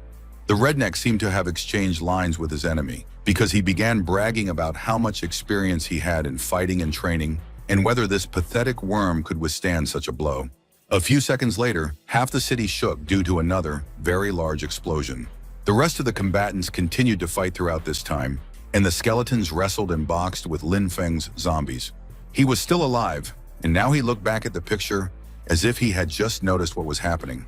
The protagonist's 4 pink, pig-like slaves immediately formed a semicircle, hovering in the air. And someone's armored leg landed with a crash on the stone floor, and its owner growled, asking who this boy was. But it would have been easier for him to get an answer from a telephone pole, because the main character just looked at him, thinking it was cooler that way. Kneeling down, the skull-headed demon asked why these little men had attacked what was now their city and what their goals were. Any resistance on the part of mortals was doomed to failure, because soon their master would appear here in all his power and glory. Upon hearing the name of this archdemon, the teenager frowned with great displeasure, as if he had discovered that his precious harvest had been devoured by a Colorado potato beetle. He turned to one of his female zombies, giving her a telepathic command. Instead of immediately doing what was expected of an undead puppet, she pointed at herself in shock. But she was very happy when the protagonist asked her to torture the prisoner to get information. Realizing that her own little moment of glory had now arrived, she began to show off, spinning in pathetic poses and throwing purple fire. With a lustful, anticipatory smile, the main character whispered that he really needed to know their plans. So let her beat every little detail out of him. He finished with a truly feverish gleam in his eyes. In response, the woman began showing off even more intensely, so that anyone except her and her master would be ashamed. Finally putting an end to this disgusting circus, she swung her scythe and magic at the same time. The defeated demon somehow managed to portray incredible rage on his skeletal face. But he could no longer do anything, especially when a huge black something appeared from under the ground in front of him. It rushed towards him, turning into purple fire on the way, and enveloped its prey from all sides, enclosing it in a cocoon bubble. But from the outside, this fire took up very little space and seemed like a small, harmless special effect. Lin Feng watched this with his favorite expression, which could be poetically described as the grimace of a fish stunned by an explosion. And then he made his face pathetically sullen and looked at Eileen, still lying unconscious on the ground and, fortunately, completely unharmed. One would have thought that at least now he would wake her up, or at least take her to a safe place. But no, he simply turned around and walked away without a word. He was much more interested in the altar, on which the same purple fire burned, as well as an inverted satanic pentagram. And somewhere there, deep underground, far from all this turmoil, there lay a glowing sphere, which like an egg began to crack and crumble into pieces. With a pompous voice and the look of a tender, amorous doe, the protagonist wisely declared that the demons had suppressed almost all human magic in this area. Therefore, it would be logical to assume that the thing he is looking at right now is that anti-magic circle that has been talked about so much recently. Very slowly, he extended his hand towards the glowing purple ball of flame, as if afraid of accidentally extinguishing it. But even this extremely soft touch was enough for the outer shell to burst, revealing its terrible core and other insides. Looking at this supernatural sight with all possible seriousness, the cultivator admitted that he could not do anything about it himself, so there was only one way out. One of his slaves must do it for him, and he called the nearest zombie to him like a dog. The pink giant in black armor approached the young master without any objections or words. He wasn't required to make any complex decisions. No, he just needed to blow everything that was visible to the eye into tiny pieces. The enslaved dead man reacted to this very strangely. Instead of immediately going into battle, he clutched his face and head with his hands as if in terrible pain. And when he unclenched them to clench them into a fist again, there was real rage and hatred on his usually impassive, expressionless face. Thus, the former cultivator struck at this spatial crack with all the might and force he could muster. At first, one might think that nothing had happened, but after a few seconds, this portal began, figuratively speaking, to shake and tremble as if in a fever. Then a dome-shaped wave of purple fire rose from it as a last resort against the invaders. However, without any glory or triumph, it began to crack, unable to withstand such catastrophic damage. The protagonist stared at this with an expressionless face, waiting to see what would happen next. But in the end, nothing happened, which even Lin Feng himself noted with suspicion after a minute of waiting for any enemies or traps. Inside there were only skeletons, which wouldn't be strange for undead lords, necromancers, and demons. But these particular skeletons were completely lifeless. Before taking a step, he thought about checking on Eileen, just in case something happened to her while he was struggling with a pompous air. But she still remained unconscious on the ground, without any hint of anything new. Like an experienced doctor, he concluded that everything was perfectly fine. There was nothing more serious than bruises and scratches, and that same zombie with a flower on her head looked at him with the eyes of a puppy, waiting for him to finally pet her. The brunette sighed heavily, obviously beginning to regret that he had ever decided to enslave women. With the air of a parent about to give his daughter a stern and serious talk, he spoke to this savage. But then something happened that made him stare at her with his big wet eyes. A second later, it became clear that he was looking not at the former elf, but at his own chest, which began to glow with a golden light. No, a magical demonic larva didn't burst out of him with blood and guts. The young man simply took out a strange book that appeared out of nowhere. Like any self-respecting magical reference book, it opened by itself, as if an invisible person were holding it and leafing through it. The man looked at this with an expression of apprehension and tension, clearly ready to strike at any suspicion of a threat. Then a huge red pentagram appeared in the air, with green flames swirling around it. More of this flame and light burst forth from the book itself a second later, much to the cultivator's horror. The thing activated itself without any command from him or anyone else, and Feng clearly didn't like it at all. He had just destroyed the demonic beacon that was suppressing his human magic and cultivation abilities. And immediately after that, this happened. And this was not good. He did not like things that could happen so suddenly, without foreshadowing anything. But then the main character sat down on the cards to hide this possessed book deeper in his bag, so that it would not play any more unexpected tricks. Without even glancing at Eileen, who continued to lie defenseless on the bare and obviously very cold ground, he decided to once again begin investigating the demon's plans. Since the main character no longer had the time or desire to pretend to be an ordinary cultivator, he rushed forward with all his might and speed. He jumped and ran faster than the wind itself, with unimaginable ease and speed, avoiding potholes, debris from buildings, trees scorched black, and even ditches with flames. But he will stop faster than a frog that senses the approach of a viper when fragments of rock, launched by a giant green hand, fly towards him. Upon closer inspection, it turned out that these were not just rough stone fragments, but in fact fragments of some kind of tablet or wall covered with runes and cuneiform writing. He then continued on his way as if nothing had happened, until suddenly he heard a very loud and harsh laugh that could have put to shame the famous laughter of the spotted hyena. It didn't take a genius to realize that sounds like that in a place like that never meant anything good. Nevertheless, he still decided to check just in case. Suddenly, there was a living person there who needed help, and for camouflage, the redneck threw on a duster coat. A huge living skeleton with a sword, the source of that very laughter, was chasing a woman and her little daughter in order to slowly and with pleasure chop them into small pieces. At some point, the girl twisted her leg, and since she had been running at full speed before, she literally flew several meters headfirst.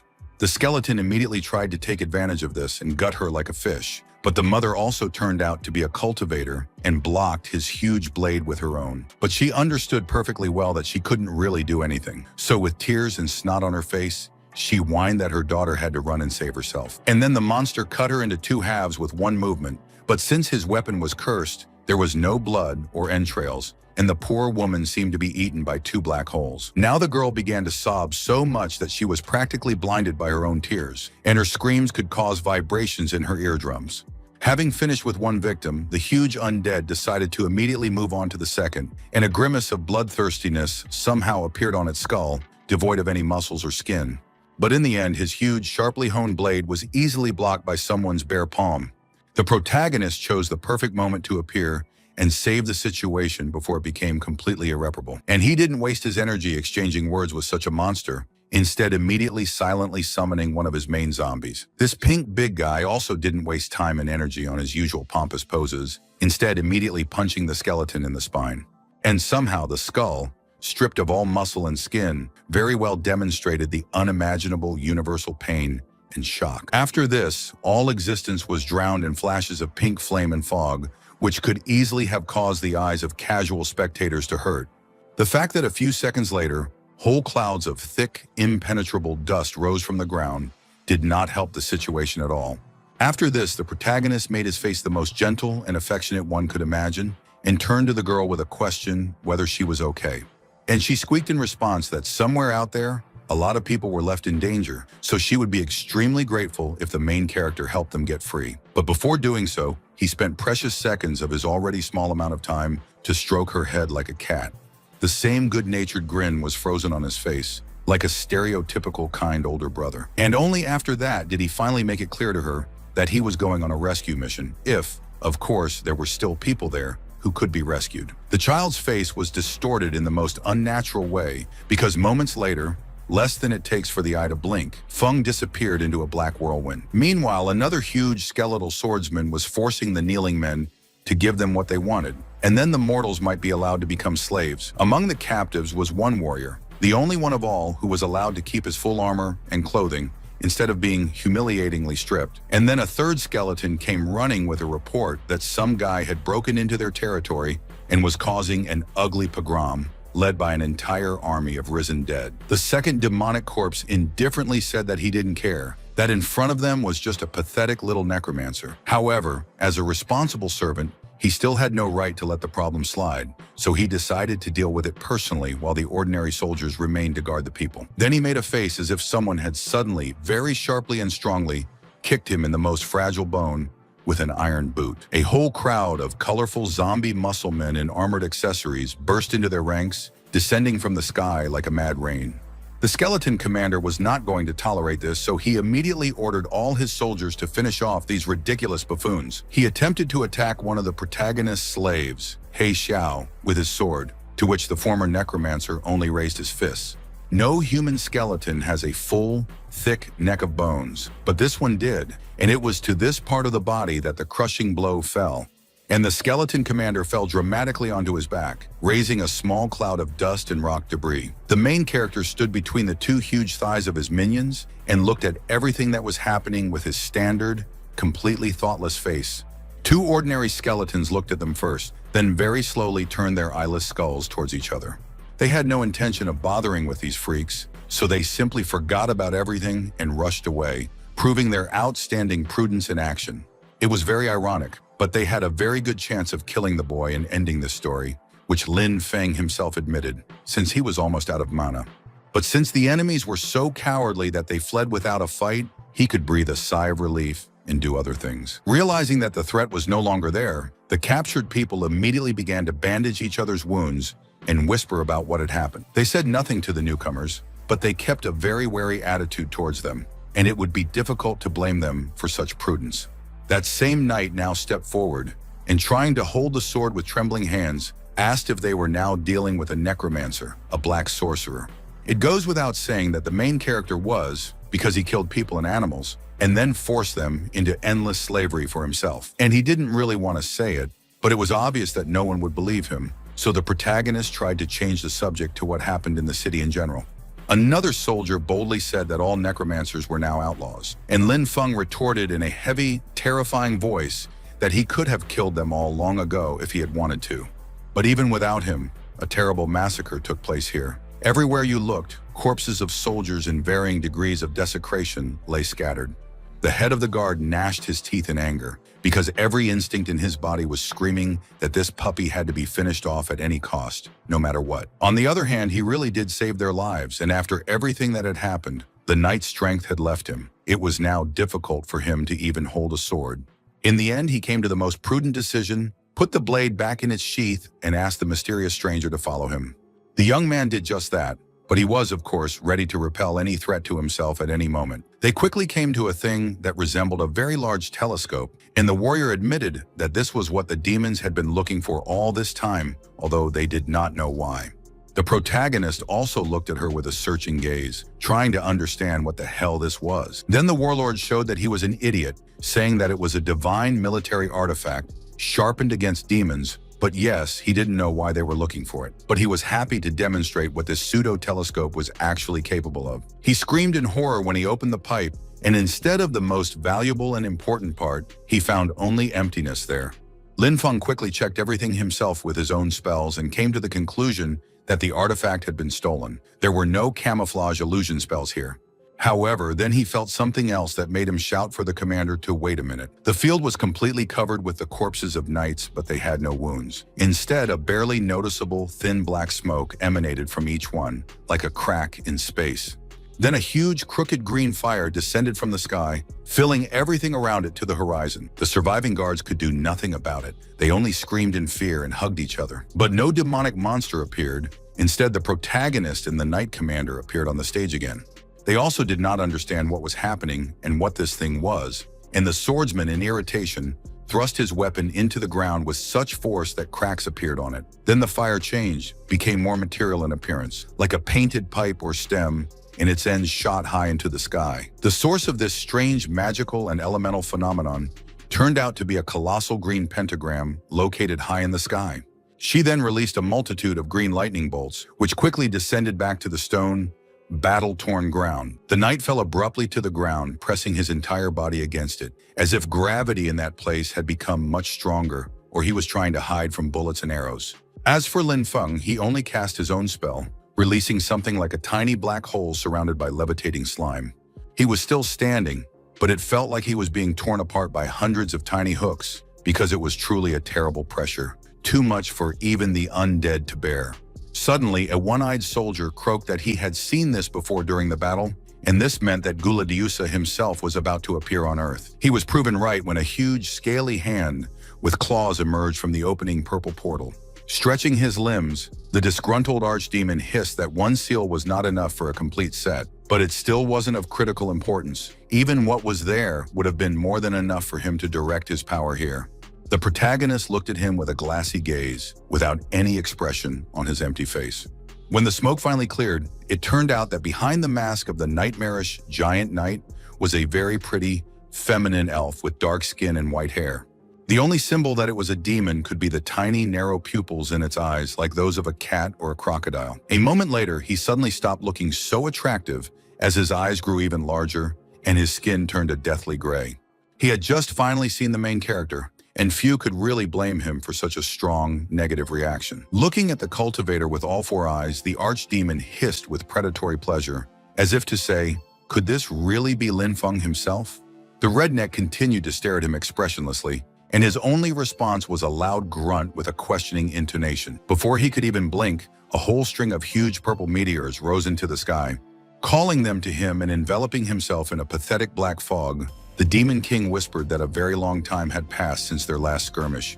But he never, not even for a moment, forgot about that nasty little insect. The underworld would sooner have burned to the ground than that would have happened. The remaining defenders of Iron Rock looked on in horror, like sinners on Judgment Day. And hell, they had every right to react that way. Guladiusa once again called the protagonist a damned bug, and then flew above the ground without the help of any wings. Indeed, said the demon elf, what kind of impudence is needed to show up in this place after everything that happened? The brunette looked at his enemy from under his brows and whispered, it's him, as if this fact had only just dawned on him.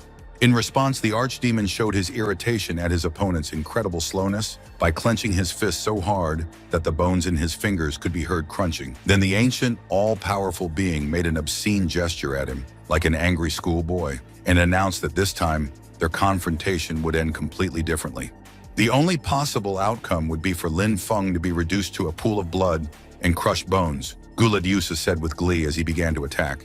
With just one wave of his hand, a huge crescent-shaped wave of purple flame flew towards the main character. And in this purple stream, one of the local cultivators recognized something called the Water Curtain of Fate. The point was that this move proved better than anything else that a demonic king had indeed descended to earth in the flesh, meaning their chances were slim to none. And it was also legendary, Gladius's strongest move, which made it even more astonishing that some boy dared to stand against him in battle. Of course, no one believed that Lin Feng had any chance, because as one old man remarked, he looked even younger than his grandson. The protagonist himself, however, was only concerned with where they had ended up, because just a moment ago, he had been in a completely different place. What was around them no longer resembled a city at all, even one destroyed by war. It was a black-gray volcanic wasteland, a real Mordor. Meanwhile, the system warned the main character that the Duel of Fate event had begun, and in this battle, the powers of both opponents would be limited. The archdemon then proceeded to show off a weapon he had stolen from the city, the wheel, which would randomly determine what power each of them would use. But that's not all. The winner will have the right to take on the loser's fate, and the protagonist laconically asked what that even meant. The demon, with an ugly, mocking grin, refused to explain this, because what was the point of wasting energy on it if Feng would die very soon anyway? At his command, the hands of the wheel began to move, and although the sound was very quiet, it seemed louder than any thunder. Realizing that he was truly not being taken seriously, the young man clenched his fist angrily. It all sounded completely abnormal, he noted, as if a person had any possibility of fighting with probability itself. Guladiusa didn't answer, and the clock finally stopped and the system announced that the main character could fight using plant magic. One might think that this was very good and beneficial for him, but the teenager still sweated profusely and became tense. As the archdemon rightly pointed out, this place, even without all the other restrictions, was quite poorly suited for growing any vegetation. Moreover, his opponent is a summoning mage, a slave owner, who has probably never even touched a shovel or a hoe in his life. The cultivator didn't respond, but merely bowed his head as if he was about to literally gore the Demon King. Not having received any other reaction from him, the monstrous elf asked in bewilderment what was wrong with him, whether he was frozen with fear or what. Then the young man very slowly repeated the word, fear, and majestically removed the hood from his head. No, of course, the great Lin Feng could not be afraid of anything, and yet he was ready to split the sky itself with his heart-rending laughter. Turning away from the all-powerful demon as if he were some mouse, he calmly ordered the arena to open the gates to the plant space. A chest of seeds fell out, and Guladiusa noted with disdain how simple it looked. He even came closer and ran his fingers over these seeds to make sure there was no secret there. In any case, all they had to do was plant it in the ground and then wait for it to finally sprout and become a worthy weapon for both sides. The archdemon still didn't see any threat to itself. Even if it closed all four of its eyes, Lin Feng was doomed to defeat. Slowly taking out his digging tool, the young man admitted that he had not felt such delight in a long time as he did during this impromptu gardening competition. And then he gave his enemy the most daring, yet joyful smile that had ever crossed his face. However, then he turned around abruptly because some extraneous noise was heard nearby. The demon, striking an incredibly pompous pose, used his magic to make the seeds fall in many places at once. The main character was extremely unhappy with this and openly swore that he would make Guladusa lose, no matter the cost. 2 hours passed, the plants finally stopped ripening, and the Demon King finished playing with the shovel for loosening the soil. It was hard to believe that the Prince of Darkness could be interested in the art of agriculture, but he noted with genuine enthusiasm how well suited this area was for such a thing. Then he froze, alerted by suspicious actions coming from somewhere on the edge of the field. It was the main character, with numerous green sparks floating around him, like a whole squad of tiny Tinkerbell sisters. Guladusa, however, was not amused at all, because an ordinary person with an ordinary human body had somehow achieved the same results in the same amount of time as he had. To assert himself, he immediately began to insult the mortal, throwing out with a cheeky grin that all this, apparently, was the limit of his abilities. But the main character did not pay any attention to it, since it was completely focused on the small green star. The system announced that the planting of plants was finished, and it was now conducting a thorough assessment of their combat qualities and other characteristics. No one said anything else, and both opponents began to patiently wait for the all-powerful artificial intelligence to decide. And no one even tried to tease each other about the impending inevitable defeat. Everything had become so serious. But when the results finally came out, the archdemon's 4 eyes widened in shock, because this, damn it, was clearly some kind of ridiculous joke. It is unknown what it was, because everyone quickly lost interest in it as the brunette ran off somewhere to the side. And in his path grew a very long, flexible, clearly supernatural cultivator's grass. Now, finding himself on his half of the field, Feng could allow himself to show off from the heart and in a stern, pompous voice, declare himself the winner by rights. As for the incredibly angry Guladusa, he was driven to this state by the fact that there was literally no difference, not even a tiny one, between their plant units. The protagonist had no intention of sparing this bastard's self-esteem. He mocked and flexed on him in ways that were hard to imagine. He also added some wise moral teachings on the topic that agriculture is not just scattering seeds in the dirt, in the hope that everything will somehow grow on its own. For example, he used special nutrients to help his plants grow healthier and better absorb minerals from the soil. And upon hearing that he had only harmed his crops with his demonic magic, Guladusa made an absolutely inimitable, shocked expression on his face. Then he growled that this was indeed a clever trap. He found himself poetically speaking outside his home field. And on this occasion, he decided to abandon the established rules of the game and simply tear his opponent into small pieces with his own hands. Feeling a monstrous, ethereal grip on his neck, the protagonist hypocritically reproached him for starting to cheat and cause a scene, realizing that he could not win fairly. But before Lin Feng's head with the bloody details flew off his shoulders, a small portal opened up behind the both of them. From it emerged a creature very similar to Guladusa, but it had pitch-black skin, 4 golden eyes, and wore no outer clothing. And this stranger, for some reason, took the Demon King's attack, this entire purple river of pure death, completely on himself. Lin stared at it expectantly, ready to attack or run away at any moment. The system, meanwhile, declared that the contender's fate had been taken away, and that any inappropriate behavior would be severely punished. The archdemon's magnificent armor rusted and fell apart before his eyes, while he growled furiously that this simply could not happen, not his destiny.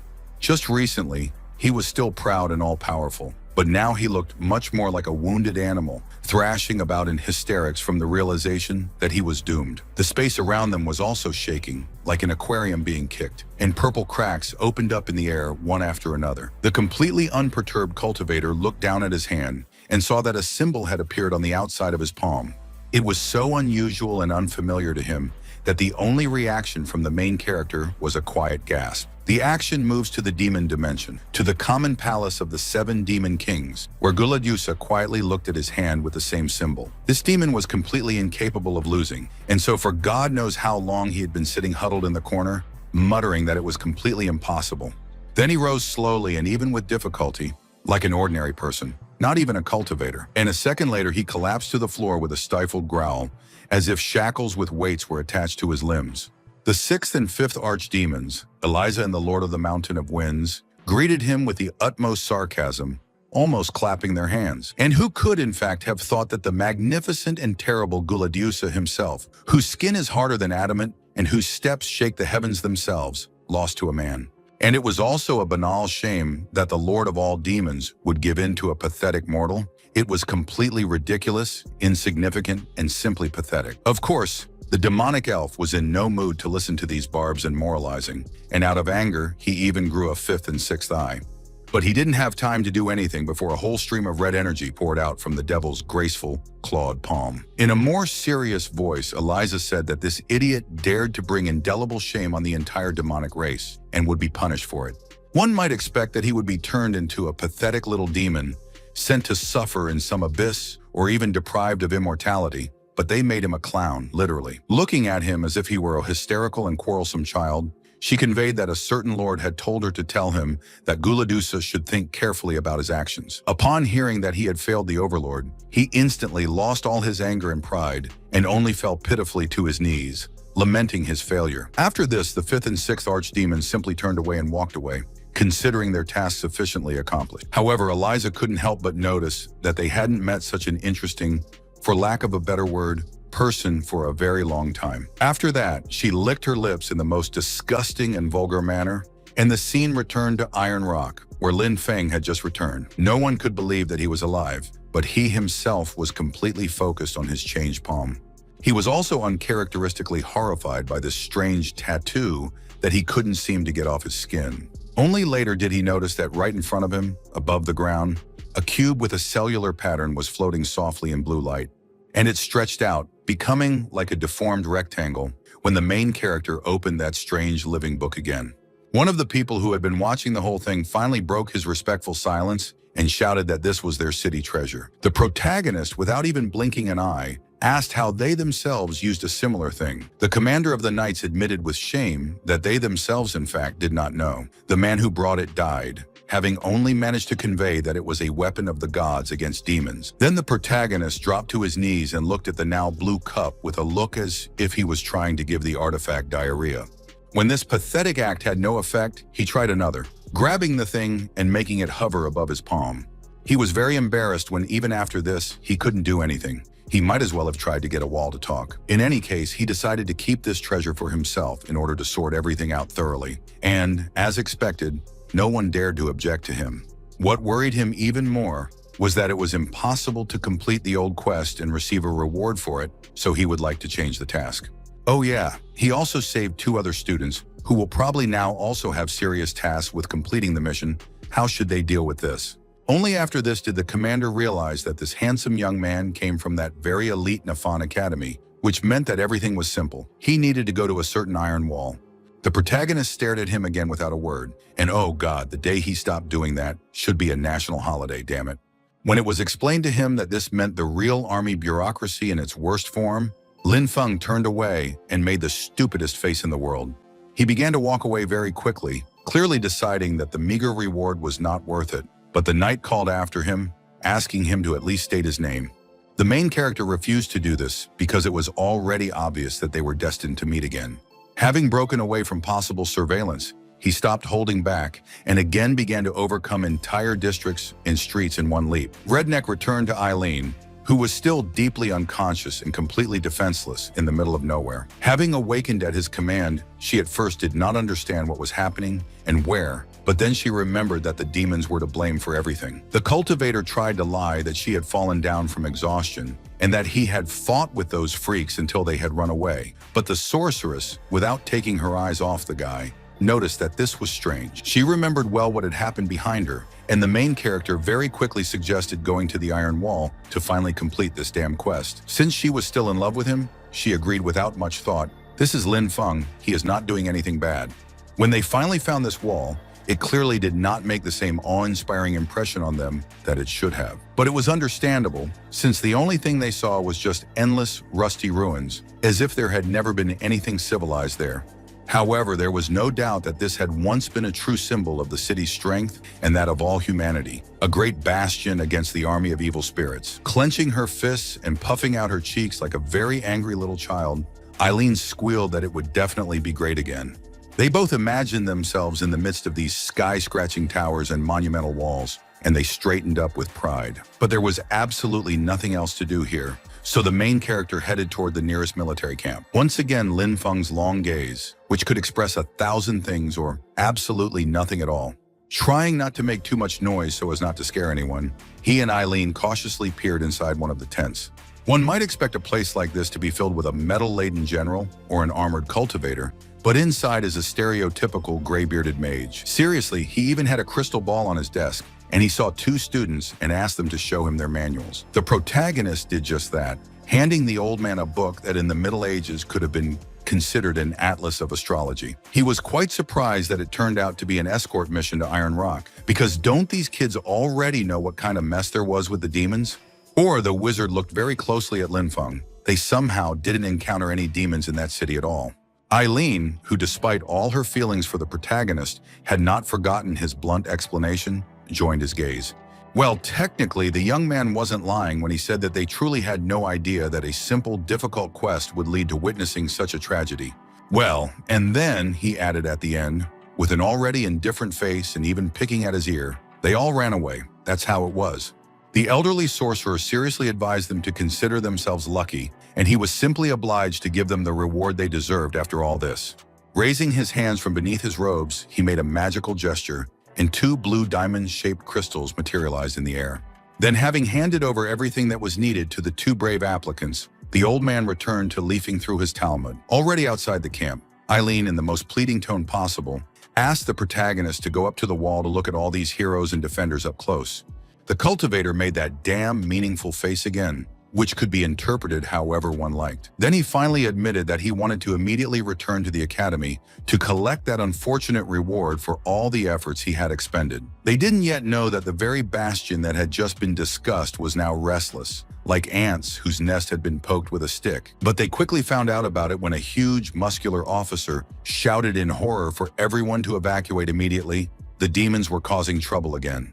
The teenager didn't want to go through this a second time, so he grabbed his friend's hand tightly and suggested that she follow this wise advice. But he, without having time to take even a few steps, stopped in order to make this great face again.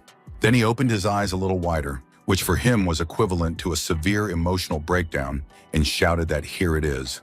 He looked straight at the wall, which seemed impregnable and strong, until a huge clawed paw pierced it through and approached menacingly.